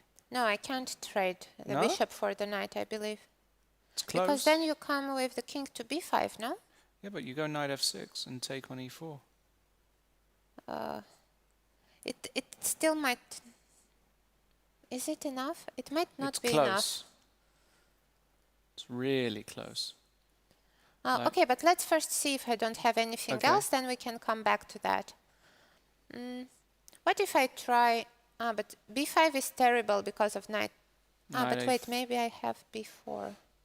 Knight c6. Yeah, I don't... I thought actually you were going for knight d6, but knight a5 might be better, yeah. Well, I don't know. You have knight f6 again here. It's not... Yeah, It's knight not f6. now maybe bishop e5. Now your king is breaking through on c5. Yeah, no, this... No, you... wait, it's been a draw. Yeah. What did she do? Knight f8 and draw? Why? That's interesting. Wait, what happened here?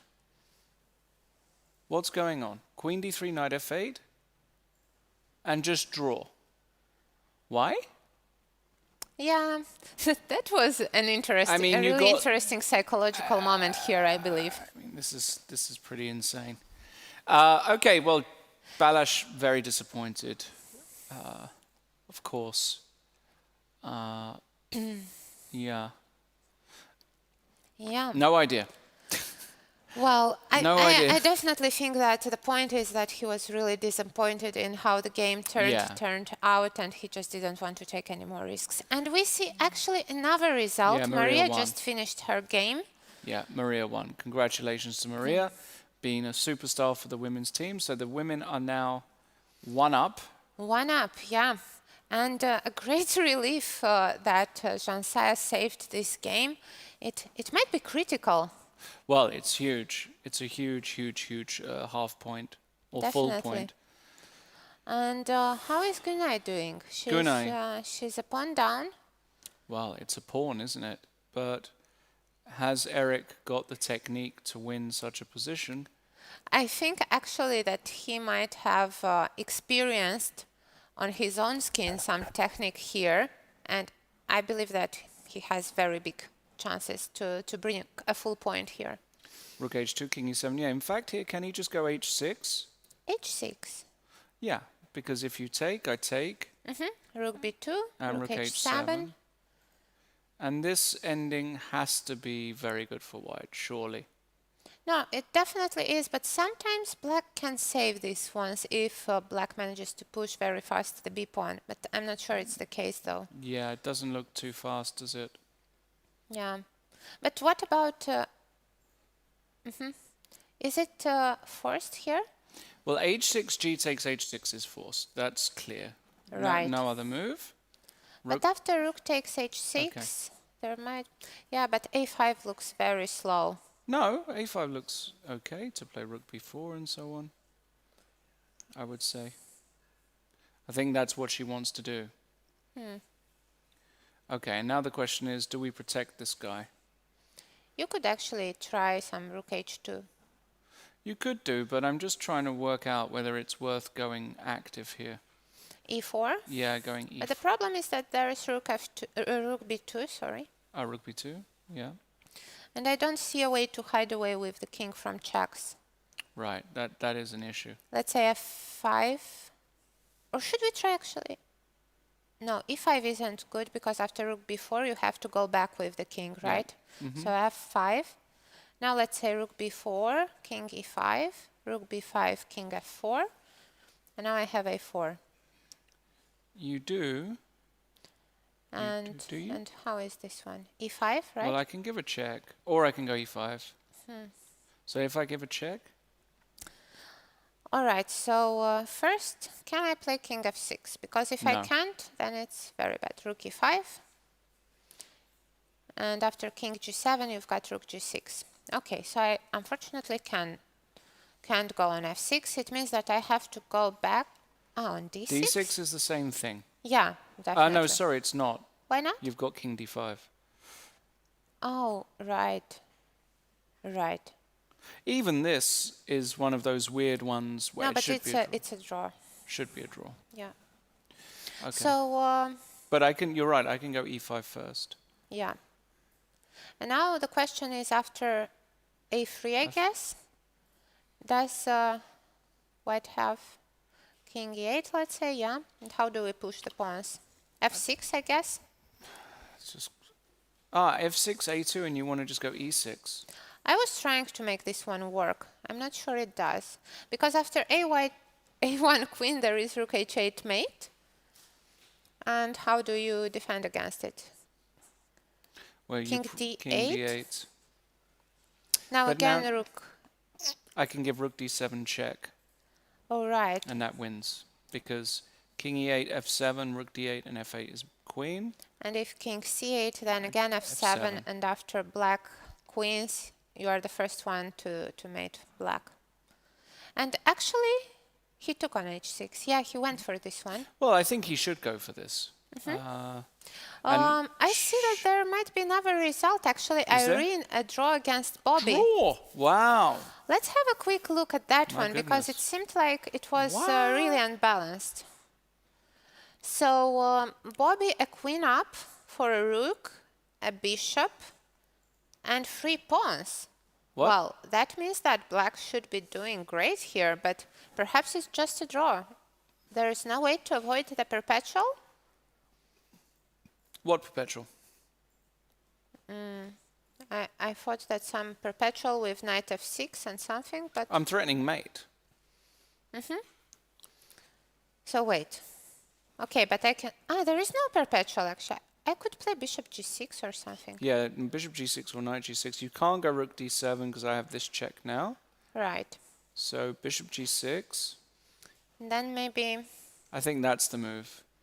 knight f4? Yeah, and or then you what? can go back. But do you really have to go back? That's the question. Ah, How do you? Because if you can somehow consolidate, then you've got some material up with black, right? what? No? Material up? Yeah? I mean, rook, Oh. bishop, and 3 pawns for a queen.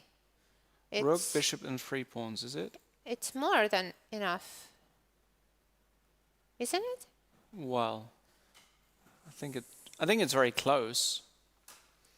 Because rook and bishop are 8 points, and another 3 pawns are 11 points. And the queen, from what I know, is worth 9 points. Right. But perhaps white has enough activity here. Yeah. I think a draw feels right here. What about rook? No, I can't. Yeah, the problem is that after rook f6, let's say, Rook f6, okay. you could even take on g6. Let's say knight g6. Knight g6.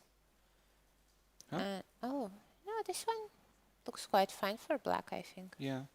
So how do you do after rook f6? Do you have knight h5? No, you don't have, because I can take on f2. Yeah, I'm a bit puzzled here. Yeah, maybe Bobby just was, maybe they're both tired and just simply can't see a clear route and just thought, well, Yeah, the position is still very complicated. With so many pieces on the board, anything could happen, but somehow I feel that black was in the driving seat here. all right, well, a draw. There we go. And actually, That means that the women's team is still up 1 point, and there are 3 remaining games. let's go back to Eric. Amazingly, Gunay, I don't know what she's doing. Why didn't she play a5 here? Perhaps she thought that that would be too slow, or...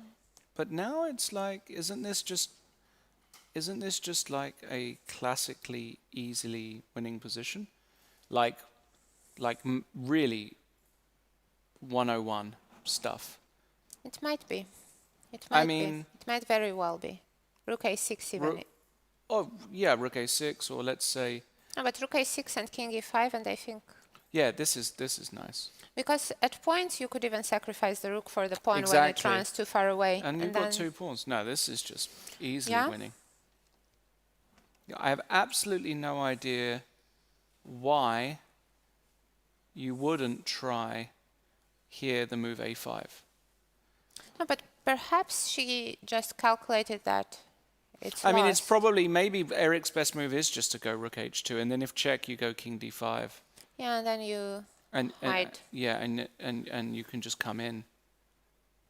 But at least you, I don't know, you try here and hold something. But let's go back. Let's try to see if after rook f2 it's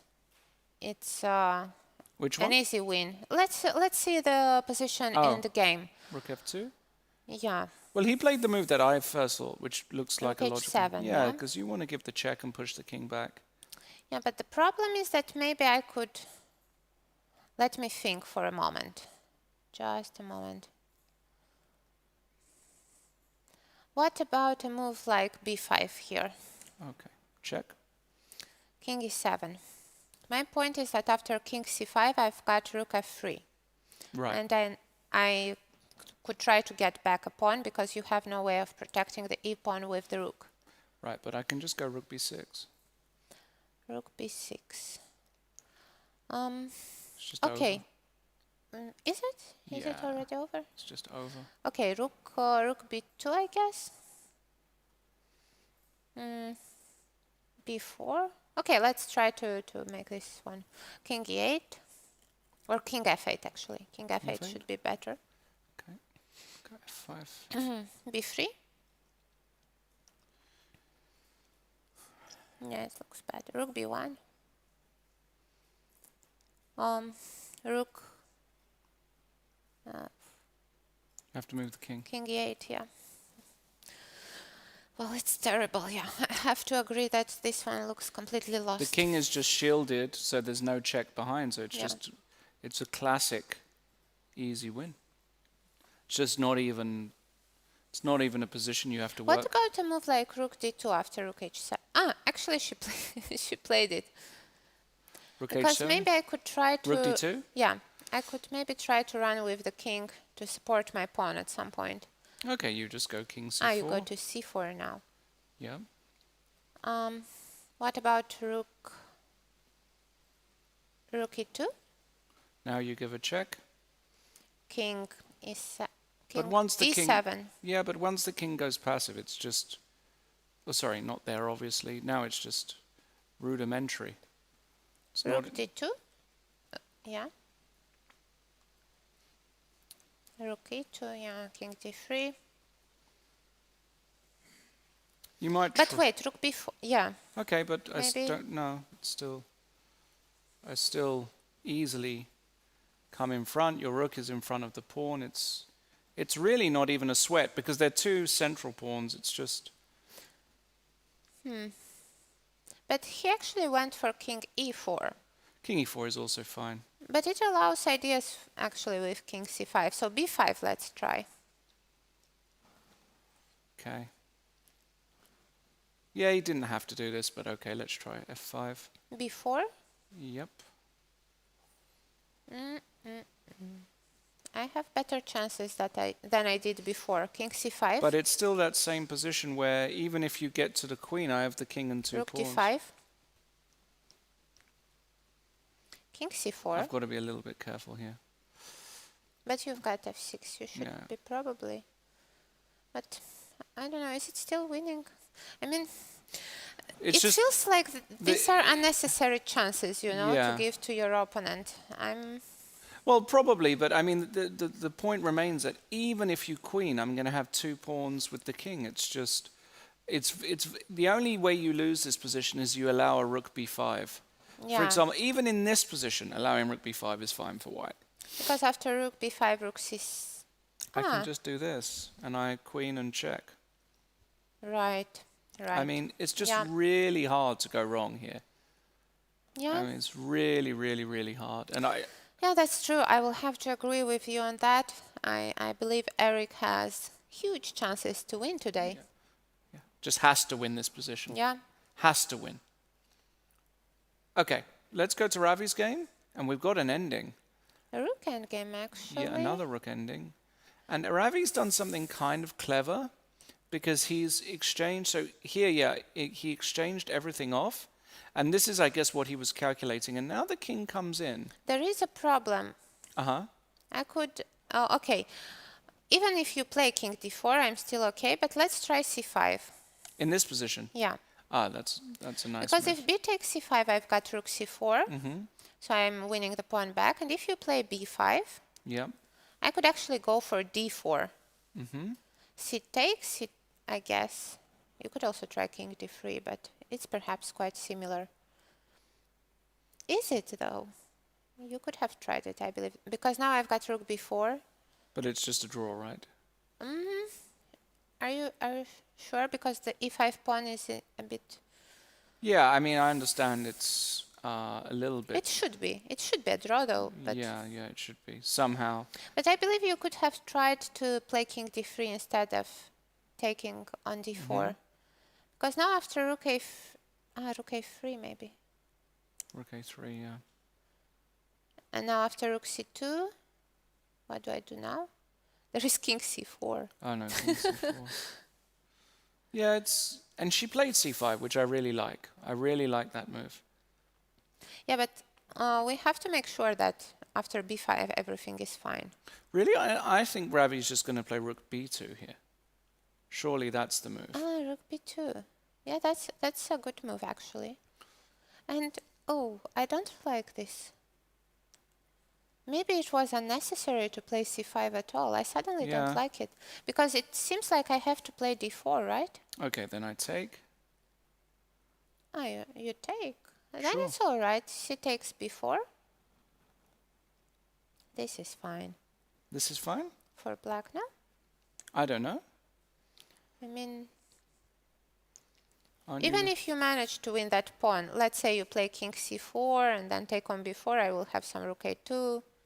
Let's play just king g7 here, or king g6, King yeah, G6. doesn't matter. Okay, so King c4. Yeah, this But- is fine. f4, king f5. Are you sure? This is gonna be a draw, I believe. Rook a2. King f5. We might get to a similar endgame. Rook takes g2. Rook f7. King g6. Rook f6. King g7. Rook e6. Rook f2. It's Yeah, funny. but aren't you? You're way behind. No. I don't know. Rook f3. I have king f7, actually, maybe. King. Ah, wait. You can progress with your pawns, can't you? Yeah. I have to be a bit more careful, I believe. Wait. Where'd Because you you want to go? tricked me. I You didn't tricked. trick you. I'm just playing chess. You played b3 for me. I didn't want to Ah, play you didn't want to play b3. b3? No, Okay. it was your move, actually. Okay. Let's play f4 here. Okay, I'll do the same. And now I go for rook a2. Okay, do the same. I could also throw in a check on c2, actually. That might be... Will it be smart or not? Okay, let's protect the pawn. King f7. King f7. Yeah, Okay, I check. king f8. Okay. Yeah, that's the way. E takes d5. Okay.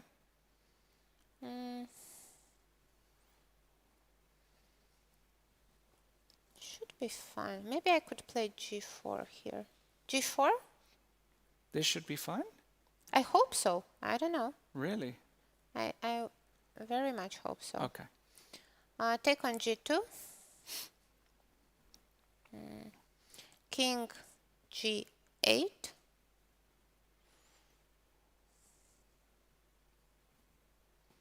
Or And you now can I take should on figure out if I take or I play g3. Which one is working? They both lose. I think I can take on f3. They both lose. Why? King h7? You get mated. Rook e2? How? Ah, you're doing this one. Does this work? No, I still win, yeah. How? Wait. Rook e4. F2 and rook f4, you mean, right? Yeah. But maybe something else. Yeah, you are tricking me here in this endgame, and I thought it's going to be just an easy draw, actually. No, I don't think so. Let me be more careful, because this should be the way I play. I think the Okay. king has to go to He played protect the pawn on b5, by the way. e6. He played b5, which I'm very surprised he played b5. He played b5. Maybe after rook b2 you can throw in some f4. I don't know. Maybe not. Maybe it's not so easy. Rook b2 feels completely standard to me here, though. No, yeah, I will have to agree that it looked like a good try. But black should be fine. I definitely believe that black should be fine. I think I'm just not finding the best way. Okay, so d4. Let's go again. Okay. I Take. Take here? Yeah. Okay, King what was it? King d3. d3, yeah. Okay, king g6 seemed Okay. all right. I have another idea. What if I go for g4 here? g4. Yeah. That feels a lot better. That feels a lot better. Okay, I'll try this. Rook, the opponent game is lost, right? Rook a2. Okay, so I'll try this again. The same, yeah. I think so. I'll give it a try. I have to protect the pawn, I believe. King f7. Okay, I'll give this. And let's go again for that king f8. Now. This one feels like much better drawing chances. Yeah, I might have a tempi up compared to the previous ones, right? But even this, takes, king c5. I have to... Do I? I actually don't have to take there, or do I? No, you do eventually, because I'm going to go g3 and then improve. But what... Okay, let's try first taking on g2. Yeah, and you might just have rook d2 Rook here. d2, yeah. Okay. This one definitely feels like you can make a draw. This is a draw. Rook d4. Yeah, this is a draw. Finally, yay. This is a draw. So there might, yeah, I agree with you in principle, but you know, black does have to be. But it's surprising, yes, What is that she it doing? took so many efforts to What is she doing? c4. F4, king d3, c4. What is this? What? What's going on? That's a funny trick. Ah, Now rook after... a3. This is her. This is But what? brilliant. It's not working. Why? It's not working. Rook b2. Rook b3. Take. Take. King King d3. d3. Ah, it doesn't It's work. just lost.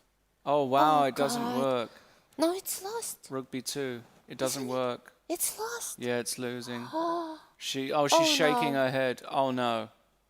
oh no. Uh-oh. Oh no, Jovanka's just completely... Oh no. Yeah, that's really unfortunate.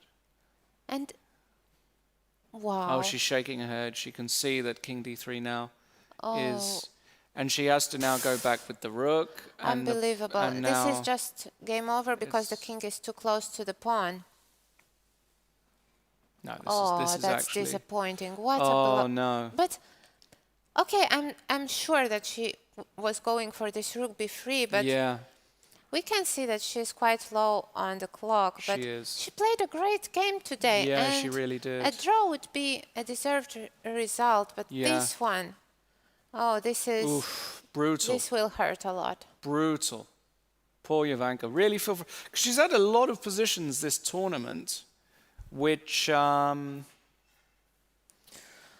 Wow, Oh, Eric is no. managing to completely screw it up, by the way, which is shocking. Okay, I believe this game will just be over very soon, actually. Yeah, you just push. He just pushes the pawn, and I believe Jovanka will have to resign in a few moves.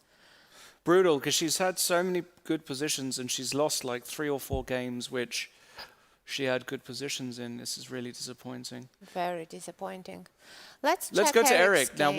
what has Eric done here? What does this guy manage to do? So f5, right, f5 already is just a...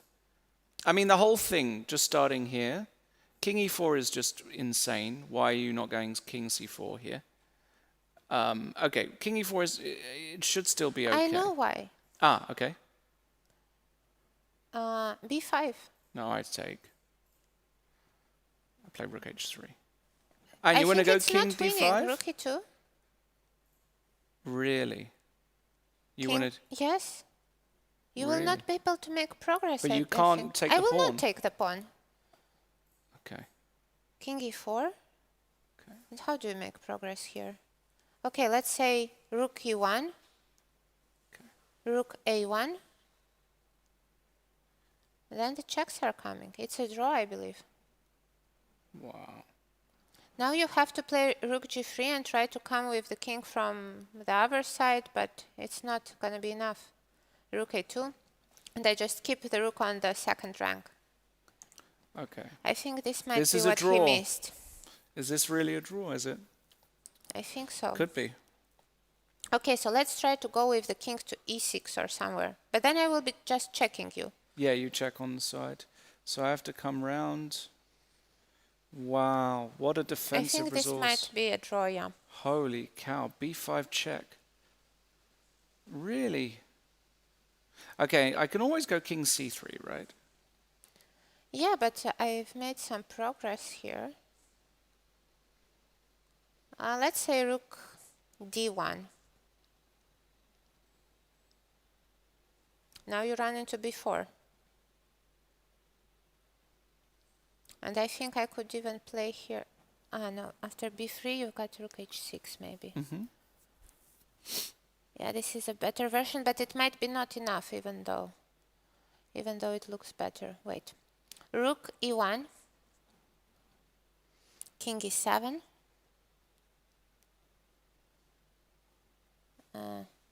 Yeah, this is a good way of handling things. But let's go to the game, because the position on the board, he plays E4, so actually maybe I was a bit too critical, because I just completely forgot that rook E4, rook E7 exists. But there is rook B3. Yeah, but he's going to bank on the fact that this is some kind of weird win. How? Yeah, like here. Wait. I don't have okay. to take here. Okay. I want to take with the rook there. Okay. But how do I do that? Rook. The point is that there will be a check on B5. So after. Oh God. It's so difficult. These rook endgames are insane. Wait, I have to figure this one out. If I take on E4, it's just lost, I believe, or? No, I don't know if it's... F6, rook B1. Well, F7, rook F1, king G5. Yeah. Wait. It's enough because I'm running to the king back to C4 then until you get to G6. Yeah, it's a draw like this.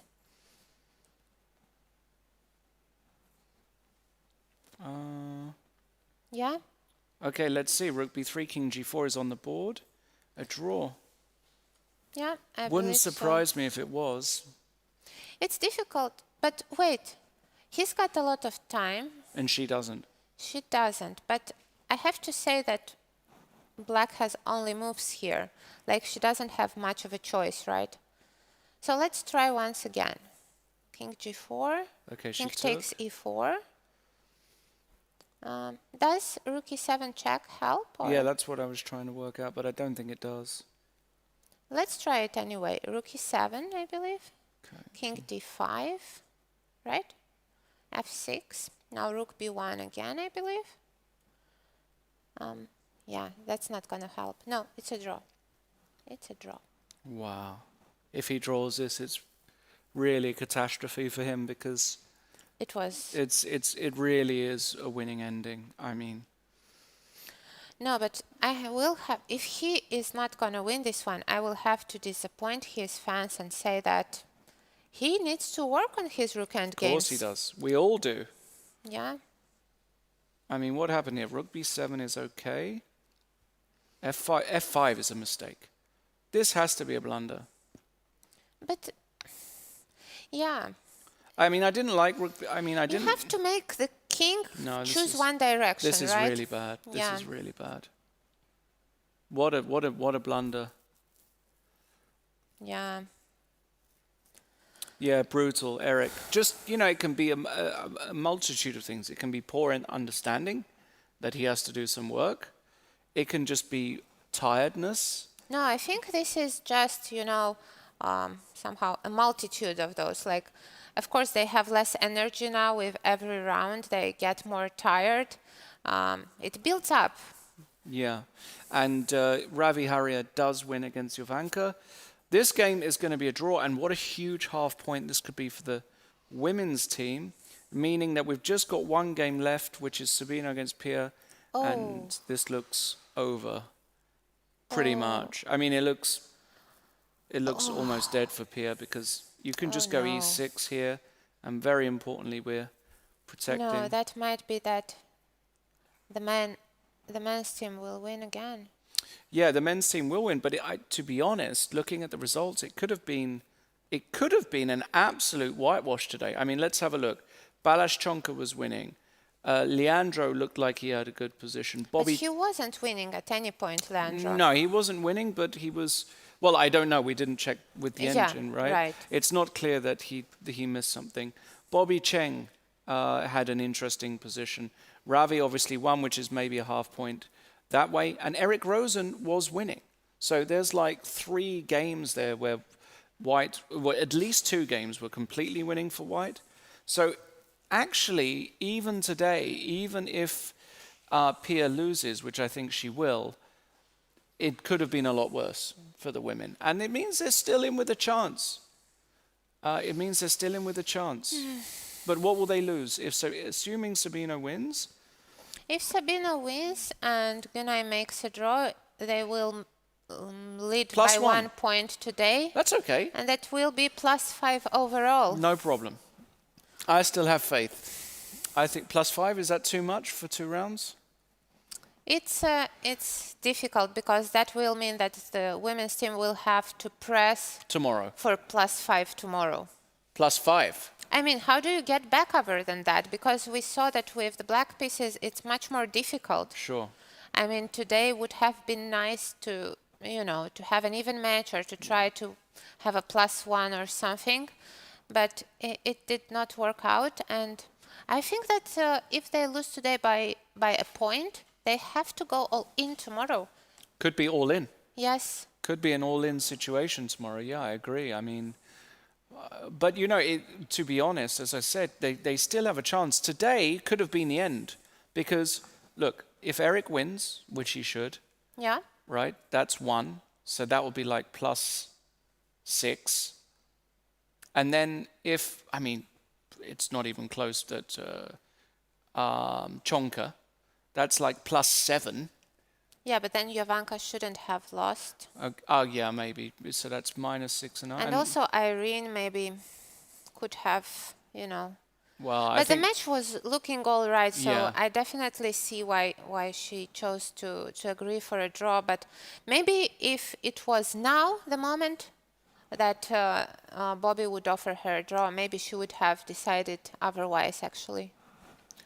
possibly, but the position was so complicated. Yeah, because as we were saying, the difference in the prize money is It's quite huge. big. It's huge. It's £5,000 each. Yeah. Each, It's a yeah. difference between winning £7,500 and £2,500. Yeah. Now I can tell you this: I've never won £7,500 playing chess. I don't know if you have. No, I think my biggest prize was around $6,000. Yeah, exactly. I mean, I was even speaking to Joe Gallagher, who's been a chess professional for over 30 years. He's never won £7,500. Right, this is I huge mean, money. it's like that, and then of course there's maybe some additional money from sponsors or fees or whatever. It's a huge amount, and every half point counts now. Yeah, and I see Gunay bringing her king towards her b pawn. Let's get back to her Gunay? game, yeah, because I believe that Sabino will be able to win his game. What a tough situation, actually, because Yeah, it's Pia just a- will, if she loses this one, it will be the third one in a row, and yeah. well, she is going to lose because it's just Oh, there's just no chance. It's just, well, she has to hope for some incredible, well, no, there's just no. It's so after f7 there is rook f1, right? yeah, f7. Rook f1. And you cannot take on b5 because I take on f7. And if you protect the pawn by playing king to g6, then I just go king to c4. And now if you play rook b6, let's say, threatening to play rook f6, I can just take on f7, Right. I believe, and b4. And you are not in time with your king. King e6, b3. The classic shoulder barge. Yeah, king e5, king c3, rook c6, and now very important, king d2. Oh, king d2. Or king d3 is also good. Yeah, king d2 is also... Yeah, just not to b2 because then you might run into trouble. Yeah, you got to keep the pawn fluid, and the point is that this position is a well-known draw because... You cannot come closer, right? Exactly. No, this is absolutely well known, and I do believe that this game will end in a draw. So let's get back to Pia versus Sabina, right? Yeah, she just played knight h5. Knight h5, yeah.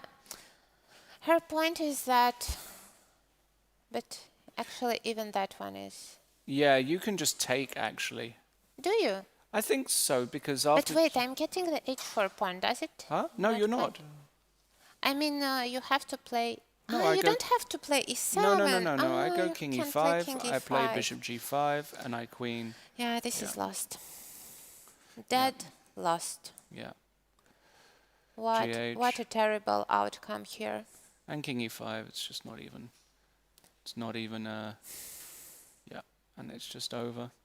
Yeah, we can see how difficult it is to keep your energy levels high throughout such a long and I would say very tiring event because all the opponents are strong. You don't get, you know, like an easy game in the office. All are very good players, and yeah, if you are physically not feeling so well or something, you have to pay for it during the game.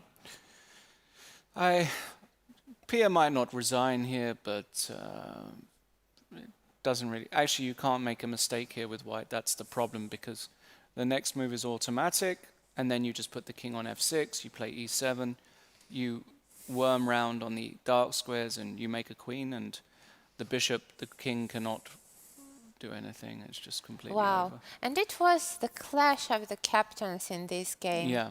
And actually, it's quite interesting that today's round will be won by 1 point. Yeah. Only the slightest difference, 1 point. Yeah. Oh, yeah, tough one. And yeah, do you think the ladies will go all in tomorrow, or do you think they will? I don't know. I think with white they really have to try, though, because if they, let's say it's +5 tomorrow, and it is 50-50, then that means in the last game they need 7.5 out of 10 with black. Yeah, that's very difficult to achieve. Very difficult. So they've maybe they don't have to go all in, but they need to get like a +2, +3 event, you know. Yeah. +2, +3 round. Okay, bishop c4 here by Pia, but just a technicality. Bishop g5, Bishop of course. g5, yeah, and I expect she'll, and she that's did resign. Well, a very good game by Sabino. He had a slight advantage, and he slowly nurtured it into, you know, I believed in Pia's ability to keep this position to make a draw in that endgame, but unfortunately Sabino proved more resilient actually today. Yeah, and I just think the position in general might be difficult for black, because it's one where white has got the long-term risk-free advantage, risk-free advantage, better structure, many ideas, and it's a sort of position, you know, I've suffered many times with black, and it looks like you can hold, but actually it's like... I believe it was a very wise strategy by Sabino choosing this type of positions today, and yeah, I believe he also had the luck on his side to get it on the board, because I think he might have prepared exactly this thing, but we might actually be able to find out more insights a bit later when we will have the captains. Definitely. So only one game left. It's Eric versus Gunay. So he played rook h7. Yeah, she gave a check on g1. Yeah, he wanted to try a rook h4 check and rook f4, but it will not work out. Now she can give a check from behind. Yeah, rook f1. And now when the king goes to e6, let's say, you can start pushing the b pawn. Yeah, and she went for the check, king e6 on the board. Yeah, and now b4 is an easy, easy, easy draw. Yeah, I think there's no way to mess it up for black. No, just no way you ever. Okay, he will probably try something like rook h5, no? Nah. Then you take on f6. Even you can go b3 here. Oh, right, because rook f5 is not an option anymore. You can actually lose this one. Because there will be, a queen f1 check in the end. Yeah. Yeah, this is losing. We have actually had a very Yeah. similar position on one of our previous days. I think this is losing. Yeah, might be. The king is very close, so it would require some calculation. But yeah, there's just no chance of. No way to even try for a win No. here, actually. No, it's going to be a draw. Right. Amazing, Eric. Just with to not convert this. You know, that is also a difference between a lot of IMs, basically, who never really push past the 2450, 2500 area, because it's about conversion. Yeah, definitely. A lot of the time, it's about when you've got that winning position. Such a winning position, you really should convert. Yeah, there are small differences, but one which in the end count. And this is an event actually where I believe one can see where he needs to work on, you know. Like you can clearly see your flaws when you play against strong opponents. And that's exactly why I think that, you know, for women it's maybe a bit more difficult to make big progress because we don't play so many strong tournaments. We play many women's events, you know. I believe that if a little girl would play from the beginning only against little boys and later men, then the situation would be actually different. I believe that the women would be somehow forced to play stronger. Yeah, but then it's really double-edged because you cannot change everything overnight. Because basically, if you take out the women's section at all after in chess, then probably all of the professional women's chess players would just quit, and you would have to wait for 1 or 2 generations. Well, exactly. Exactly. Yeah. H2, king c3. I don't know why I remembered about all of these things suddenly. Yeah, it's just, you know, that sometimes I even think about myself as well. Why am I not a better player? And these are the reasons I see. Because it's not easy to find a balance between making a living and playing very strong tournaments. No, I think that's the biggest challenge for most of the players, and actually not only women. No, it's a very fair point. Yeah. Okay, Gunai looking away now. Don't lose on time, Eric, whatever you do. Okay, rook h3. Okay, there's just not really much to king c2. Maybe they'll just repeat like this. Yeah, that would be. She's hoping he loses on time. I think she's not. She's not expecting that. No. Come on, Eric, time to give it up. He's trying. f7, okay, b3. He'll take the pawn. And then he'll go king here, and it's time to shake hands, basically. Yeah, I'm afraid so. Really not much to discuss here. Okay, Gunai taking her time, which is perfectly reasonable.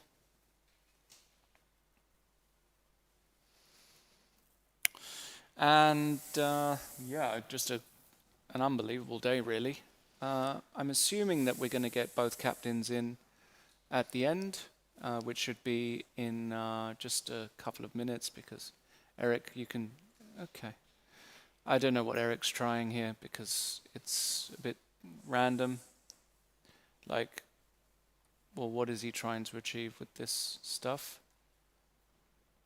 There are no tricks. Even king b1. Oh, king b1. King c1, rook h1 he wants. He's got one last trick. Even that's a draw. Yeah, Even but this that's a was a draw. nice try. Yeah, look at this. He wanted this, and then he wanted to do this. Look at this. Typical Eric Rosen. Pinning the rook, and then here, then he makes a queen. But even this position, oh, you got to be careful, though. I mean, this is like, I don't know. I reckon this is probably still a draw. Let's say I go rook c1. Is this ever a win? It can't be, surely. Like, how can this ever be winning? I put the pawn on b2, and I just... Yeah, I believe this should be Probably just, still a draw. just a You draw. can't even the tricks are a draw. Right. But rook h2, king c3, rook h3. I mean, Eric is looking for tricks like it's a 1-minute game. King c2. Okay, let's just get this repetition done. Yeah, we will H2, see a king handshake c3. very soon. This is not a 1-minute game on the internet, so... So it will be a very important, I believe, half point for Gunay's, you know, feeling, because she had a really tough few days. And actually today she was also under big pressure, and a very important save for her. Perhaps it will boost her confidence, and perhaps tomorrow will be better. And I believe that's what actually all the ladies' team should hope for.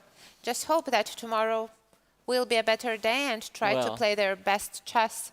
It has to be a better There's day. no other choice, right? If they have a bad day tomorrow, it's pretty much all over. So I'm hoping that tomorrow, I'd love to see a +3 day for the ladies. That's, make it a 2-point game, a 2-point match with 1 day to go. That would be drama. And Right. Eric. No, we'll get to a very exciting round tomorrow. That Yeah, will for be sure. that will be just amazing, I believe. Yeah, absolutely. And it is so interesting in this match that you cannot really know who's gonna go down. Yeah, You cannot predict that. yeah. So yeah, I am a bit puzzled by I they're mean, I still don't know playing. what's going on here. I mean, Eric, come on. Let's go. This is... Yeah, just don't lose Maybe on he's... time. Yeah, well, if he loses on time, I'll have This will be I'll have no dramatic. sympathy for him at all because... yeah. Okay, let's go. Draw. Right. Draw. All right, so a very well-fought day today, and actually the men increased their lead by 1 point, so it's +5, Yeah. and it's getting tougher and tougher for the ladies, I'm afraid. Yeah, 5-point lead now for the men, and it means tomorrow the ladies with white have to pull the rabbit out the hat. Let's have a look at the individual results. Great results for Maria Muzichuk and Antoaneta Stefanova winning with the black pieces, but some disappointing results along the way there. Olga Giria losing, Pia Kramling losing, Jovanka, that's the incorrect result. We'll get that changed. Jovanka actually lost today against Ravi.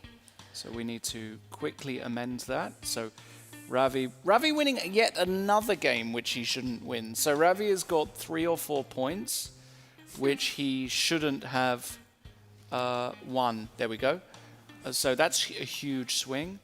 And then the rest of the games, I would say, apart from Balázs, who should have won, Right. and Eric, who should have won, as I say, look, every cloud has a silver lining, and I think today the women, they only lost by 1, but they could have lost by 3, in my opinion. So that means after round 8, 42.5, 37.5.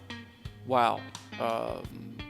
Big day tomorrow for the women. Right, I expect a great fight tomorrow, and I believe we're gonna have a lot of fun watching those games, because the last few days have been even, more interesting than the beginning of the match, which was interesting as well. Incredibly. And I'm looking forward to see some very interesting chess, and I hope that we will actually be able to get now the team captains. Yeah, we'll go for a quick break and find that out, and if not, then we will sign off. So don't go anywhere.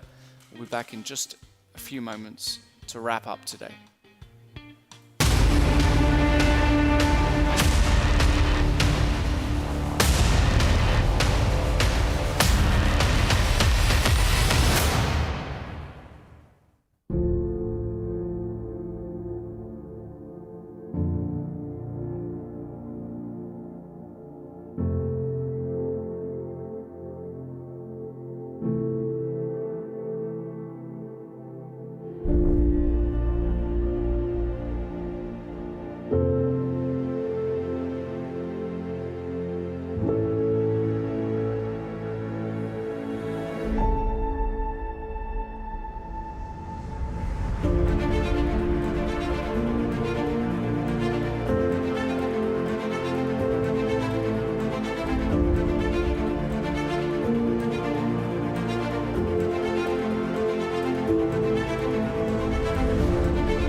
FV3.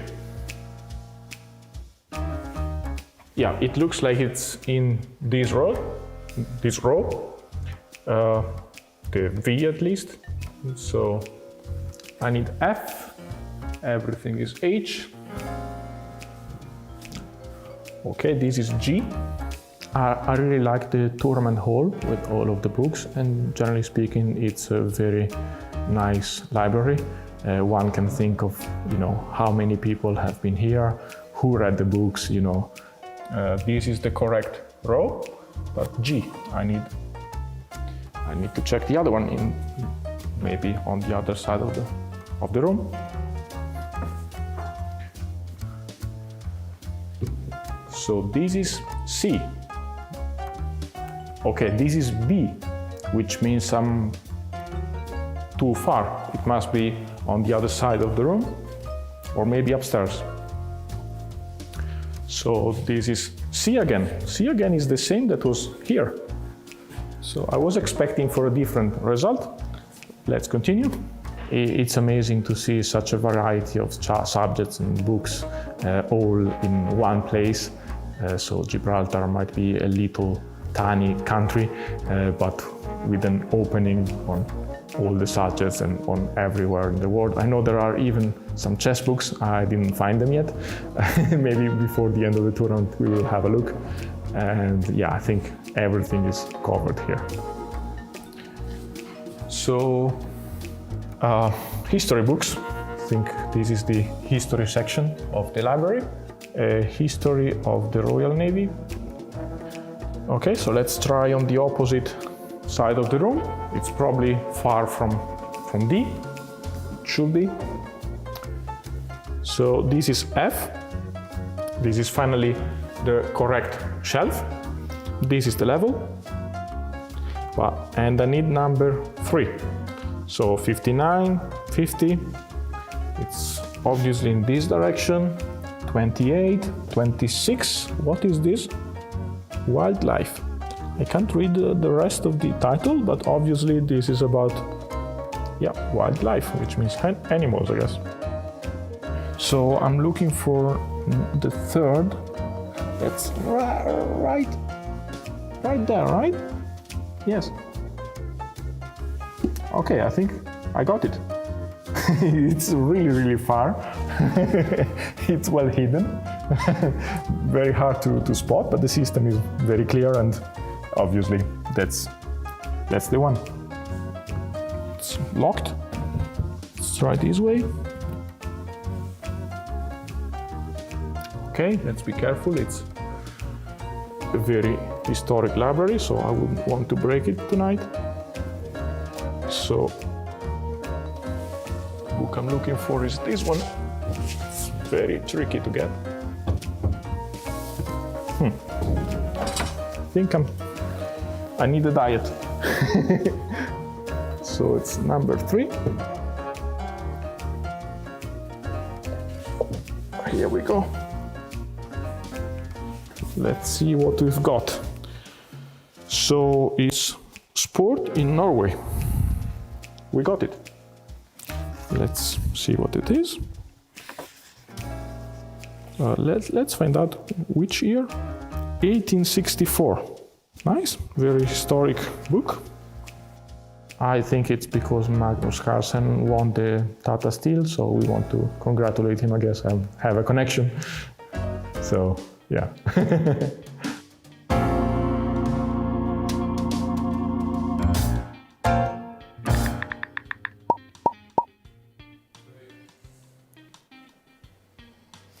We are back at the GibChess Battle of the Sexes, and I've got the team captains with me, Grandmasters Pia Crumling and Sabino Brunello. They actually played against each other today. So, Sabino, a very well-fought match today. Did you see this one coming? Did you believe in today's win? I always believe in our win.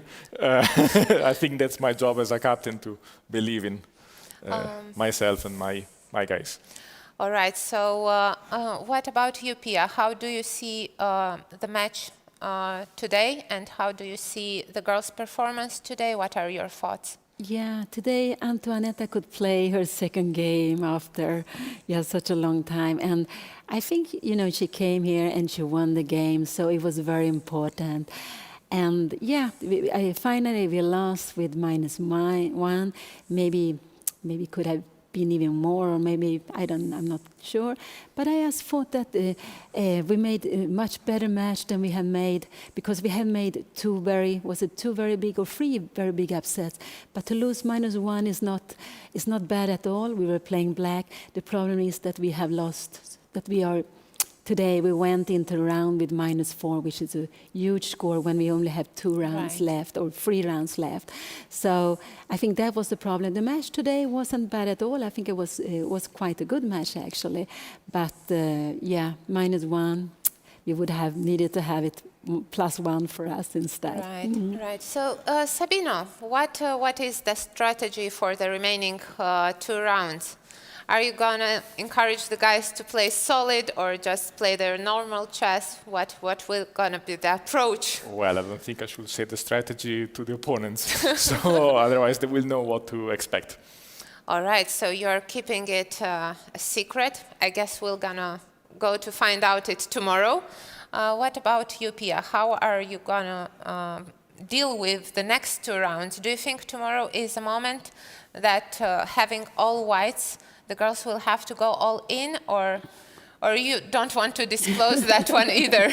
Yeah, no, I will speak with the girls. But of course, we have 20 games left to play with -5. It's a big score for the boys. But we have to fight. We have to try, of course, and try to do our best. So absolutely. Sure. Well, thank you very much. I definitely hope to see great games in the remaining 2 rounds.